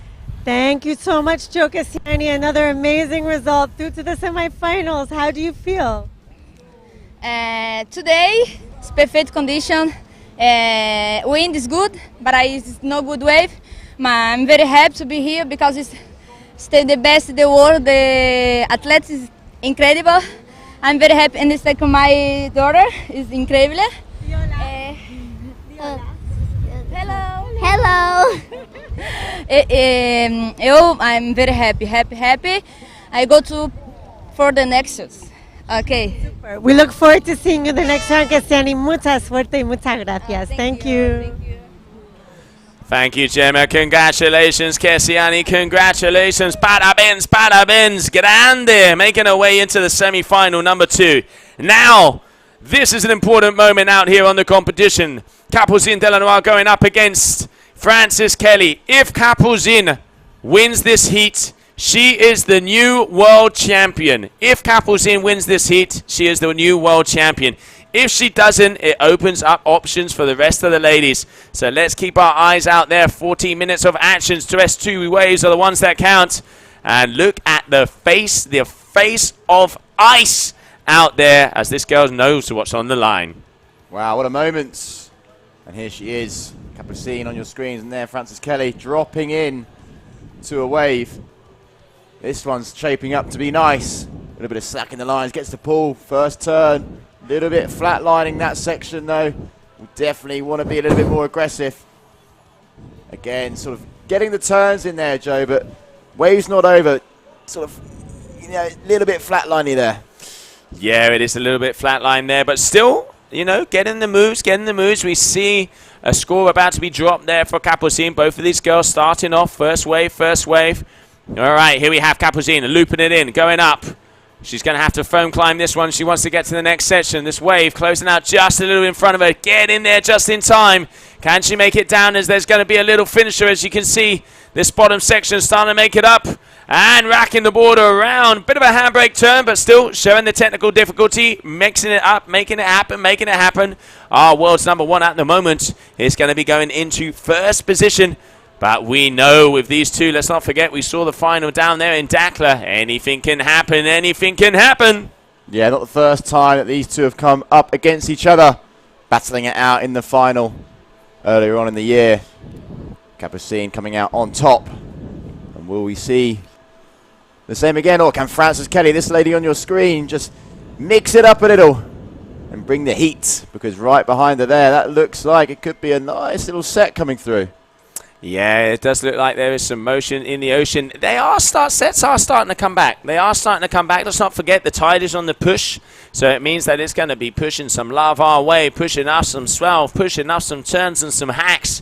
As we have at this quarterfinal, the final quarterfinal of the women's elimination. And then we will move over to the semis.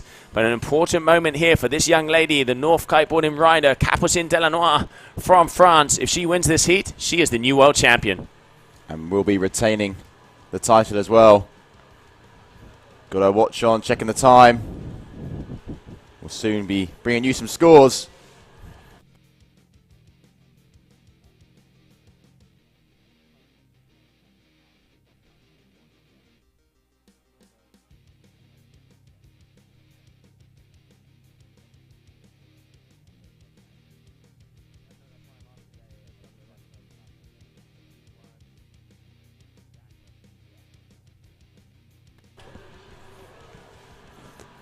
Well, she's looking like she is on full form at the moment, Liam. Really pushing those scores out. Frances Kelly still, she's making her way all the way out to the back of the competition area. I got to say, it looks like the wind's dropped a bit. Yeah, it does. Capucine's on a 9. I can see her brother here with the 8s just in case it does pick up. But I think I agree with you. It's definitely dropped off a tad. And it's funny, earlier the wind was pretty strong and the waves weren't quite there. Now it's completely the opposite. Clouds are around. So maybe that's hindering the wind, Joe. Yeah, maybe. I mean, obviously, you know, Brazil is normally sunny and completely coming through. There are more clouds out there today, like you say, will hinder the wind. hopefully it won't hinder it too much for us to be able to make it all the way through to the final. And then let's not forget we have the Hydrofoil-Freestyle as well. Better turn there from Francis. As she's coming down, she was on an absolute hype over there in Dakla with her best result of a second position. That meaning she is the ranked number 2 in the world as it stands. But in the water, Capucine Delanois, that young lady there, the current tour leader, fighting for her first World Championship title. Yeah, she certainly is. Just going down there.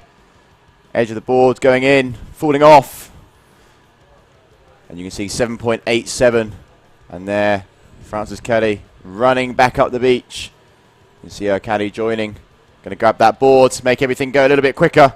Yeah, you can see there Luke helping them out. So that's one of the things we say about the GK is how cool it is to see everybody helping each other out. Doesn't matter if they're, you know, husbands, boyfriends, girlfriends, friends. Everybody just gets involved, helps the people run up the beach because it definitely, the wind has definitely lightened up because I can see there aren't so many white caps up on the right-hand side. And there we can see Capucine's father making sure she knows exactly where she is as we are in a quarter-final, the final quarter-final, and the first very important moment of this competition, and a very important moment of this young lady's career, because she could be claiming her first World Championship title. On your screen, there she is, just heading out to the back. Sitting in first position at the moment. Still heaps of time left, though. Anything can happen. I wonder what's going through her mind. What do you reckon, Joe? I reckon she's actually looking nice and calm and composed.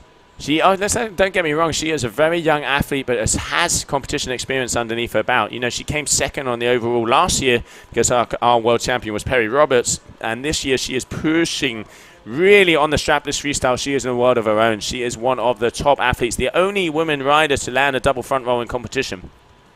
And on the wave, she has been training for the last 3 months over here to make sure she was ready. And that is what we want to happen with the GK. We want to see the most complete rider out there. And Capucine Delanois, definitely an example of that hard work pays off. And now, but this young athlete also, Frances Kelly, is not going to be making her life easy, as she does not want to give this one to her quite yet. Frances Kelly, always a smile on her face when on the water. Loves to compete, loves to be out there, ripping and dipping along the waves. And there it is, Capucine. Can't miss that blue north kite, can you? It just looks great in the sky. Ocean Rodeo is what Frances Kelly is on over there. And I wonder, pumping along. Looks like we've got a little bit of a wave coming our way. Yeah, and it looks like Capucine agrees with you as she starts to get that turn in. Waves are far and few between. You've got to pick off the set waves if you want to be able to have the possibility of getting the scores. You can see just not got the power. And the rocks are already covered, meaning the riders can make their way all the way in. And I don't know who is more nervous, her father or the athlete. It is getting close there. The family, they know what is on the line. And it is great to see everybody down here enjoying the best kite surfing action we have out there for you today. Top 2 out there in the water of the world, battling it out here in this quarterfinal. And let's see what is going to happen, because in Dakla in Morocco, where we had that first event, this was the grand finale. Yes, it was. Great event, that one. Capucine taking the win, taking the W. And here now, 6 minutes left of this heat. Plenty of time. And we know that Frances Kelly short can be dangerous. She has the scores in the locker, but just needs those waves to come her way. Yes, she does. Both of the athletes at the moment just kind of mowing the lawn, back and forward, looking to see that set comes through, because it is very close in between them. You know, pretty much scores are pretty similar. So a decent wave from either of these athletes could turn this heat one way or the other. And I can see Camille Delanois starting to scatter around the competition area. I reckon, Camille, because you said he had, yep, there it is. Camille was putting up the 10 meter. You said he had the 8 up, but it's gone the other way. It looks like as those clouds are coming in, wind is starting to drop. And I can see Capucine's brother, Camille Delanois, starting to lift that 10 meter carve into the sky, just in case the younger sister is going to need it to be able to get through. But still at the moment in the lead, as we're just waiting for more scores to be dropped from both of these athletes. It definitely has been a drop in the wind. 10's up in the air now. Will be interesting to see if she comes in and fancies the old switcheroo. And I can see there's 11s as well on the beach. So yeah, Joe, definitely a drop in the wind. But here on your screen, Capucine. Yeah, looking back, a little bit of a wave in front of her, deciding against it, taking a little look at her brother. She knows that bigger kite is out there. And I wonder if she's going to take it back. Because I tell you what, the wind... Liam, I know I said this before, but it looks like the wind is disappearing. It's just going by the seconds. The white caps are disappearing. Hold out for us. We've only got a few more minutes left. 4 minutes. Coming up towards 4 minutes on the clock. So, scores on the doors. 7.87. Capucine in first place. Frances Kelly on a 4.86. But, you know, those scores can change if we get thrown the conditions. Give us some waves and give us some wind. Yeah, we can see Frances all the way over on the left-hand side. That kite, as this wind is dying off. All right, Capucine Delanois, you know, she's actually being quite intelligent here. She's keeping herself busy in front of the competition area so the judges can see that there is still conditions to be able to ride out there. Because if both the athletes were downwind, trying to get back upwind, it could lead to the judges to think that there aren't conditions, it isn't possible. And now I can see some of the guys starting to put up some bigger sizes as there is a 10 meter in the sky here for Frances. She is making her way back to the shore. And Luke is running down there to try and help her to get back up into position. Because current rank number 1 at the moment is just cruising and bruising by herself as she's looking to improve over that 3.70 to see if she can get a better score. Frances Kelly's still in the mix and he needs a 5.40. We've seen her do it before. We might see it again. But at the moment she is way down out of the competition area and she needs to make her way back. And there we have father and brother Capucine watching her down, making sure she got what she needs as it is getting close to being that moment. 2.5 minutes to go. Foam ride here, off and around, looping that kite around to be able to continue through. Again, another little bit of foam ride, but you can see, Liam, how that kite is just not pulling. Yeah, I'm just focusing really just on the kite there, looking out of the booth, and it's, yeah, there's definitely a drop, and it's sort of not giving her that yank that she needs on the wave. Definitely fluttering around a little bit up in the air. And my word, there's all sorts of kites up flying here at the beach. People just getting a feel for what size they need, what they want to take out. But as you mentioned, Capucine there, not getting the yank she needs for the waves, but still making her way to the edge of the competition area. Frances Kelly, meanwhile, still downwind, so needs to charge herself back to catch these waves. Yes, she does. Yes, she does. All right, so Camille Delanois dropping the kite as there's only 90 seconds to go, meaning that they know there wouldn't be enough time if she wanted to do a change anyway. So Frances starting to get a little bit further upwind. She's got one more chance. She's got enough time to be able to move around and make it happen. Can she force it? Can she force it? Because let's not forget, also, if Capucine loses and Frances wins the event, Frances needs to be 3rd or above to be world champion. So if Capucine loses this heat, Frances only needs to be 3rd or above. So making her way into the mini-final would be enough if she got that 3rd position to be world champ. But it is looking like it is tough and very hard out there for that to happen. But just losing the board there on the end. So it could be, ladies and gentlemen. We're going to start to increase the volume. It's going to be that moment. Liam, it's getting close. Really is getting close here. Final 30 seconds. So will we see some more waves ridden, or is that it? The time is ticking down. Capucine still in first position. Frances Kelly really needs to pray to the wind and the wave gods that they get thrown her way, because she's still downwind. It's not looking likely. Capucine here about to drop in on her final wave of the heat.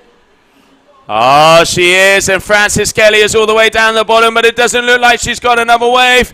There it is, bringing it off. That is it, just waiting for the confirmation. Just waiting for the confirmation. But it is looking, because Francis is not on another wave. Ladies and gentlemen, we are waiting for the confirmation to happen. Is it going to be? Is it going to be? One more score to be dropped. One more score to be dropped. Capucine Delanois, Francis Kelly. There's one number, one number. It's looking like this young lady has it. Just waiting for the eye in the sky, and there it is, there it is. I give you your new world champion of the Qatar Airways GK Kite World Tour Kite Surfing Discipline, Capucine Delanois. Ah, the smile. Look at the smile. She knows she's done it now. Hands are in the air. There goes the French flag. Hugs all around. She knows now. World champion, our new world champ. And what a moment there. All the hard work has paid off. And you can see the emotion on her face. Absolutely thrilled. And so she should be. She had an amazing event earlier on in the year in Dakar. And now it's not over here.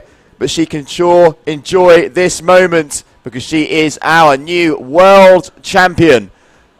And you can see there our crew getting all those shots, all the ins and the outs. And there, look at that, straight onto brother's shoulders. Boom, up there.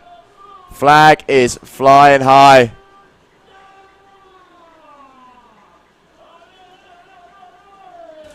And there Joe down on the beach, on the mic, giving it full whack. And you can see there, super stoked. There's Joe. Down she goes. And another world champion has been crowned. We've been busy crowning world champs. James Carew took it yesterday and today. Capucine Delanois shredding up everyone and everything that comes in her way. And what a moment there. We can see from above. A few kites in the air. Nice moment down on the beach. And there they are. Oh. Congratulations, Capucine. Congratulations.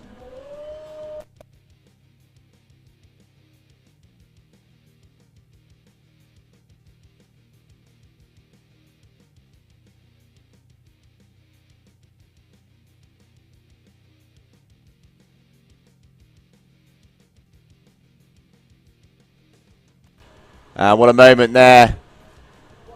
Some family images. There's Dad. Super, super proud. And that's the shot we all want. That is the shot we want to see. But it's not over yet for Capucine. I'm sure she will enjoy this moment, but still a couple of heats to go. And she will be wanting to take the win here and just put the icing on the cake.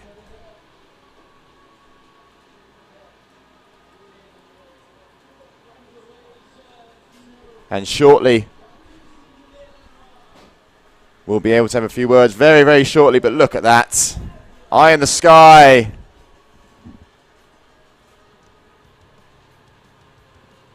And Capucine, I'm just looking out from the booth, being swamped all around. Everyone wants her.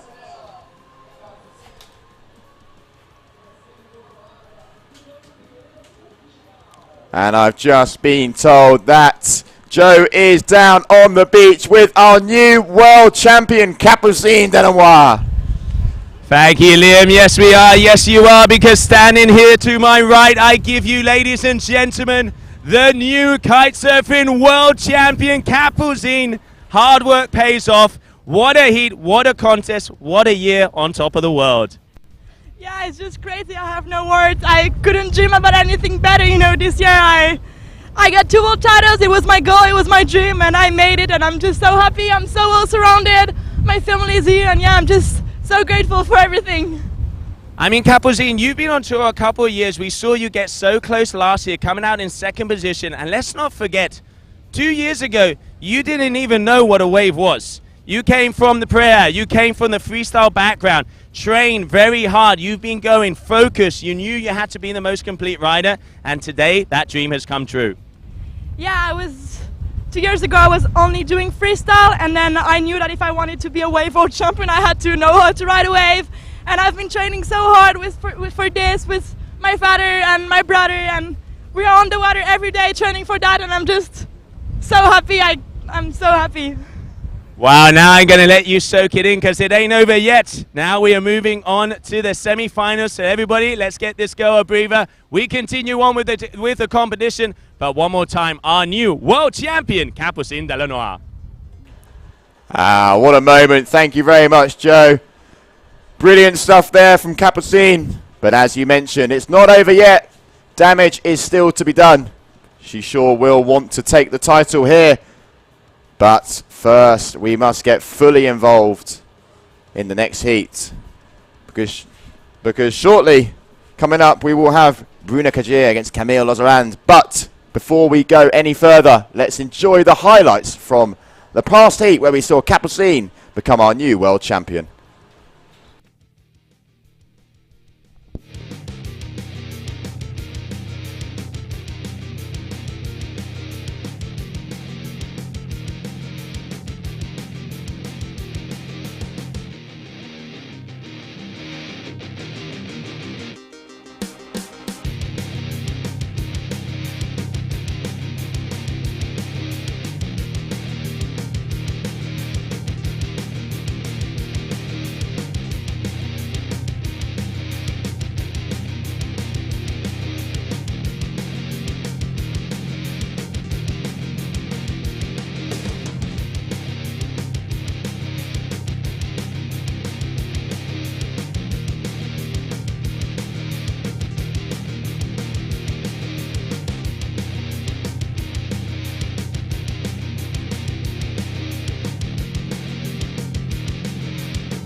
What great highlights those were.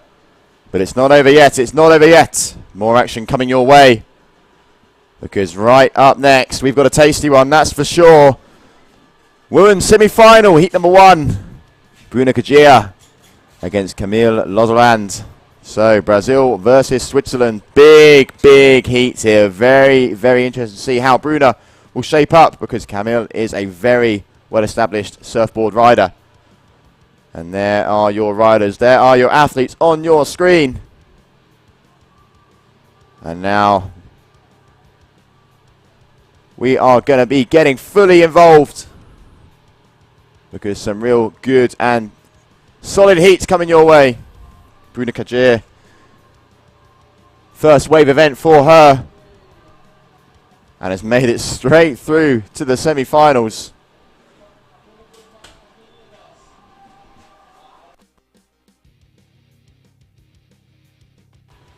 Just looking out of the booth now, I can see there's an 11 in the air. And I believe Bruna probably out on the 9. Currently red flag flying high. So a little bit of time before we get fully underway. You can see our flag team there on the left. Letting those riders know exactly when we're going to start. But sit tight, don't go anywhere. Because we've got some good and competitive heats to follow.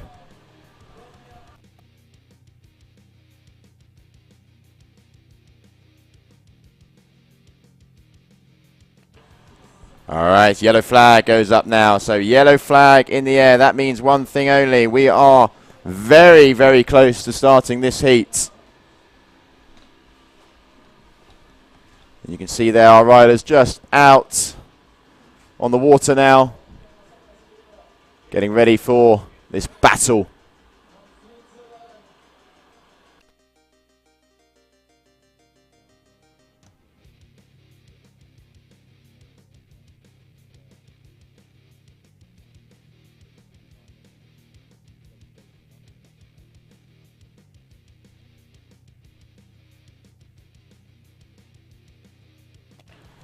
Okay, and here we go. Time to shine, ladies, time to shine. Who's going to take it? Place your bets. Big heat on our hands here. And it's looking like Bruna is getting the first wave. Here she goes, dropping in. Nice set to start us off. Charging through that first section. Ripping past the white wall of the foam as this wave starts to open up nicely. Hitting that sandbank. Just a little bit late on that one there. But there's clearly some sets and some waves to be had because those were looking rather nice. And there on your screen, the other rider, Camille. So it's anyone's game now, anyone's game. And they'll both be feeling the pressure because the winner of this heat makes it through to the grand finale. And now, Joe, you're back. What were the vibes like there? What were the vibes like? It's so cool. You know, we've seen Capucine grow up, and she has been fighting for that title over the last couple of years, and she's put the work in. And, you know, when you see an athlete who has put the work in and in the end gets what she deserves, she has been pushing, got herself in the waves, brought it home. She had the opportunity first time, and it's actually, I was just talking to her brother as well, it's the first time I've seen Capucine with the right mindset. She had the talent. We know she had the talent, but sometimes something always happened, and today she was not going to let that happen, and she just went for it, and there it is on top of the world. Went for it. Yeah, sure she did. And look, we've got a new world champ now. We've been crowning world champions left, right, and center. And now we tick off the list because Capucine takes it here. But, as you mentioned, and as you were speaking to her down on the beach, it's not over yet. There's one thing left on her mind, and that's taking the title here. But before we see her up next, big heat on our hands. Yeah, no. I mean, let's not forget, we might have just had the celebration, but it ain't over yet. The idea is to push all the way through and continue on to see who is going to become the champion here in Taiba on the kitesurf discipline of the women. So far, we have Camille Lochanan there in first position with a 3.23, and Bruna Kajir with a 2.67. As they are pushing 14 minutes of action, and it actually looks like the waves are getting a little better, but as you can see, the sun is not shining, Liam, and the clouds are setting in. Juan Antonio keeping an eye on it because the girls are already out there on big sizes. Yeah, you can see, pretty sure I can see at 11 on the beach. And there on your screen, Camille, in that first place. Early stages, looks like this could be a very nice little wave though, but don't think at the moment, just in that right position. But let's see what happens here. Looking over the left shoulder. Is she going to drop in on this one? No, it doesn't look like she will. But here, Bruna keeping busy. Yeah, Bruna getting a nice wave. This is where she's going to loop the kite to try and get past that first white weather section. Time to do the little foam roll. But is she going to be able to go down? Not quite getting the control that she wanted. Loops the kite again. Is she going to be able to engage on the second turn? Yes, she does, but not going over the top one more time. It's going to be a score, but definitely not going to be what the Brazilian wanted. And going down there at the end. So Bruna probably going to be going into first position as this is her second wave, and Camille yet to score. But it ain't going to be a big score because could not quite get the speed. It is looking light out there. I can see our race director, Juan Antonio, really looking at the conditions. Really looking at the conditions. And I can even start to see him shaking his head, meaning it is getting close. It is getting close. So eyes on the flags as we might be stopping this heat very shortly, or it might come, get wind, clear up, sun shines, and Brazil is back in action. But as it is out there at the moment, 10 minutes to go. Bruna Cagia in first position. You can see the clouds there on your screen. It's definitely looking a little bit gloomy out there. One of the more cloudy days I've seen here in Brazil. And definitely having an effect on the winds. But, you know, let's see how they get on. Our race director there on the beach, just getting a little bit of a feel. But, you know, I sure do hope that that wind does pick up because, you know, I'm enjoying this action here. And I don't want it to be over. Oh, absolutely. I mean, the best action on the planet with the GK Kites World Tour. It don't get better than this. It is the top athletes battling out against themselves and Mother Nature. Mother Nature at the moment toying with us. Threw us a bone in the morning, but not throwing us any bones here in the afternoon, as it does look like those clouds are really setting in. And when the clouds hit Brazil, that's when the wind disappears because it really has gotten a thermal effect. And I tell you what, I want the sun to be coming out because in 2 days' time, it is back to Europe. And trust me, there's penguins in the streets. I mean, you're fortunate, Joe. You get to head back to Tarifa. I've got to go back to the cold places of England. Imagine that. Got to go back to England. But, you know, we just enjoy for Brazil for what it is right now. You know what they say. Don't choose your challenges, challenge your choices, mate. So maybe you need to move over there very shortly. Well, that is the plan. That is the plan. But anyway, let's get back to business. 8.5 minutes on the clock. Women's semi-finals, heat number 1. All right, 6.63. Camille getting it back with that last 3.40. I mean, we got to have fun here in the booth. We got to have fun. This is what it is all about. But watch out. There is looking like one of the better sets we've seen so far. Is there going to be enough wind on that wave for Bruna to be able to perform? Because as the waves get bigger, you do need that power. Yeah, you can see just not being in the right position. Keeping it together, though. Still riding this one. Turns to be had, but I'm just looking, and it's all just closed out unless it starts to peek its way up. But Bruna doing the best of a bad bunch on that wave because challenging choice, that one. All right, Camille coming back, and wow. I can see from the top of our booth, I can see both our tour manager, Tom Hartman, there with the mobile phone front and center, and Juan Antonio. They have the forecast out. That is the forecast on that mobile phone, which they are checking to see what is happening because wind really is going down. But still, 7 minutes just coming up on that halfway point. The Meridian, the Ecuador, as we still have exactly the same amount of action. And there we have them. There we have them. Juan Antonio, the man with the walkie-talkie, our race director, Tom Hartman there. Our tour manager, Andre, with the mic there on the right. And no need to introduce that young lady on the left-hand side. Our new world champion. As we are just seeing what is going to be happening as it is getting close. But as it stands at the moment, it is Camille Losseran in first place. Bruna Cagia in second. What is going to happen? What is going to happen? Because the winner of this heat will be making it into the grand finale, the big final, the big kahuna. And who will be taking the bacon home? Are we going to be seeing that today? We will soon find out. It is only 3:15 in the afternoon, so there's plenty of daylight left. It's about 5:30 when the sun starts to set down golden style here in Brazil. And Camille dropping in on yet another wave, trying to mix it up and improve over her 3.23 score. A little bit of the old superwoman there, just managing to grab a board on the way down, but falling off again. Let's see. Bruna Kajia is all the way out the back, Liam. Yeah, all the way out the back. Can't see much waves out there right this second. Looks a little flat, but you know, it might come our way. Hopefully it does, because that's the action we want to see.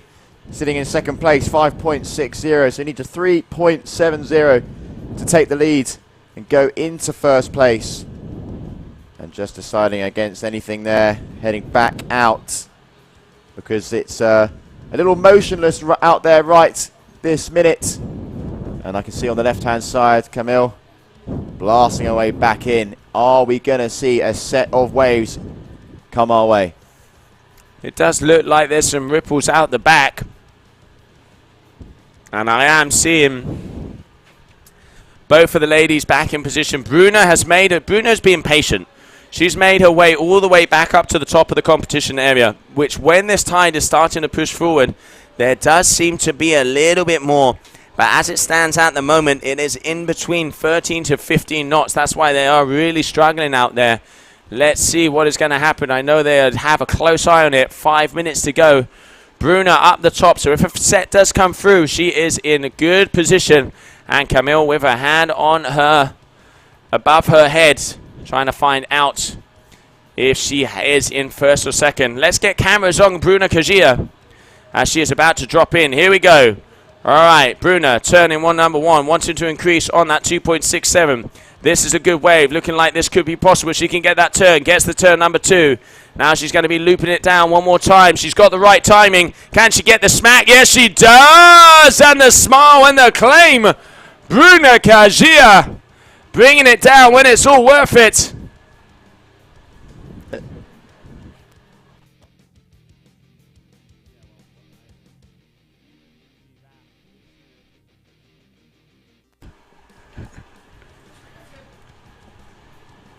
And there it is. A replay of Camille's wave while we were watching Bruna's, because they were both getting at it when that set of waves came through. So scores still to drop, but Bruna there killing it on the last turn. The crowd went wild there. James Crew, her caddy on the beach, sure was happy as well, Joe. Yeah, just waiting for those scores to drop. Pretty similar for both of them. We can see them looking, watching, trying to see what's happening. And James Carew telling Bruna to get up again, because that did work for her. It really did. She was out there. She got the right one, was able to get the turns in. And you can see there's another set there. Deciding against that, turning around. Still waiting for those numbers to be dropped for those last two waves of these two women. As we continue on, 3 minutes left, mate. Yeah, get it coming into the final minutes now. 3 minutes on the clock. Scores still to fire our way.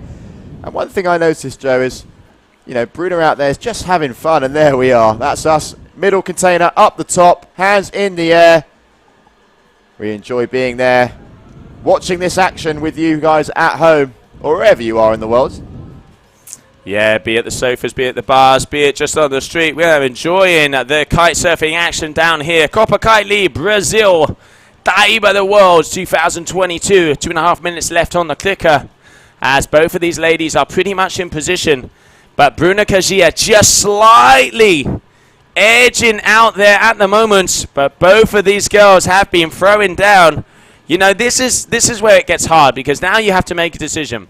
You have to decide if you are going to go and wait and see if the ocean gives you some love, or if you are going to not wait and go for it. All right, Bruna deciding to engage, looking to improve on that 3.40.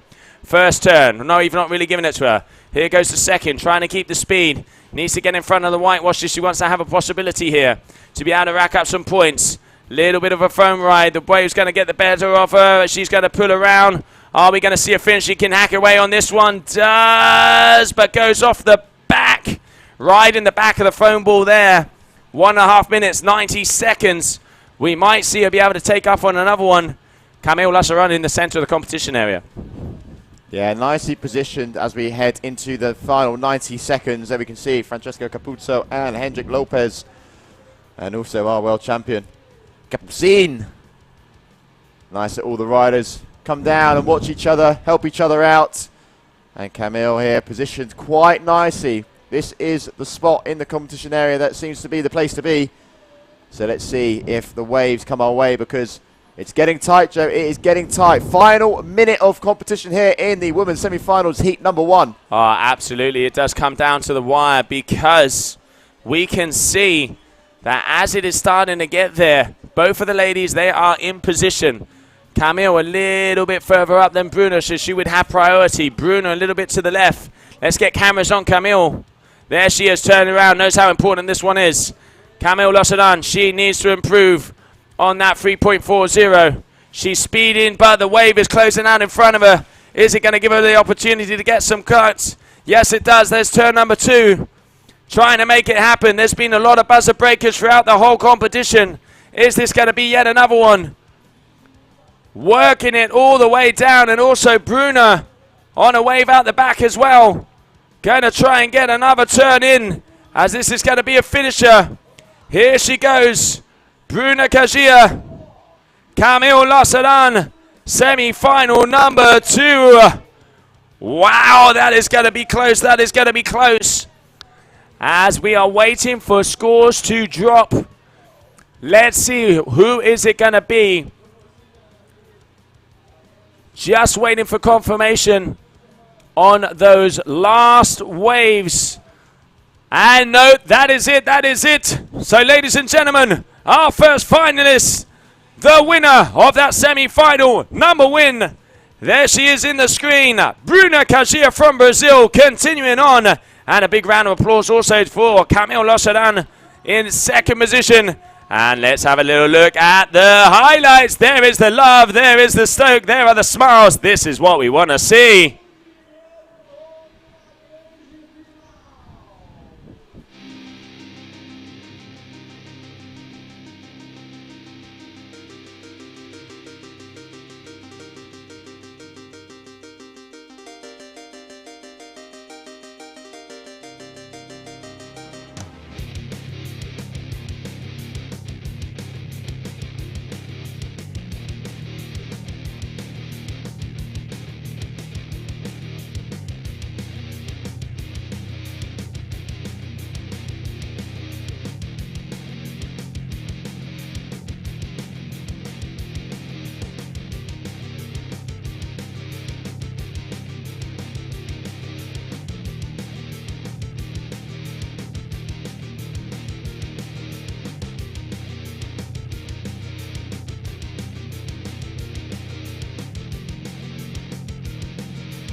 And welcome back, everybody, as we continue on. Coming up next, we have the second semi-final going out there on the water. In between these two ladies, Kessiani Rodriguez and Capucine Delanois, our new reigning world champion. But before we go straight into the action, let's go down to the beach, because I can see we have the winner of that last heat and making herself into yet another final, Bruna Kajia.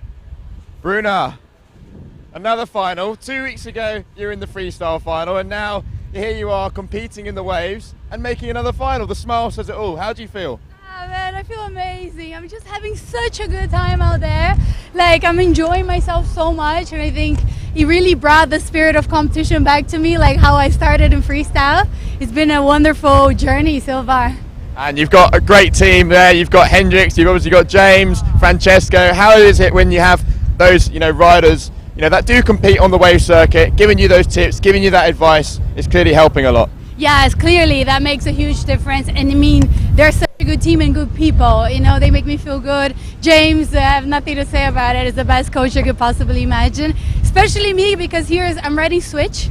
So this is not my normal stance. So it's a little trickier. And yeah, it's been helping so much. I wouldn't be here without them. Well, look, other semi-final taking place now. You got some time to chill out, relax. So I'm going to let you get a few more ins and outs from your team. Good luck in the final, and I don't know if you want to say anything to anyone watching at home. Thank you. I'm really cheering for Capu. She's my teammate. She's killing it. She's on the semi-final now, so I'll go cheer for her. Obrigada, galera, por todo o amor. Beijo. And there we have it. Great, great stuff. So let's go and see who'll be joining Bruna. Oh, thank you, Bruna. Congratulations. Absolutely deserving it out there. And now we have a big heat out there on the water. Kessiani Rodriguez, Capucine Delanois. Both of these young ladies fighting it out. And I can tell you, neither of them want to lose. Capucine might be the world champion, but knowing the competitive animal that she is, she wants to win this heat. She wants to beat Kessiani. And at the moment, we have Kessiani Rodriguez is in the lead with a 5.07. And it is on like Donkey Kong. Big opening hack there from Kessiani off the top, letting it loose. A little bit of a foam ride as there is. It is really hard in between the sections, but making a way around, making it go, making it happen, making it flow. The Brazilian champion out up on top at the moment as we continue on. Let's see what Capucine Delanois can answer back, as she is all the way up top of the competition area, waiting to go in to see when those sets are coming her way. And here we can see that replay of that last wave also from Capucine. Let's get some of those scores up as soon as we get back. But as it stands, we have Kessiani Rodriguez 5.07 and Capucine Delanois with a 3.30. Kessiani clearly in the lead so far.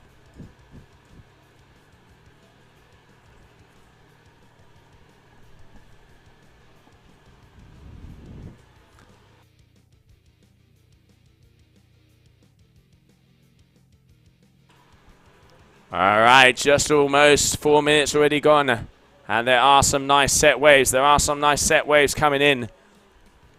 The whole racing crew out there standing to attention to see what kind of action we can see from these girls. Capucine Delanois, underpowered it does seem. Kessiani keeps rolling and going along.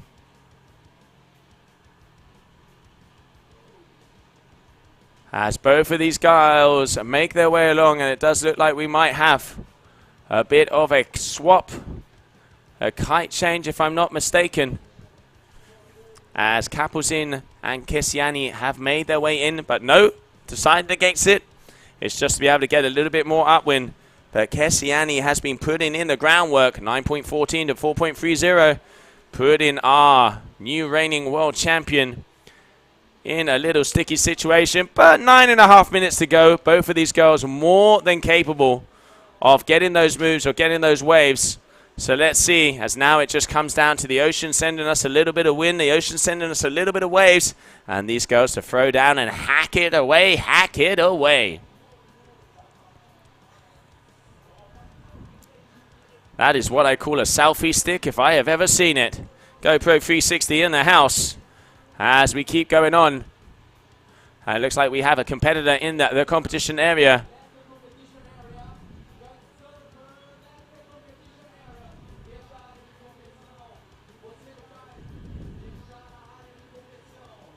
We can see, unfortunately, someone in the middle of the competition area. If I had a sniper now, he would be down and he would be KIA. Get this guy out of the way.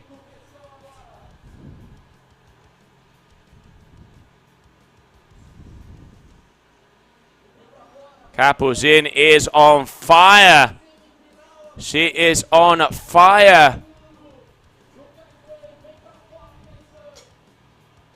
Get the hell out of here.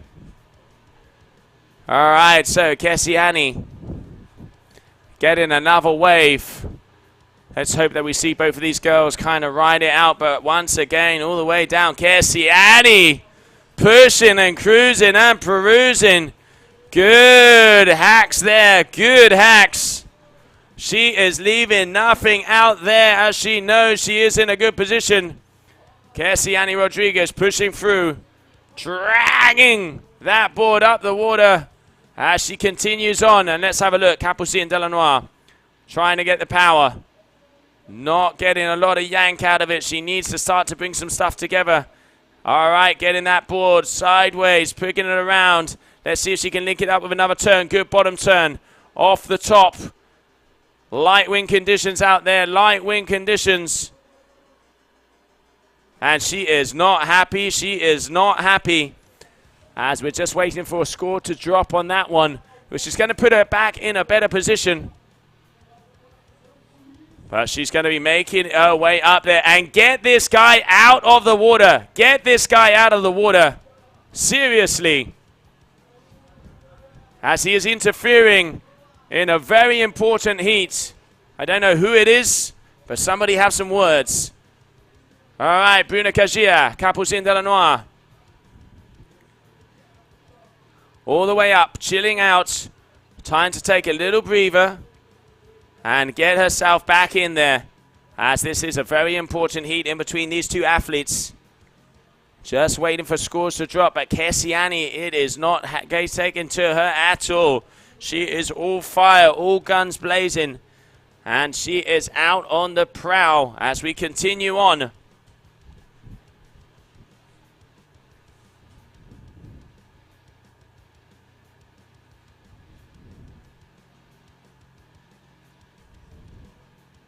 Oh, Kessiani's kite going a little close to Capuzin's head there, unintentionally, but these girls, it just shows they are so focused, the two of them.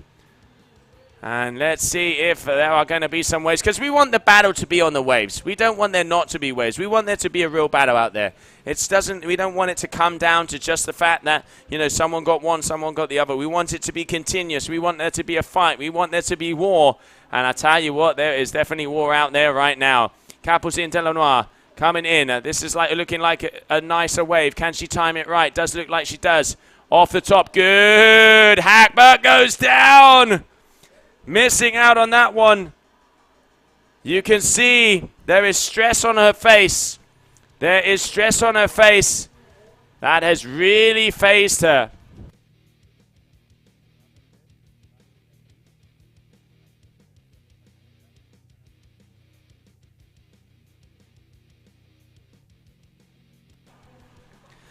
Kessiani, non-stop, throwing down, move after move, turn after turn, really yanking that kite around. She is making it happen. She is making it happen. Final 5 minutes. She is in the lead, and by far at the moment, with a 5 and a 4, Capucine Delanois needs to get some scores up here. Just been crowned world champion. But I know she does not care about that right now, as she needs to get those waves going. She wants to have those waves up.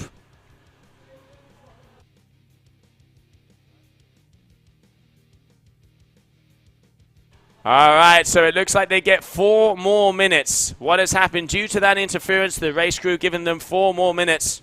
That seems more than fair to me. So 4 more minutes to be given for this heat.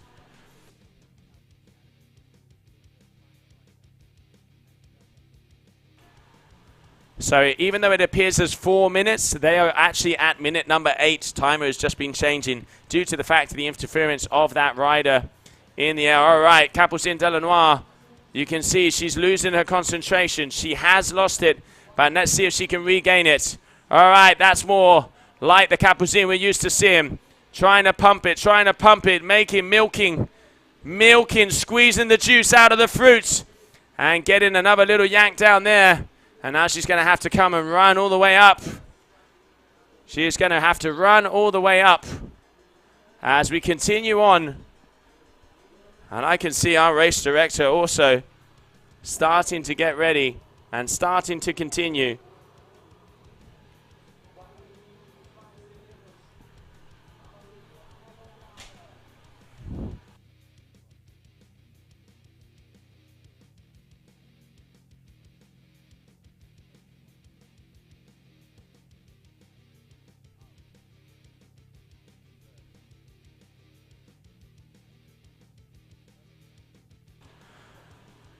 So Kessiani non-stop. So let's have a little look. Capucine Delanois, she needs a 5:84. Just under 3 minutes on the clock. There's time. There is time for that to happen.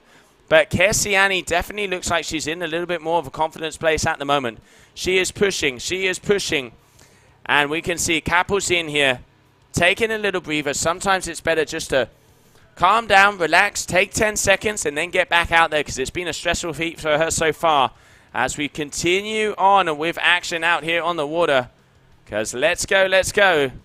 Who is it going to be?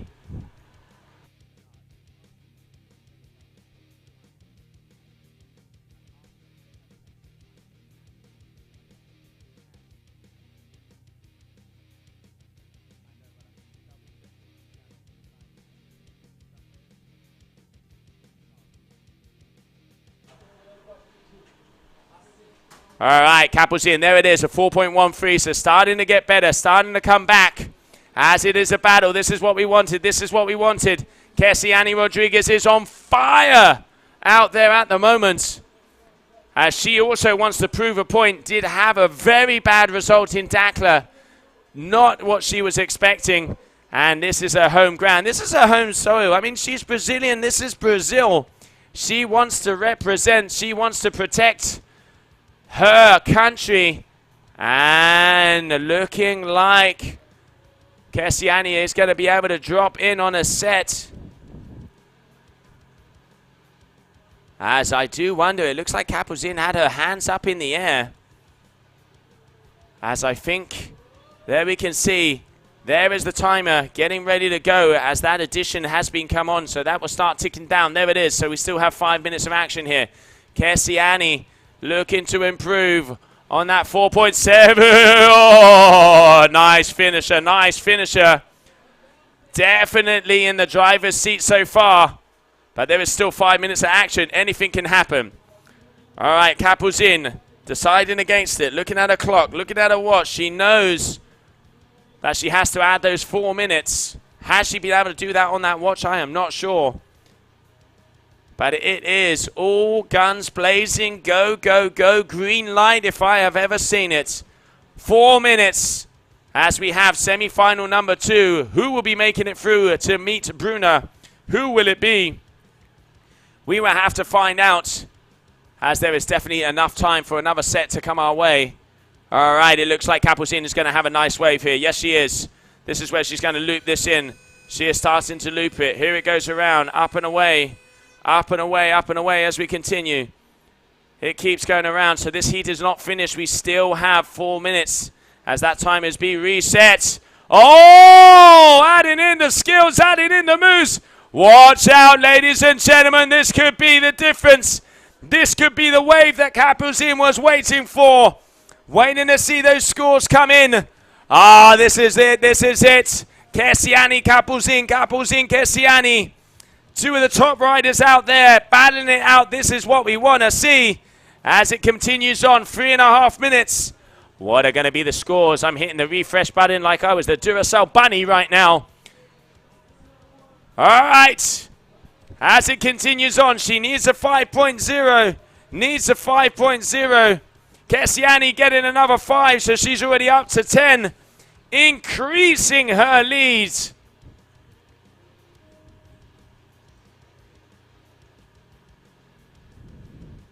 And they are waiting for the waves to come their way. Waiting for the waves to come their way. Kessiani all the way out the back, looking like she's in a better position. Kapuzin will definitely improve her scores, but it is not going to be enough so far. It definitely is not going to be enough. As we are just coming under 3 minutes, this lady on your screen, Kessiani Rodriguez, is in the lead, bringing it to the new world champion. Conditions are tough. Conditions are tough. Very hard conditions out there at the moment. But Kessiani once again dropping in. She just really is getting the flow with the waves out there today. But Kapuzin did have a very good last score, which is going to give her confidence. That's going to give her a little bit of adrenaline, a little bit of energy. Is it going to be enough for her to be able to push forward? As there it is. 2 minutes to go. No waves on the horizon. This is when patience really has to happen because they need to get out there. Both of them are in position. Kapuzin a little bit further upwind, meaning she is going to have priority, especially if those waves start to hit that right-hand side A-frame. And what does she need? She is looking for, she's looking for a 6-point ride. Kapuzin is looking for a 6-point ride. That is a big number. She has done it before. We've seen her with a 14.13 average. Has done it before.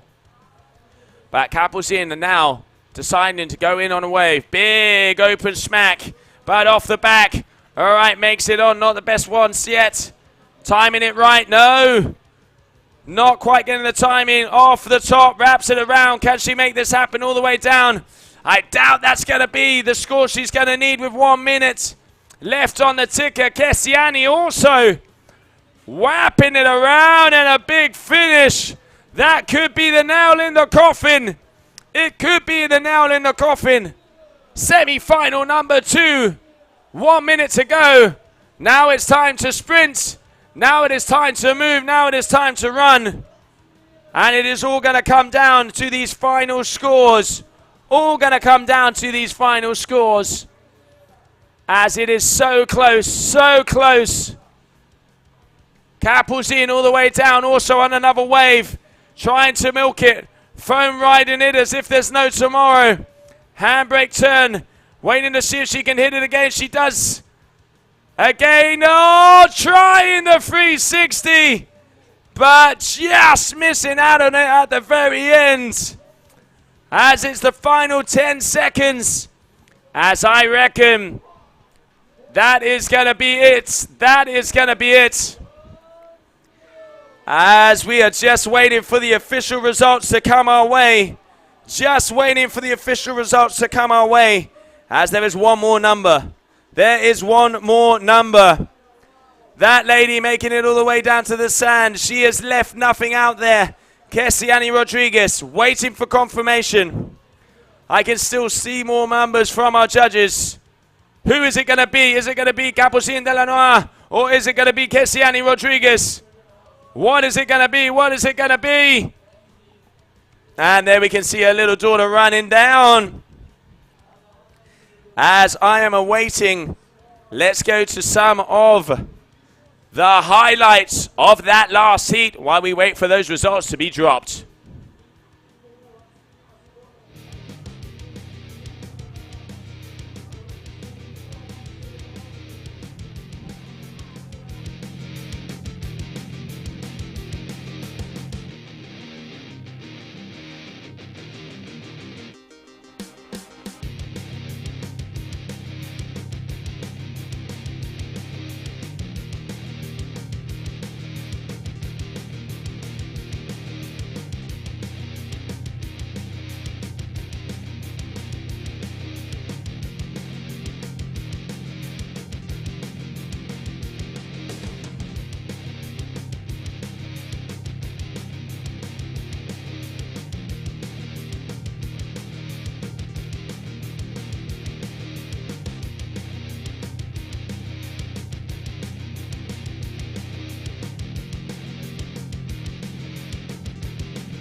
Oh, and there we saw the action. There we saw the action out there.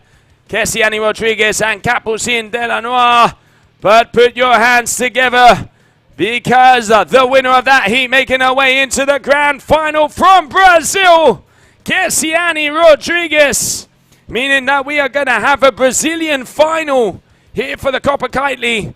So bear with us, as we are just going out there, because we are just getting ready, as there's going to be a 15-minute break, because we are going to bring, first will be the mini final, which will be in between Camille Lassaran and Capucin de la Noire, and the winners final in between Bruna Kajia and Kessiani Rodriguez. What an incredible pair of semi-finals. This is what we were looking for.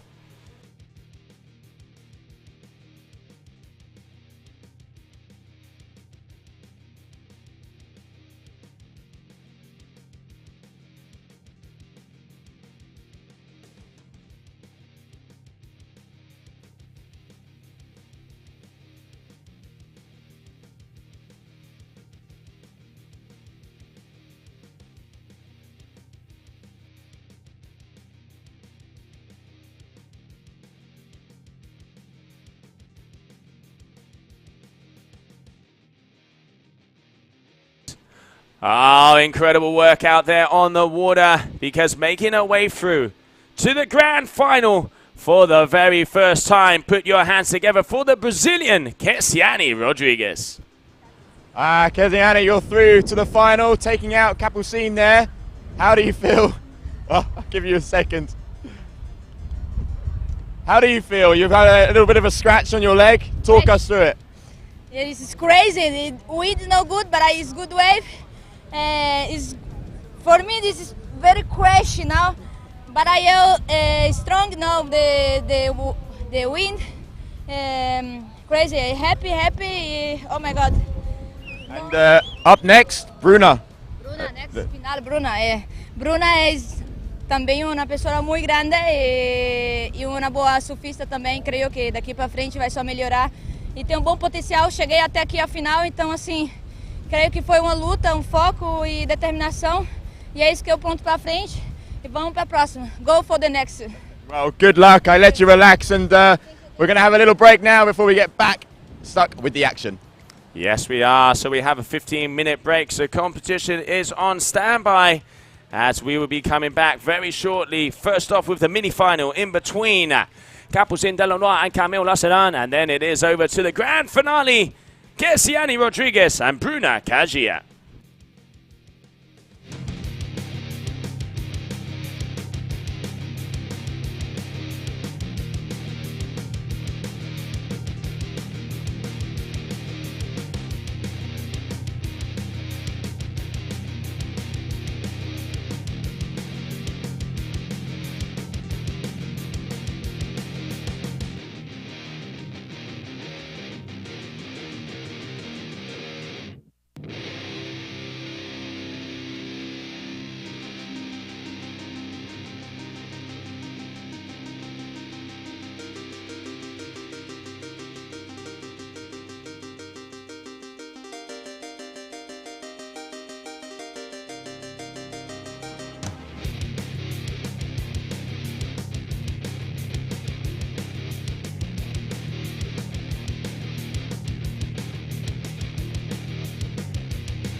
And welcome back. Little cheeky heat break there.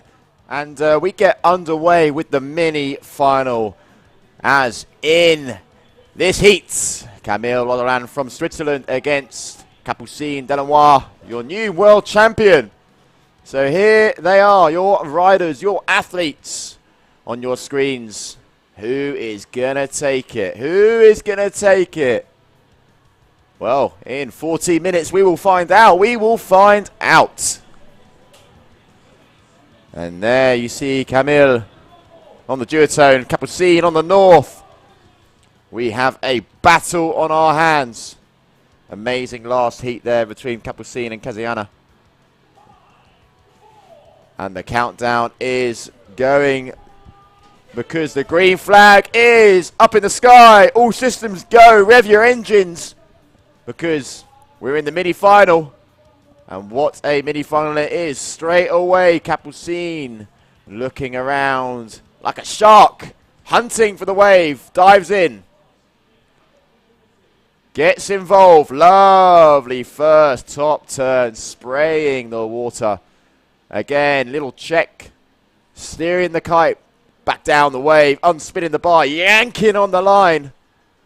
Flat line in this section. See something that we don't. Here we go. Nice little third turn. Shifting the board around. And there is Capucine's first wave. Lovely little wave just to get the heat underway. And now full focus goes on to Camille. And the scores coming up very, very shortly. And we have a cheeky little replay. Capucine's wave there, just really getting in the right section where she needed to be.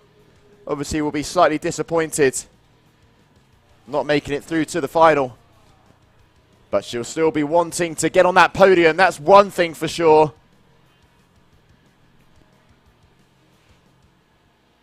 And just wrapping it up nicely there. Showing a little bit of skill, good control. And again, here she is. But full focus now goes on to Camille, the backside rider. Flat line in this section, get some speed. Here we go. Can we expect a big turn, or is this wave going to close out? Little check turn. Dropping down, keeps the balance. Wave's not done yet. Gliding through. Finishing off strong. Judges will definitely want to see a little bit more. But it's tricky out there. And Capucine getting stuck into her second wave. So a couple of scores to drop. We'll let you know as soon as they do. But some nice sets coming through. And there they are. First scores on the door. Bang on the money with a 5. Capucine. As scores are coming through for Camille. And there it is. 2.83. So there are your scores. As we start the heat off. Women's mini-final. Plenty up for grabs. Podium spot. And I've just come up from the beach. And I've got to say the wind just maybe has slightly picked up just a tad. We're looking at around 15 knots. So we did want a little bit more wind. And I reckon for our mini-final and our final, we're definitely going to get that. And right now, another score drops for Capucine, 3.63. So 8.63 all together. Couple of nice waves. And there you see beach is packed. Joe's down there on the mic, revving everyone up. And you can see there our tour sponsor, Qatar Airways, the flags flying high in the sky as Capucine gets her teeth sunken into this wave, shaping up nicely, drops in. Top turn. Continues on this wave, nearly coming off the back of it, but with all systems go, go, go. Little shift, look at that. Just letting that tail loose. And now Camille. Both these ladies catching waves for fun out there at the moment. The swell is kicking up. The waves are coming. Mother Nature's providing the goods. And long may it continue. Camille working the kite. Really working the kite, but just flat line in this section all the way into the beach. And we see the famous run, the famous sprint, back upwind. I'm sure a caddy will be joining her very, very shortly. There it is. This guy's had a busy afternoon, that's one thing for sure. The old Mo Farah getting in the miles. Hope he's got his Apple Watch on to record those steps.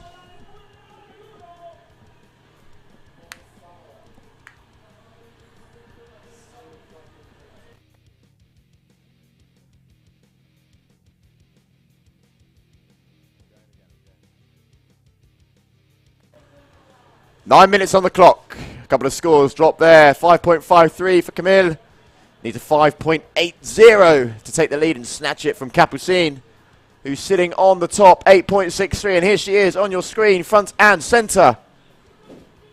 Has she got the minerals to keep in first position? She is your new world champ. And I'm sure she does. I'm sure she does. A little bit of a flat section. But looks over her right shoulder, looks over her left. Something is coming, and here we are. Wave forming, hitting that sandbank. Look at the focus, the determination in her eyes there. We're very disappointed in the last heat, and you can see there, am I first, am I second?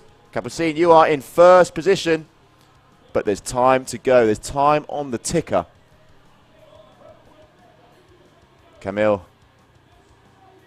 Drop it in, backside style. Really want to see an invert. Get nice and vertical on that wave. Come on, really shove that nose up into the wave. Backside rider, Matthew Lopez, very, very good at getting super vertical on the wave. And that backside riding is a pleasure to watch. And we've got some very talented riders on tour that all do it very well indeed. And let's have a little look if we do see some score changes. Wow, the waves are coming. It's been a while since it's really been back-to-back. And here Capucine on yet another wave, but this one's just closing out. Is it going to reform? Doesn't look like it. Doesn't fancy it. I know you're going to see the fingers. Am I first? Am I second? Checking the watch.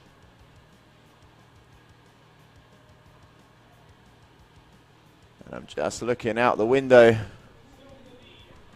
Camille in front in the competition area. Ah, that's the shot we want. That is the shot we want. Up in the sky, where the kites fly. And there are both our riders battling for that third position, battling for that podium spot. Because let's face it, last tour stop of the year, and you want to round it off on the podium. Enjoy that moment. And the mini-final is proving to be a great mini-final. Both riders shredding it up, tearing it up. But we're just going through a little quiet patch at the moment, so let's wait and see when those next waves join us.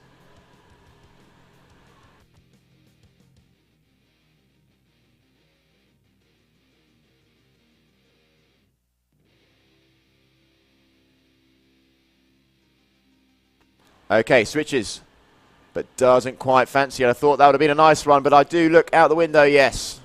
Wasn't a good wave, good call there from Camille. Just under 6 minutes to go. So just over halfway. 14-minute heats. So plenty of time for these riders to get the scores on the doors. And the vibes down on the beach, I must say. So we're just past 3:30 local time here in Taiba, Brazil, and it's busy down there. We've got a little crowd brewing, getting ready for the back end of this heat, but the big finale that's just coming up next. But before we are there, Capucine getting fully stuck in. This is what we want to see. Dropping in. There is the turn. Getting that nose out of the water. Injecting the fins. Really working it. And you can hear Joe on the mic. He knows that that was a good wave. And Camille here answering back. These are the waves. Here they come. Getting past that white water. Little check turn. But just gets pulled off the front. Just had the kite in the wrong place at the wrong time there. And again, the drone doing the business. Doing the business. You can see all the kites there. The stage. That's where you grab yourself a little caparina, have a little boogie. That's where the band goes. And our caddy's also on the beach with the kites in the air. Big heat coming up next. Bruna Caziana Rodriguez. That will be one that cannot be missed. A Brazilian battle-off. And some scores on the doors now. 9.23 for Capucine, so just increasing her lead. Camille needs a 6.40 to go into first position. But Capucine here seems to be just finding her groove. Struggled a little bit in that previous heat. The conditions just didn't quite come her way. But here, really just having a bit of fun. Wave just getting away from her there. But nevertheless, still out in first position.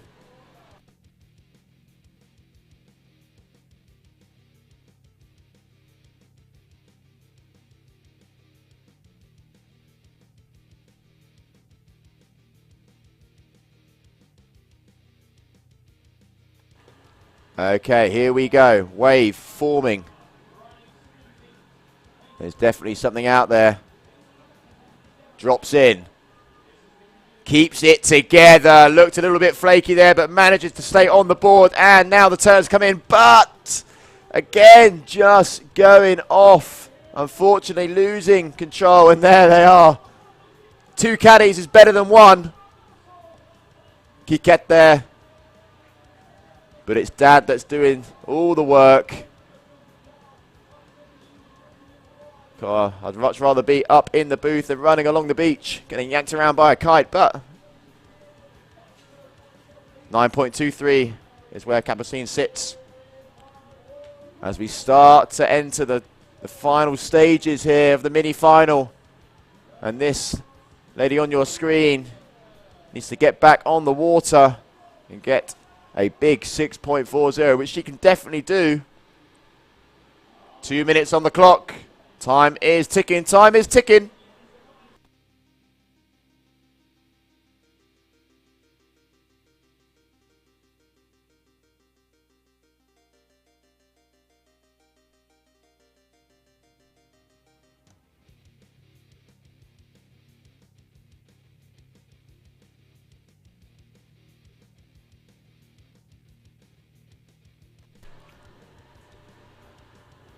Okay, here we are. 90 seconds in the heat remaining. Plenty of time. We've seen buzzer beaters thrown all around the mix. Will we see another one? On your screen, the new world champ. Let's see what she has in store for us here. Doesn't fancy that one. And this lady here checking her watch knows that she sits currently in second position with a minute to go. Didn't like the look of that wave. Just looking over her shoulder. Because we have just under a minute. Just under a minute. Tense times here in Taiba. And this is where we're going to see it. This is where we're going to see our riders catch their last waves. And the great shot there. Look at that. Both of them blasting through the competition area. Capucine just having a little look at where Camille is. And there we have a few spectators just enjoying the vibes down here. And the big man, Jorgen, just on your screen, walking through the camera. The CEO of the GKA Kite World Tour. But it's not looking like Camille will get on a wave, and there it is. The buzzer goes. Unless we have any big score changes, it's going to be Capucine who takes third position. But while we get that all-important thumbs up, we're going to throw it to the highlights of that heat.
Okay, and there we have it. The mini-final all wrapped up, and it was Capucine who managed to take the win. So, down on the beach with Gemma, let's have a little chat to our new world champion as well. A lot, Liam. I'm down here with Capu, finishing third at this event, taking the World Championship title home with you. That looked like it was an exhausting heat. You gave it absolutely everything. How do you feel? Yeah, all the day was so tiring, a roller coaster of emotions. Yeah. I won the world title, it was crazy. Then I went into the semi-final and I did so many mistakes. I lost, and then I had to win another heat, and I won.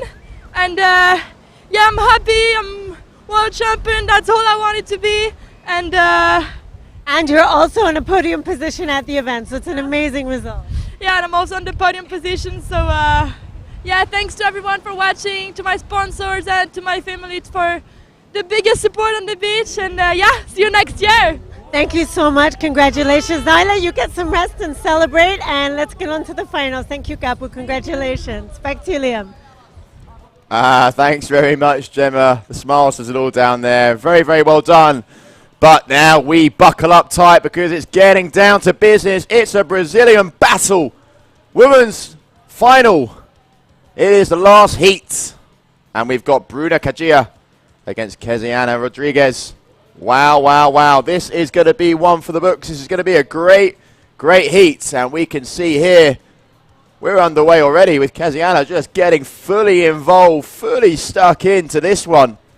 Really working the kite. You can see such an aggressive riding style. Really gets nice and low. Plenty of sprinting up the beach going to happen in this heat. Let me tell you that one thing for sure. Ditches the board. She knows there's a caddy there. And the running starts, and here on your screens, Bruna Kagia freestyle background. Second final. Because 2 weeks ago, she made it through to the freestyle final over in the lagoon. We sure have been busy here. We sure have been busy on tour. Freestyle, wing, now the kite surf. And let's not forget about those Hydrofoil-Freestylers, because they are still to come. They are still to come. But right now, Bruna, let's see what she can do. Very exciting stuff. First wave event on the GKA Tour. And here she is in a final. Looking over her shoulder. Got a solid caddy team as well. Francesco Capuzzo, Hendrik Lopez, and James Carew. So what a team to have on the beach. What a team to have on the beach. Working the kite. Not getting on that one, unfortunately. But scores will soon be dropping. Scores will soon be dropping, and it'll be having good to get an eye on Kezian as well. Because I can see both riders making their way out to the edge of the competition area. 14-minute heat here. 14-minute heat.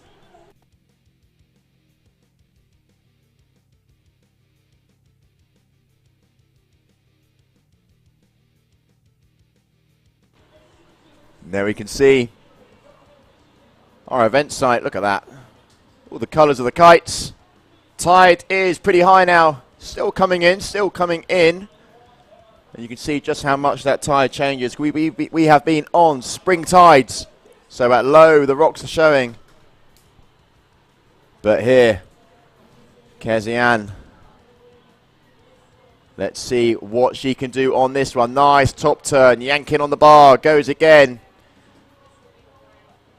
Little check turn, and again, another check. Let's see if she can get fully loaded up. That's a little bit nicer, getting the fins a little bit more engaged. And again, right into the beach, unspinning the bar. Ditches the board. There's the caddy. One job and one job only. Grab that board and run upwind. Scores are dropping. They will soon show. So do bear with us. But Kezian currently in first. I can let you know that.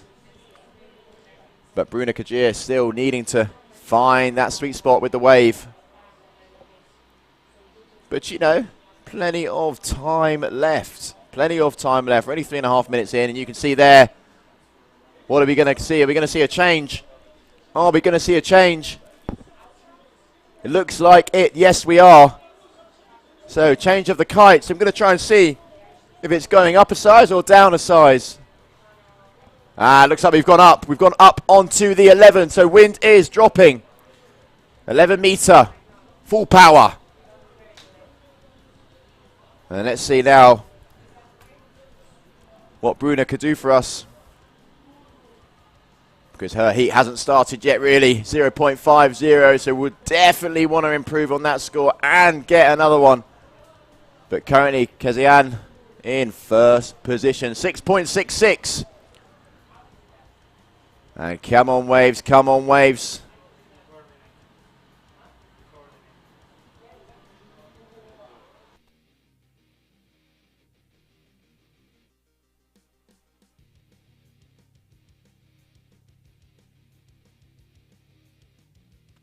Okay, lovely shot up in the air.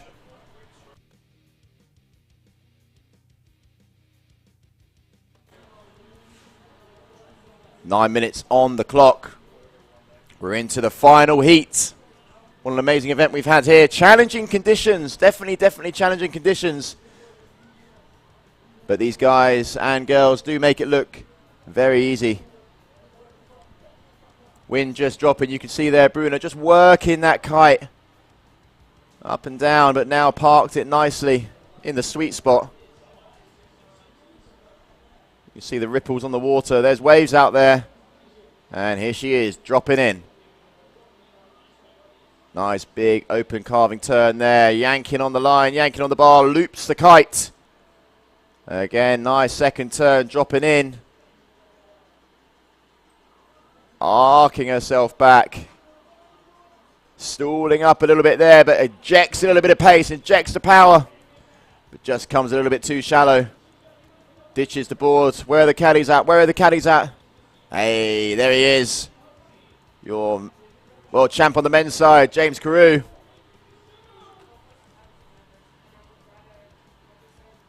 And Bruna just still trying to find the rhythm.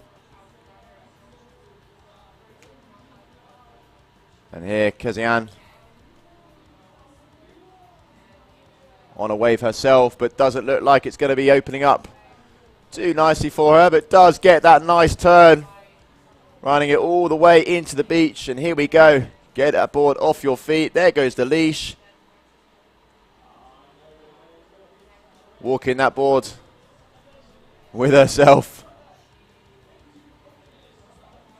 And there we see Sonia getting involved now. Little tag team action going on with Keziana's caddies. Does not surprise me because it's got to be exhausting out there, running up and down, up and down. But look at that, the smiles on the face. Just wondering where she's sitting. No, she's still in first position. There's a score for Bruna, 3.27. And it looks like she's getting busy out there because there are set waves coming our way. Nice turn, opening, letting that left hand off the bar. And again, that is nice, up at the top of the wave there. Driving through the fins. As this wave starts closing out, unspins the bar, directs it back down, looping the kite. Can she keep it together? Because this wave will definitely be an improvement on that 0.50. Scores will be coming through shortly. Will that spice things up a little bit? We'll have to wait and see. And I can just see a few scores coming through my way now. It's looking like a nice wave. It's looking like a nice wave.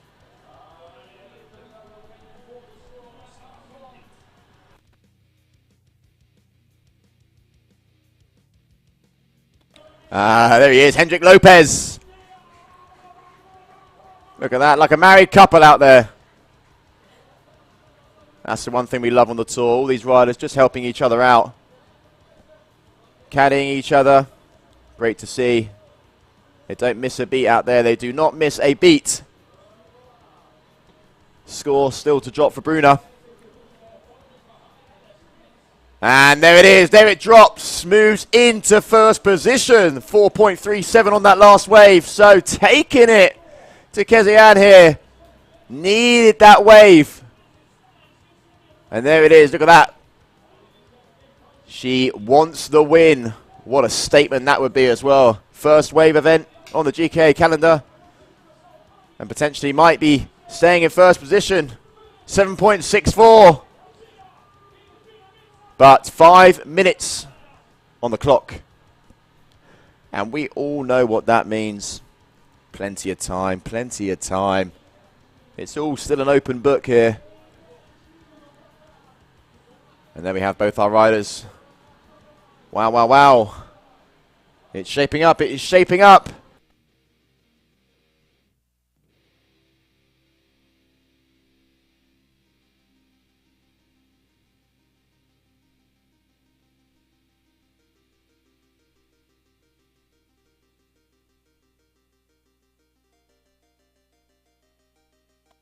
Okay, Bruna again getting involved. Now starting to link the waves together. Feeling the rhythm. Look at that. Driving down the line now. Getting past that foam ball. Little check turn. Keeping it together. Definitely going in quite hot here with some speed. I don't think we'll see an improvement on that 3.27. Pretty much straight line that wave. But sitting in first position. Plenty to play for, plenty to play for. Joe really hyping up the crowd down on the beach. And still sitting in first position.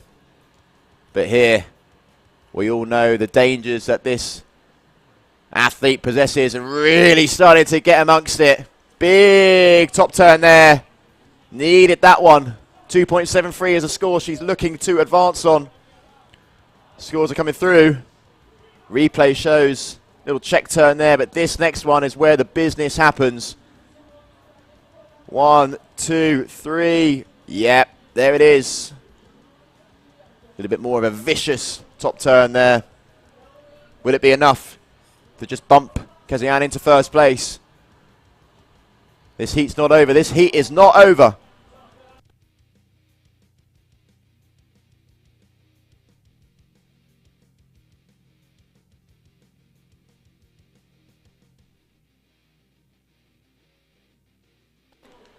I definitely think we're going to see a bit of to and throwing out there. Scores are coming through now. And it may just spice things up a little. The 2.73 is what we're looking to advance on. But there on your screens, your current heat leader, Bruna Kajia.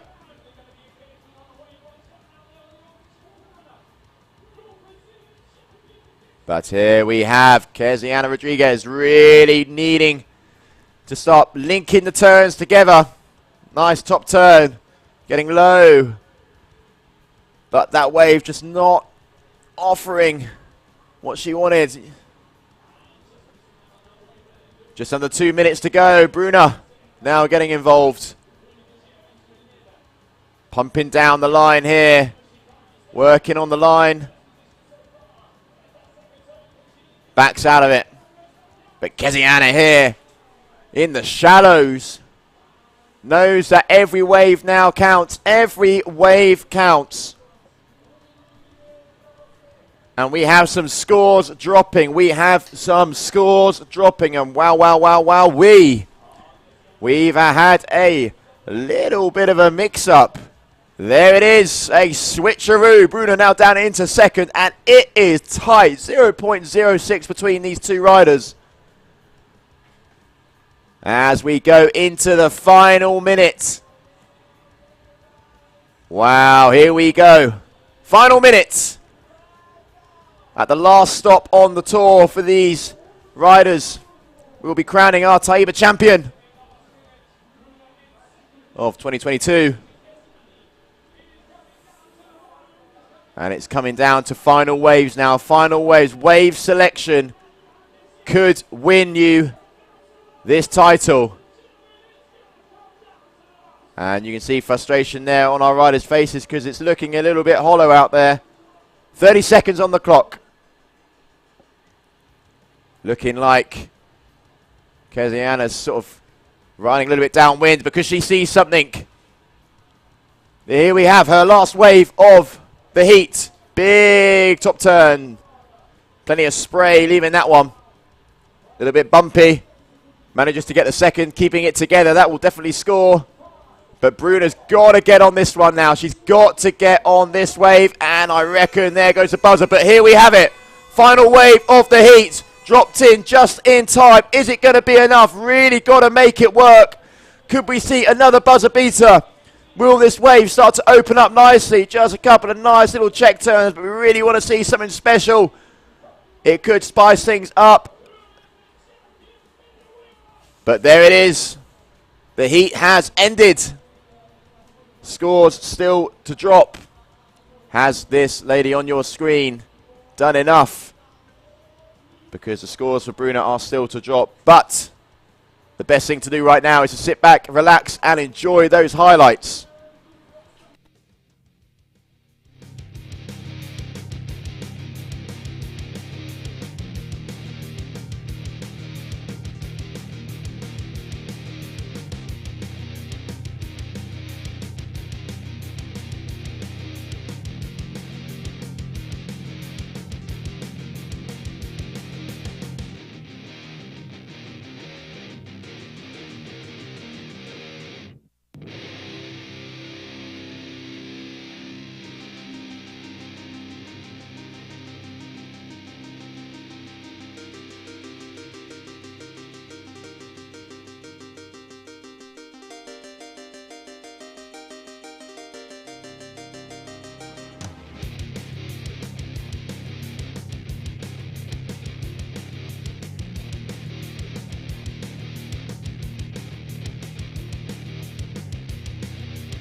Bada bing, bada boom. We've got our winner.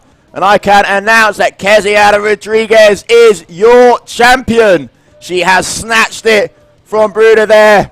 And wrapping up the event calendar.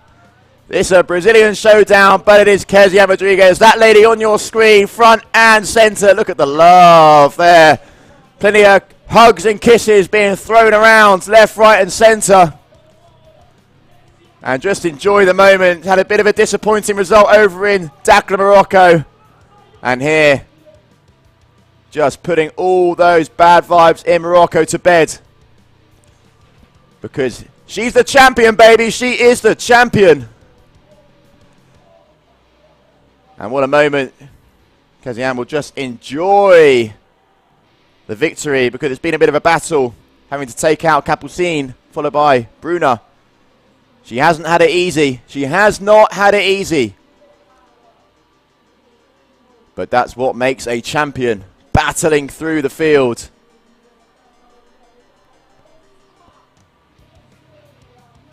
And it doesn't get any better than that, does it? It does not get any better than that. And I know somewhere with you guys listening at home, it's 5 o'clock somewhere. And one thing for sure, crack open those tinnies. Because right now, down on the beach, we have our champion. We're out down with Gemma. So Gemma, let's get a little bit of a word. All right, thank you so much, Liam. It's all pretty hectic down here, but I'm here with the winners. Bruna, come here next to me as well. So I have both of you. We have Jennifer here.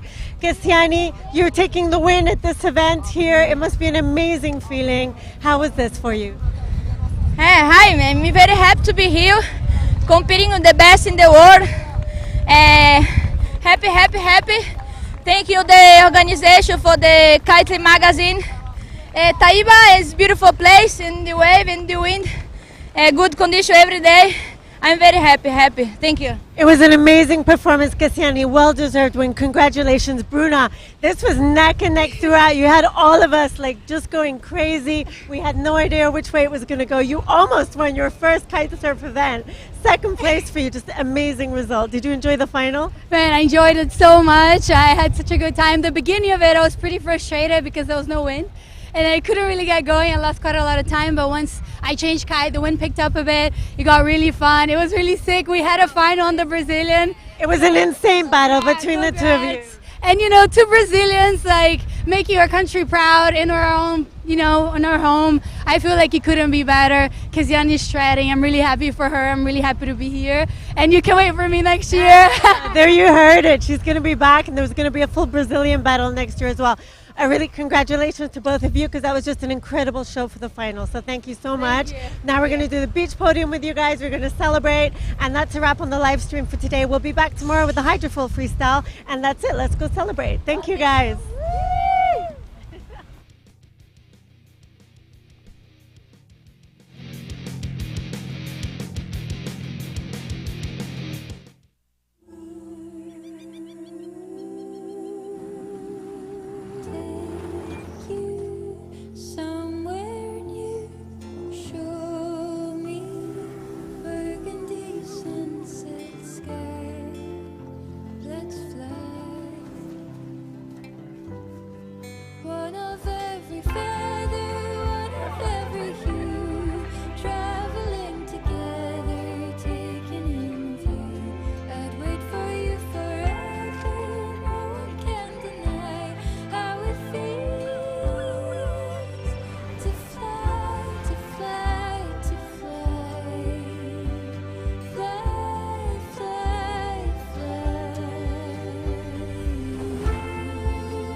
Wherever you go in the world, one airline goes further to make it feel exceptional. Qatar Airways, going places together.